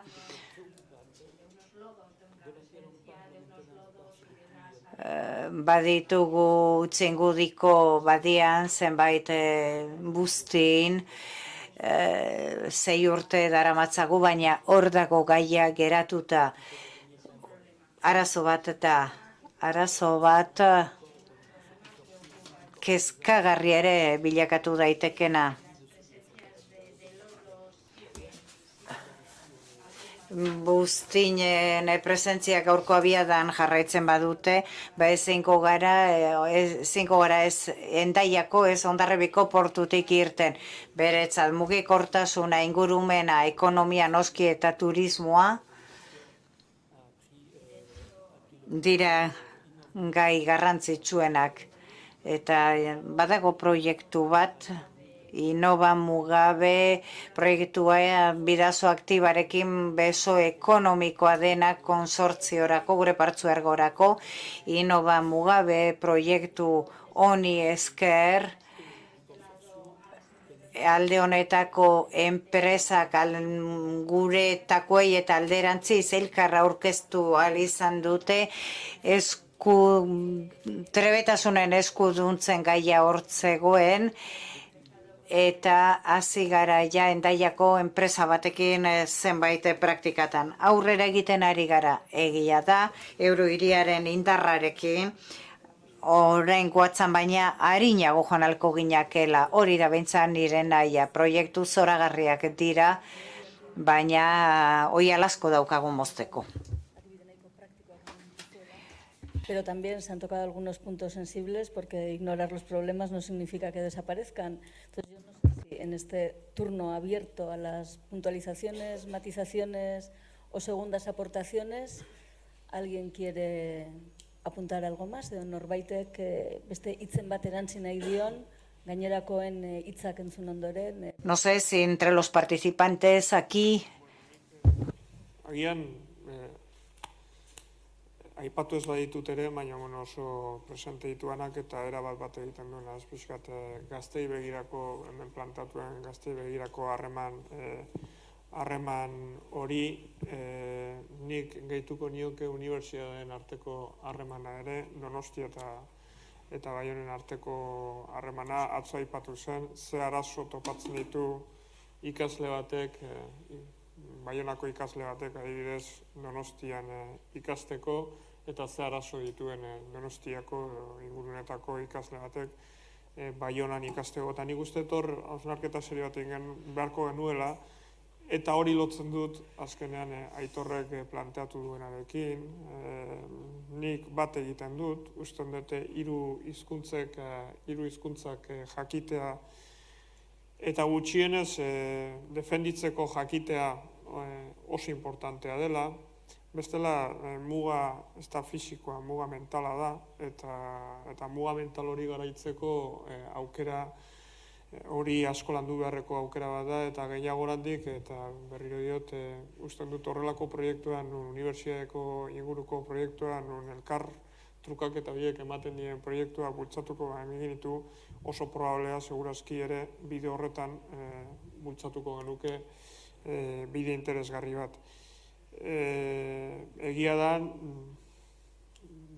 jarri gaitezen maila personalean. Nik iparraldeko jende batekin harremana dut, baina euskaldun jendearekin dut harremana. Eta hori da nire realitatea. Eta usten dute hor komunikazio, hizkuntz komunikazio hori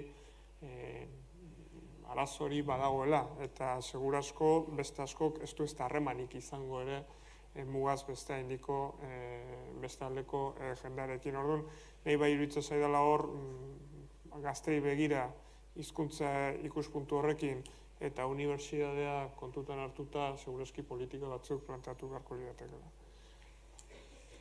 Beste ekarpenik? Bai, eta turismo aldetik adibidez aipatu du Aitorrek ere bai, eta nik uste dut hor ere guztiz adoz. Hizkuntzen garrantzia noski, hemen aipatu da, hizkuntzak turismorako ere laguntzen du, kanpotik datozenak eta hemen hizkuntzak itzien doanean barnatu dagoenean gizartean hizkuntza hori jendean harrerarako, bada beste balio bat. Eta gero turismoan aipatu du marka kontua, eta nik bai hor ere, harri dago, hausnarketa egin behar dira, ez? Nora goazen edo ze esparrutan saltzen nahi geran Euskal Herria edo kasu honetan Eurohiria, Kote Bask, nik uste dut marka horien eta mai gainean jarri behar dira, ez da bai da biek, ez?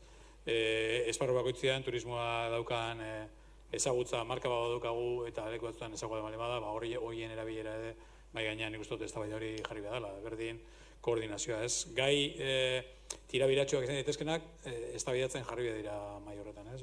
Koordinazioak, aireportuen arteko, hau da, azpiegitura bat dauzkagu, aprobetxa ditzagun azpiegitura horiek, ez?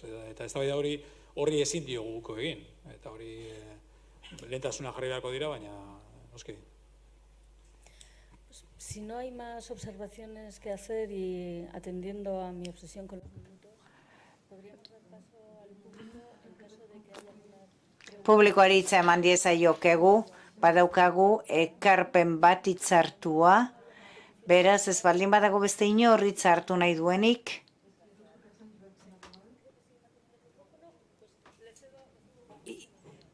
Nere mikrofona uzten dizut. Eztabaida oso interesgarri iruditu zait, baina deigarria egiten zait. Ez dakit gauza nola esan, errespeturik handienarekin, badira, zenbait bi gauza Lamassoure jaunak esan dituenak. Zuek ikutu duzue. Azarretzen duten gaiei buruz hitz egin behar da. Noski, zuk lur mugikorrak aipatu dituzu. Eta beste kontua da, ez dugu gurpila asmatu behar. Europako beste zona batzutan, arazo hauek ematen dira. Europako biztanlegoaren 28% mugetan bizi dira. Beraz, bi gogoeta, labur. Bata ikuspegi teorikotik, baten batek aipatu du hemen,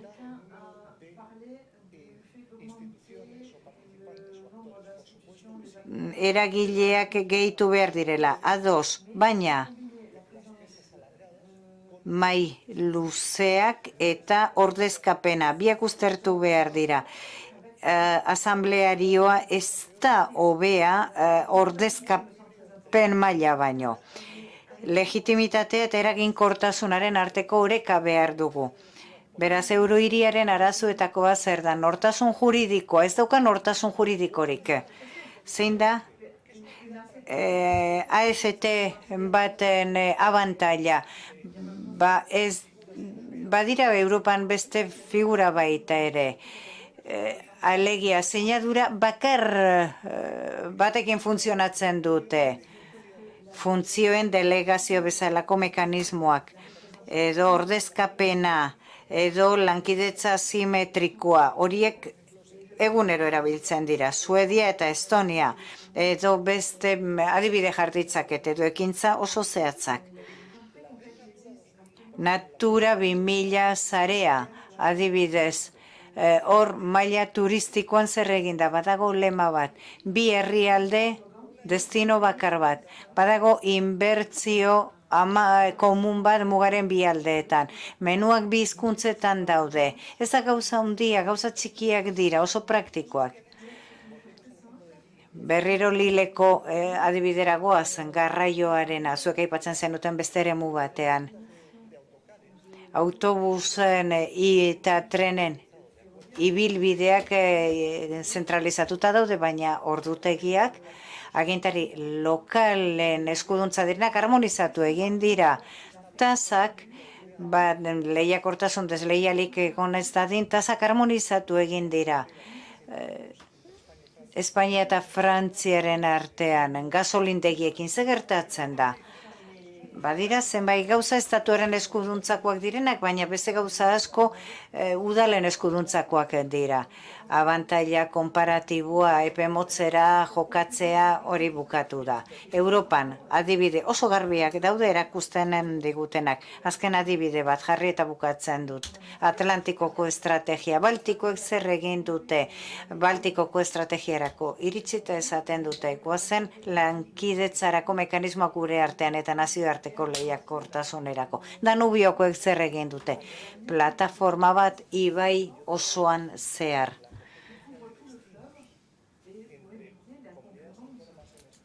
Espainiako komunitate autonomoen eta Frantziako hirien artean, Nantes eta San Malori buruz ez dut hitz egingo, bueno, hori ere alde guztietan gertatzen delako lehiakortasun historia hori ja atzean utzi beharko genuke, eskerrik asko. Sur cette question de la concurrence qu'évoquait monsieur, bien sûr, par exemple, que dans le secteur touristique, on est concurrent. Il y a des concurrences qui existent entre les stations touristiques. Bai, lehia dago, egia da. Lehia dago hiri turistikoen artean, gasolindegiak era aipatzen zenituen, eta guk elkarrekin eraiki behar ditugu gauzak. Mugaz gaindiko industria eta merkataritza ganbera lanean ari da, turismoko ibilbideak ezartzeko, eurohiriko eskalan. Hau da, turistek aukera edukiko dute, telefono mugikorretan edo tabletzetan, lortu izango dituzte ibilbideak. Hau da, txangoak ikusi izango dituzte, edo autobusen irteera orduak, trenen irteera orduak, eta hor, noski bai, elkarrekin lehiatu egiten dugu, baina beste une askotan elkarren osagarri izan gaitezke. Horren bestez, lanbide hori hortxe dago, hasten ari da.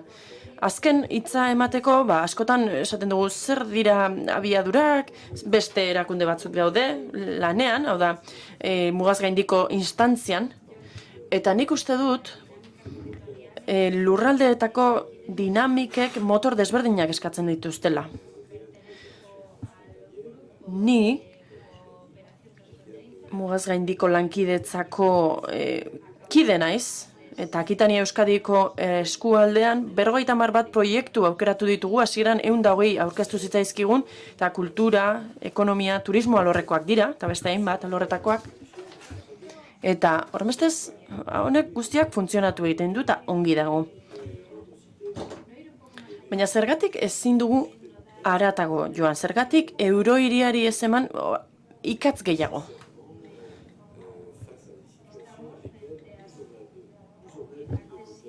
Hau da, aurrez aurre ditugu, egoera jakin batzuk, egoera horiek behartu iten gaituzte, orduan jardutera, eta zenbat eta ikatz gehiago duki, orduan lan gehiago egingo ditugu. Mugaz gaindiko lankidetzan, gauza asko dago egiteko. Nik zerbait nabarmendu nahi nuen, zehaztu egin nahi izan dut, hau da, zer falta zaigun adierazi nahi izan dut. Eta egia da, eztabaida edo planteamenduen maila desberdina dela, bakoitzaren eskumen mailaren araberak, noski. Nik bi egun hauetan gauza asko entzun ditut, eta askor gehienarekin ados nago.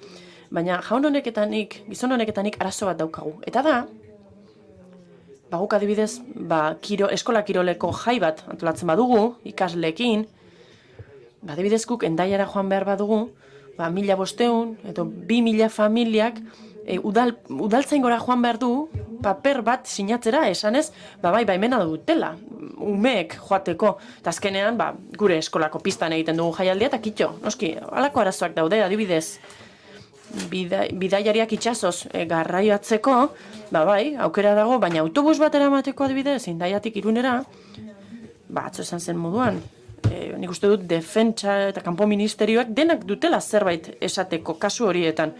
Eta adibide praktikoak, dauzkagu adibidez Hendaiaren kasuan, biztanleriaren 20% hemendik aldekoa da, hegoaldekoa da. Horregatik, proiektu batzuk jarri ditugu martxan zerga informazioa emateko, informazio juridikoa eskaintzeko, eta bar, hori guztia eginda. Hormestez, azken 20 urteotan, asko aurreratu dugu. Adibide bat, beti ematen dugun aforo guztietan, Hendaia, Irun eta Hondarribia hasi ginenean elkartzen, hau da, bilerak egiten, ezin genituen ordutegiak adostu, jateko orduak eta oso arraroak zirelako guretzat. Guk osaltzen genuenean, haiek osaltzen zutenean guk afaldu eta bar. Den alderantziz, horremestez gaur egun nik uste dut gure hiritarrak gu baino askoz ere aurrerago daudela, eta mugaz gaindiko errealitatea gu baino naturaltasun gehiagoz bizi dutela. Guk egunerokota xehetasun horiek aurkitzen ditugu, eta horregatik pixkanaka nekatu egiten gara. Baina horrelakoetan egin behar dena da, atxeden hartu, errekuperatu eta berriro lanean hasi. Personas del público. Bai, barkatu. Ya. Un segundo, bai. Bai, es... Quisiera... perdón. Sí, un segundito, por favor, que termina la ronda de intervenciones. Bai, no, igual, sobre todo en la primera parte, ¿no? Bueno, hitzaldiko lehenengo zatiari buruz.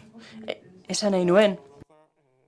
Nik uste dut ez dela batera ezina gobernantza modu jakin bat, hau da, sektoren partaidatzea sartuko duena, gobernantza horrekin, hau da, ez ditut bi gauza horiek inkompatible ikusten, batera ezin ikusten, nik uste dut arazo larri bat badugula. Hau da, eragileen aniztasunak parte hartzen dutela, arazoak konpontzen eta bai noski modu batean aurkitu behar dugu buru bakar bat. Buruzagi bakar bat arazo hauei aurre egiteko, baina nik uste dut horrek ez duela eragozten beste sektore batzuek, hau da partaidetzarako sektorek, hau da hiritarrek, enpresek, sektore kulturalak eta bar ere parte hartzea. Zergatik ez, eta eskumena duten agenteek ere parte hartu ala izango dute. Baina azken batean, atea ireki beharko zaie eragile horiei guztiei, nola ez? Nik uste dut, azken batean norbaitek koordinazioa arduratu behar duela. Hemos hablado mucho de participación ciudadana. Parte hartzeaz hitz egin dugu asko, hiritarren parte hartzeaz, eta galdera bat dugu. Gracias. Esto durante el día... Atzo eta gaur ere bai asko hitz egin dugu eurohiriaren lurraldeaz. Baina asko, nire harreta, harrigarria iruditu zait oso ikuspuntu sektorialetik hitz egin delako. Hau da, energiaz hitz egin dugu, mugikortasunaz eta ingurumenaz. Horregatik, asko poztu naiz, entzun dudanean Mendoza alkateak beste gai bat ekarri duenean, zuzen ere, alderdi guztiak elkartzen dituen gaia, hau da, lurralde antolakuntzaren gaia ekarri duenean, ahora.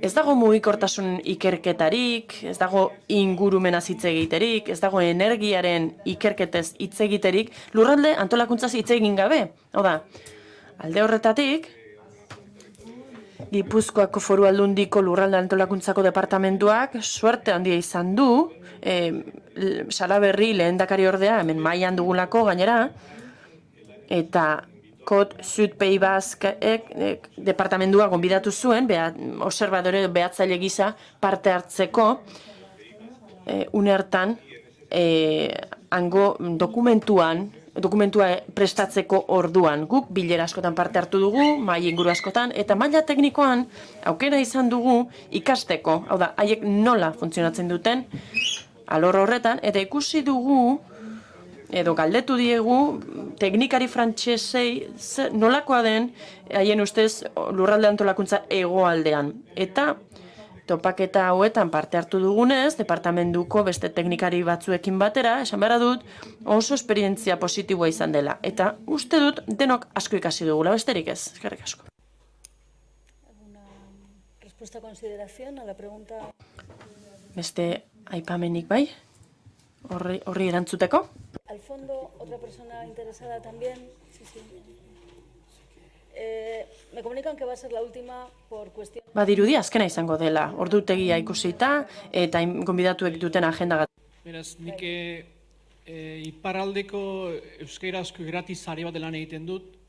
Badugu antena bat Hendaian, badugu antena bat Antxete irratia, Mugaz Gaindiko irrati bat, Irun, Hendaia eta Hondarribin aritzen garenak, eta badakigu ze zail den Mugaz alde bateko eta beste aldeko entzuleeri informazioen trukaketa hori egitea.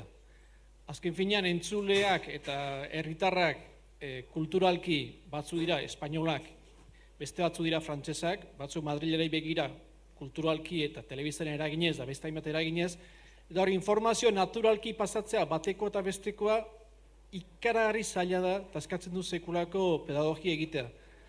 Eta alde batetik nahikurik aipatu baita ere, komunikabidek azken finean, foro hontan ustez ez da asko aipatu, baina komunikabide behar dute sozializatu mugaz gaindiko gunearen garrantzia, eta hor ikusten dut komunikabide handienetan nola aipatzen dituzten mugaz alde bateko eta bestelako informazioak, eta hor utzune ikaragarri bat nabaritzen da, ez? Topiko ez beteriko informazioak edatzen dira, eta hor bada ondorio bat argita garbi elkar ez ezagutzen.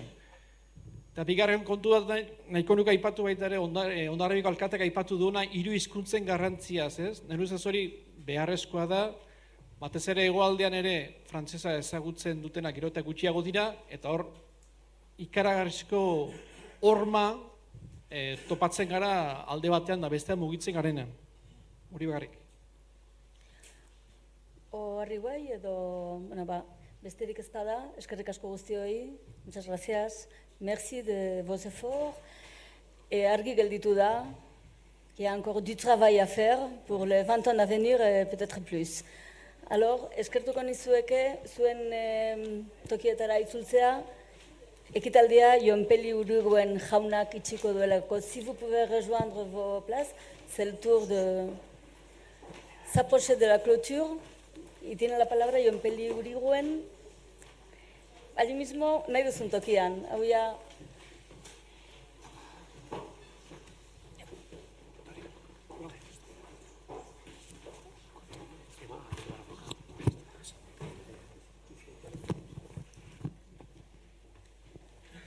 Bueno, eskerrik asko denoi, onarte eustiarren, eta motz-motzian bukatzeko, bai gaur, aipatu nahi dut, gaur Euskal, azkenengoan aipatu da ez, Euskal Eurohiriaren urratsak, egon gara hemen aztertzen 20. urte honetan,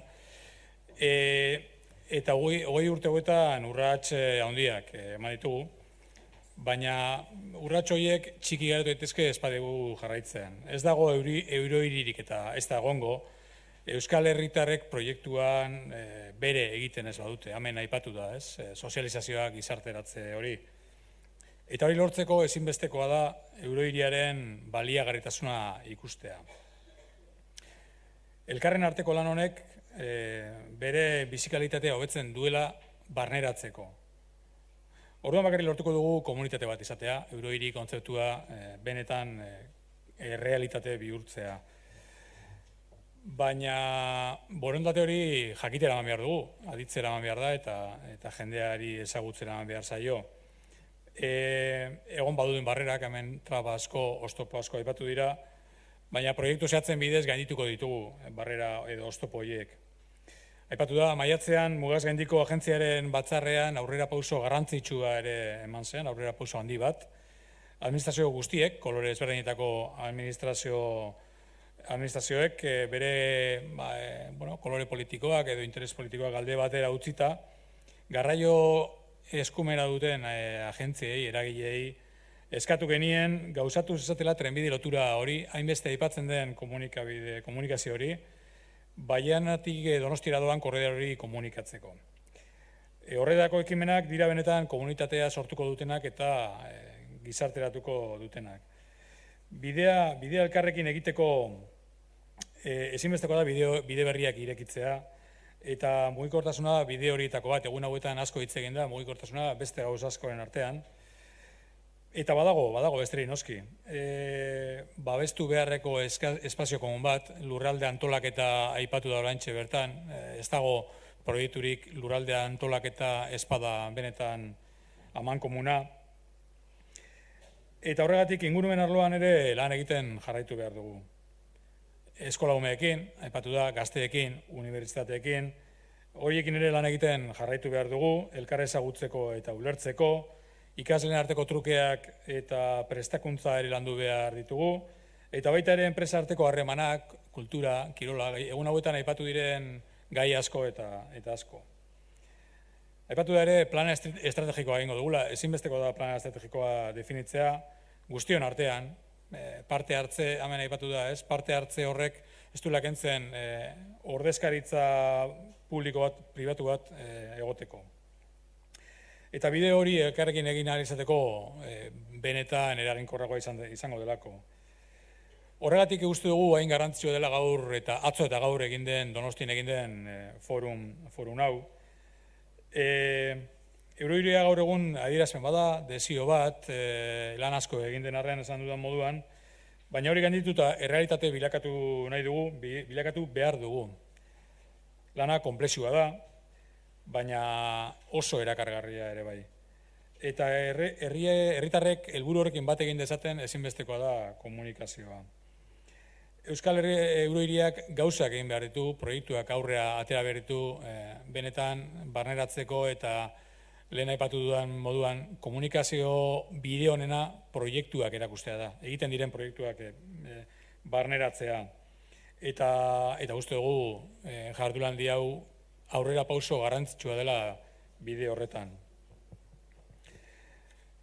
Aurten ospatzen ari dira Donostian, Donostia erre eta berrerek izeneko 200 garren urte hurrena, eta ondamendi horren aurrean lanari ekin zioten eta berriz berrerek izuten Donostia, gaur egun dugun Donostia hau izatera heldu arte.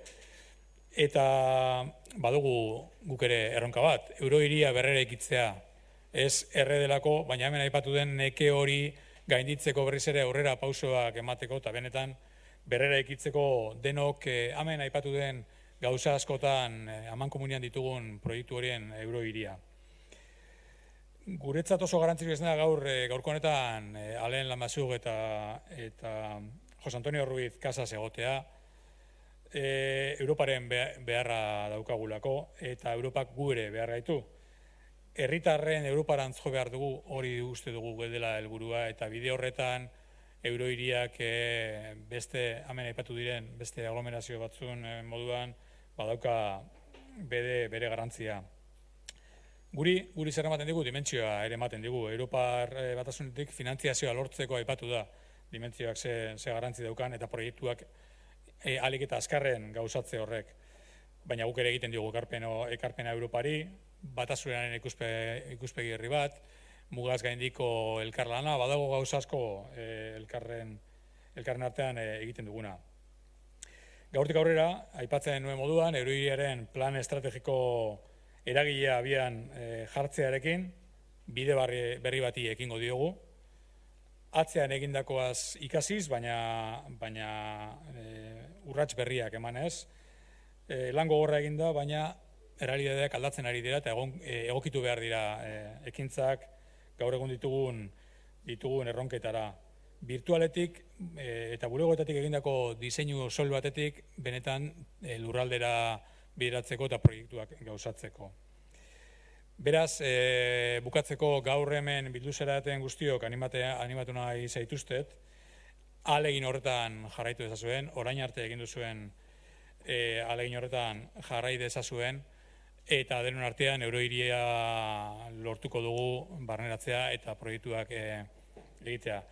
Eta bukatzeko bakarrik eskertu egun hauetan egin den lan guztia eta egon dian partaide guztiak, eta, bi hiru pertsonetan pertsonalizatuko dut, baina, danontzako hemen egon diren ekarpen guztiak eta hemen egon diren guztientzako, baina guretzako, benetan oso ona izan da, edo plazerra izan da, gurekin egotea Jose Antonio Ruiz Casas eta Alain Lamazur.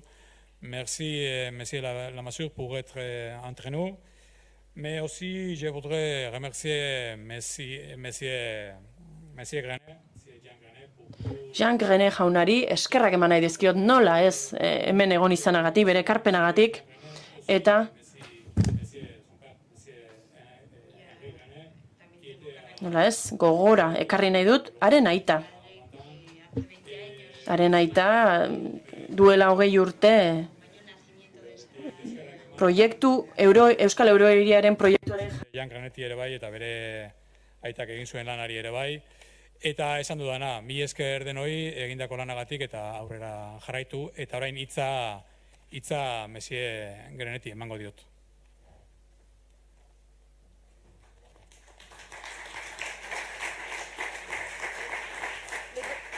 Le dernier mot, c'est à vous, Monsieur Grenet. Je dois dire un mot maintenant. Ah bon. Mais écoutez, il paraît que je dois dire un mot, alors je...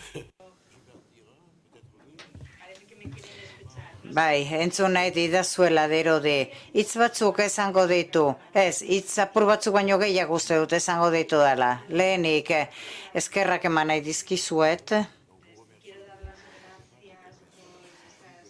Eskerrak bihotzera iristen zaizkidan hitz horiengatik, ez nigati bakarri baita, aitarengatik ere. Atzoko eguna askoz gehiago gustatu zitzaidan, esango dizu zergatik. Uste dudalako, euro iria, bizirik iraungo duela bakarrik sortzen dituen proiektuekin. Eta erakunde honen gobernantza hitz egin dugu, proiektuak bukatzeko bide bikaina litzateke hori. Euskal Herriaren mankomunitateak urte asko behar izan ditu lanak egin eta gauden tokira iristeko. Proiekturik lehentasunik handieneko eta garrantzitsuena mugikortasunarena da, eta muga batetik bestera pasatzeko garraioz aldatu beharra 2017 bukatuko da hori. Alegia, mugan garraio bide aldatu beharrik ez izatea hori zugarezko aurrera pauso izango da. Idatzi genuen gutun bat oso ondo neurtuz hitzak eta proiektuaren inguruan jende guztia biltzeko gutuna bidali genuen erantzunaren zai jarraitzen dut. Oraindik badira proiektuak trenaren abezain estrukturatzaileak instantzia guztiak bilduko dituztenak. Jakin badakigu pazientzia handia behar dela, maila guztia komentzitzeko, baina badira beste gai batzuk ere interesatu zaizkidanak gaur goizean eta horietako bat hizkuntzarena da. Niri ez zidaten irakatsi ez gaztelera ez ingelesa. Beraz, saiatu nintzen ikasten eskolan nengoenean, baina ez dut inolako inmersiorik izan ez gazteleraz, euskeraz eta ez ingelesez. Eta emaitza zuen aurrean daukazue. Uste dut, hizkuntza benetako traba bat izan daitekela. Hizkuntzen muga begibistakoa da. Goi mailako ikasketak eta ikerketa mugakideak gara, eta uste dut osagarritasun asko sortu behar ditugula egiten dugunetik abiatu. Hitz egin behar dugu, eraiki behar dugu goi mailako irakaskuntzaren inguruan. Lehenago turismoaz hitz egin da, oso gai zabala da. Ez duzu uste? Benetan ezin dugula programa turistiko bat sortu, hor dago errealitatean, mundu guztia jartzen du martxan. Ez duzu benetan uste, lortu halko genukela produktu bat, proiektu bat, Miarritz, Donostia bezalako hirien inguruan, mundu guztiak ezagutzen dituen hiriak dira. Uste duzu bakoitzak bere aldetik, Miarritzek bere aldetik, Angeluk beretik, bakoitzak bere aldetik lan egin partez. Ez dakit alde honetan gertatzen den, baina gure aldean ja. Angeluk bere aldetik, Miarritzek, Baionak, bakoitzak bere aldetik lan egiten du. Ez duzu uste elkartu gaitezkela. Eta lurralde honetan dauzkagun abantailetatik abiatuz, benetan turismoaren inguruan ekonomia iazko batera iritsi gaitezkela? Badira, gai urgenteagoak garbidako bigarren etxe bizitzaren turismoa begibistakoa da. Zuek ez daukazu hemen, kezka hori hain nabarmen guk bezala. Harmonizatu beharko dugu zarea, baina azkenean oreka bat bilatu behar da iparraldearen eta hegoaldearen bitartean. Izan dira arreitu nauten gaiak. Gobernantzari ez dedikatu denbora gehiegi. Proiektu bakoitzak aurkituko du bere gobernantza. Maiaren inguruan beti ez dira pertsona berdinak eseriko, gaiaren arabera pertsonak aldatu egingo dira. Jarraitu beraz dagoenetik aurrera lanean. Estruktura berriak sortzea, gobernantza berriak sortzea oso konplexua da, denbora asko beharko da horretarako. Behar dugu zerbait 20 urte dauzkana, baina gogoratu iparralde hegoalde izan Euskal Herrian, gaur egun daukagun Euskal Herria eta horrein 20 urte geneukanak ez daukate antzik, gaur egun Euskal Herria pakean bizi den Euskal Herria da, eta edozein eraikuntzatan pakea funtsezkoa da, pazientzia behar da, gauzak ez dira egun batetik bestera sortzen. Zer da bizitza bat? Zer ez hitz egiten ari garen eskalan? Beraz, sinestu egin behar da, saiatu,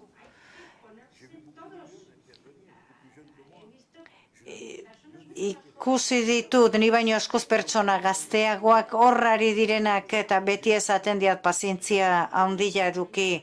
Helburua ez da biharko lortzea, harri bat bestearen ondoren jarri behar da, horrela lortuko ditugu proiektuak aurrera ateratzea.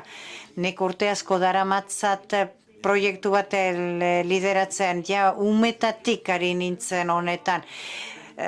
Deseo baten da, nahi bat, seguruenik nik ez dut gauzatuta ikusiko, baina 2008an hautatu nindutenean mankomunitateko presidente Eurohiriaren gerente nintzela 2008an, 26 hilabete genera matzan elkar ikusi gabe. Donostia momentu hartan etzegoen Eurohirian. Hegoaldeko mankomunitate ez da Oartxoalde ere etzegoen Eurohirian. Beraz, etzegoen lurraldean jarraikortasun bat 2008an. Gaur egun gauzak aldatu egin dira. Eta espero dut, Oarsoaldeak erabakitzea, azken batean bere espazio hor dagoelako. Eta eskerrak eman nahi dizkiot Errenteriako alkateari bere parte hartzeagatik, bere sinesteagatik proiektu honetan, bere animoagatik. Zarriago elkartu behar dugu, programak behar ditugu, proiektu errealistak, pragmatikoak behar dugu izan, subsidiaritate espirituarekin, baina mesedez, ez zaitezte galdu. Ez denbora galdu gobernantza batean, azken batean horrekin denbora galduko baitu zue. Mezu bat baldin badauka zuentzat guztiontzat da zinez dezazuela, fede izan dezazuela, badakit ez dela erraza. Baina espero dut, egun batean, frantsesez edo euskeraz edo gazteleraz hitz egin ahal izatea, sinesturik onera gatozenean, gure etxera gatozenean, eta iparraldera zoazenean zuen etxera zoaztela sinestea. Hori da, zuei guztioi opa dizuedana. Bi egun hauek amaitzeko, 6 hitz bakarrik. Mila esker, muchas gracias, merci beaucoup. Eta etorkizuna ospa dezagun, beheko aldean, on va célébrer le futur autour d'un verre, à bientôt, merci beaucoup. Mila esker.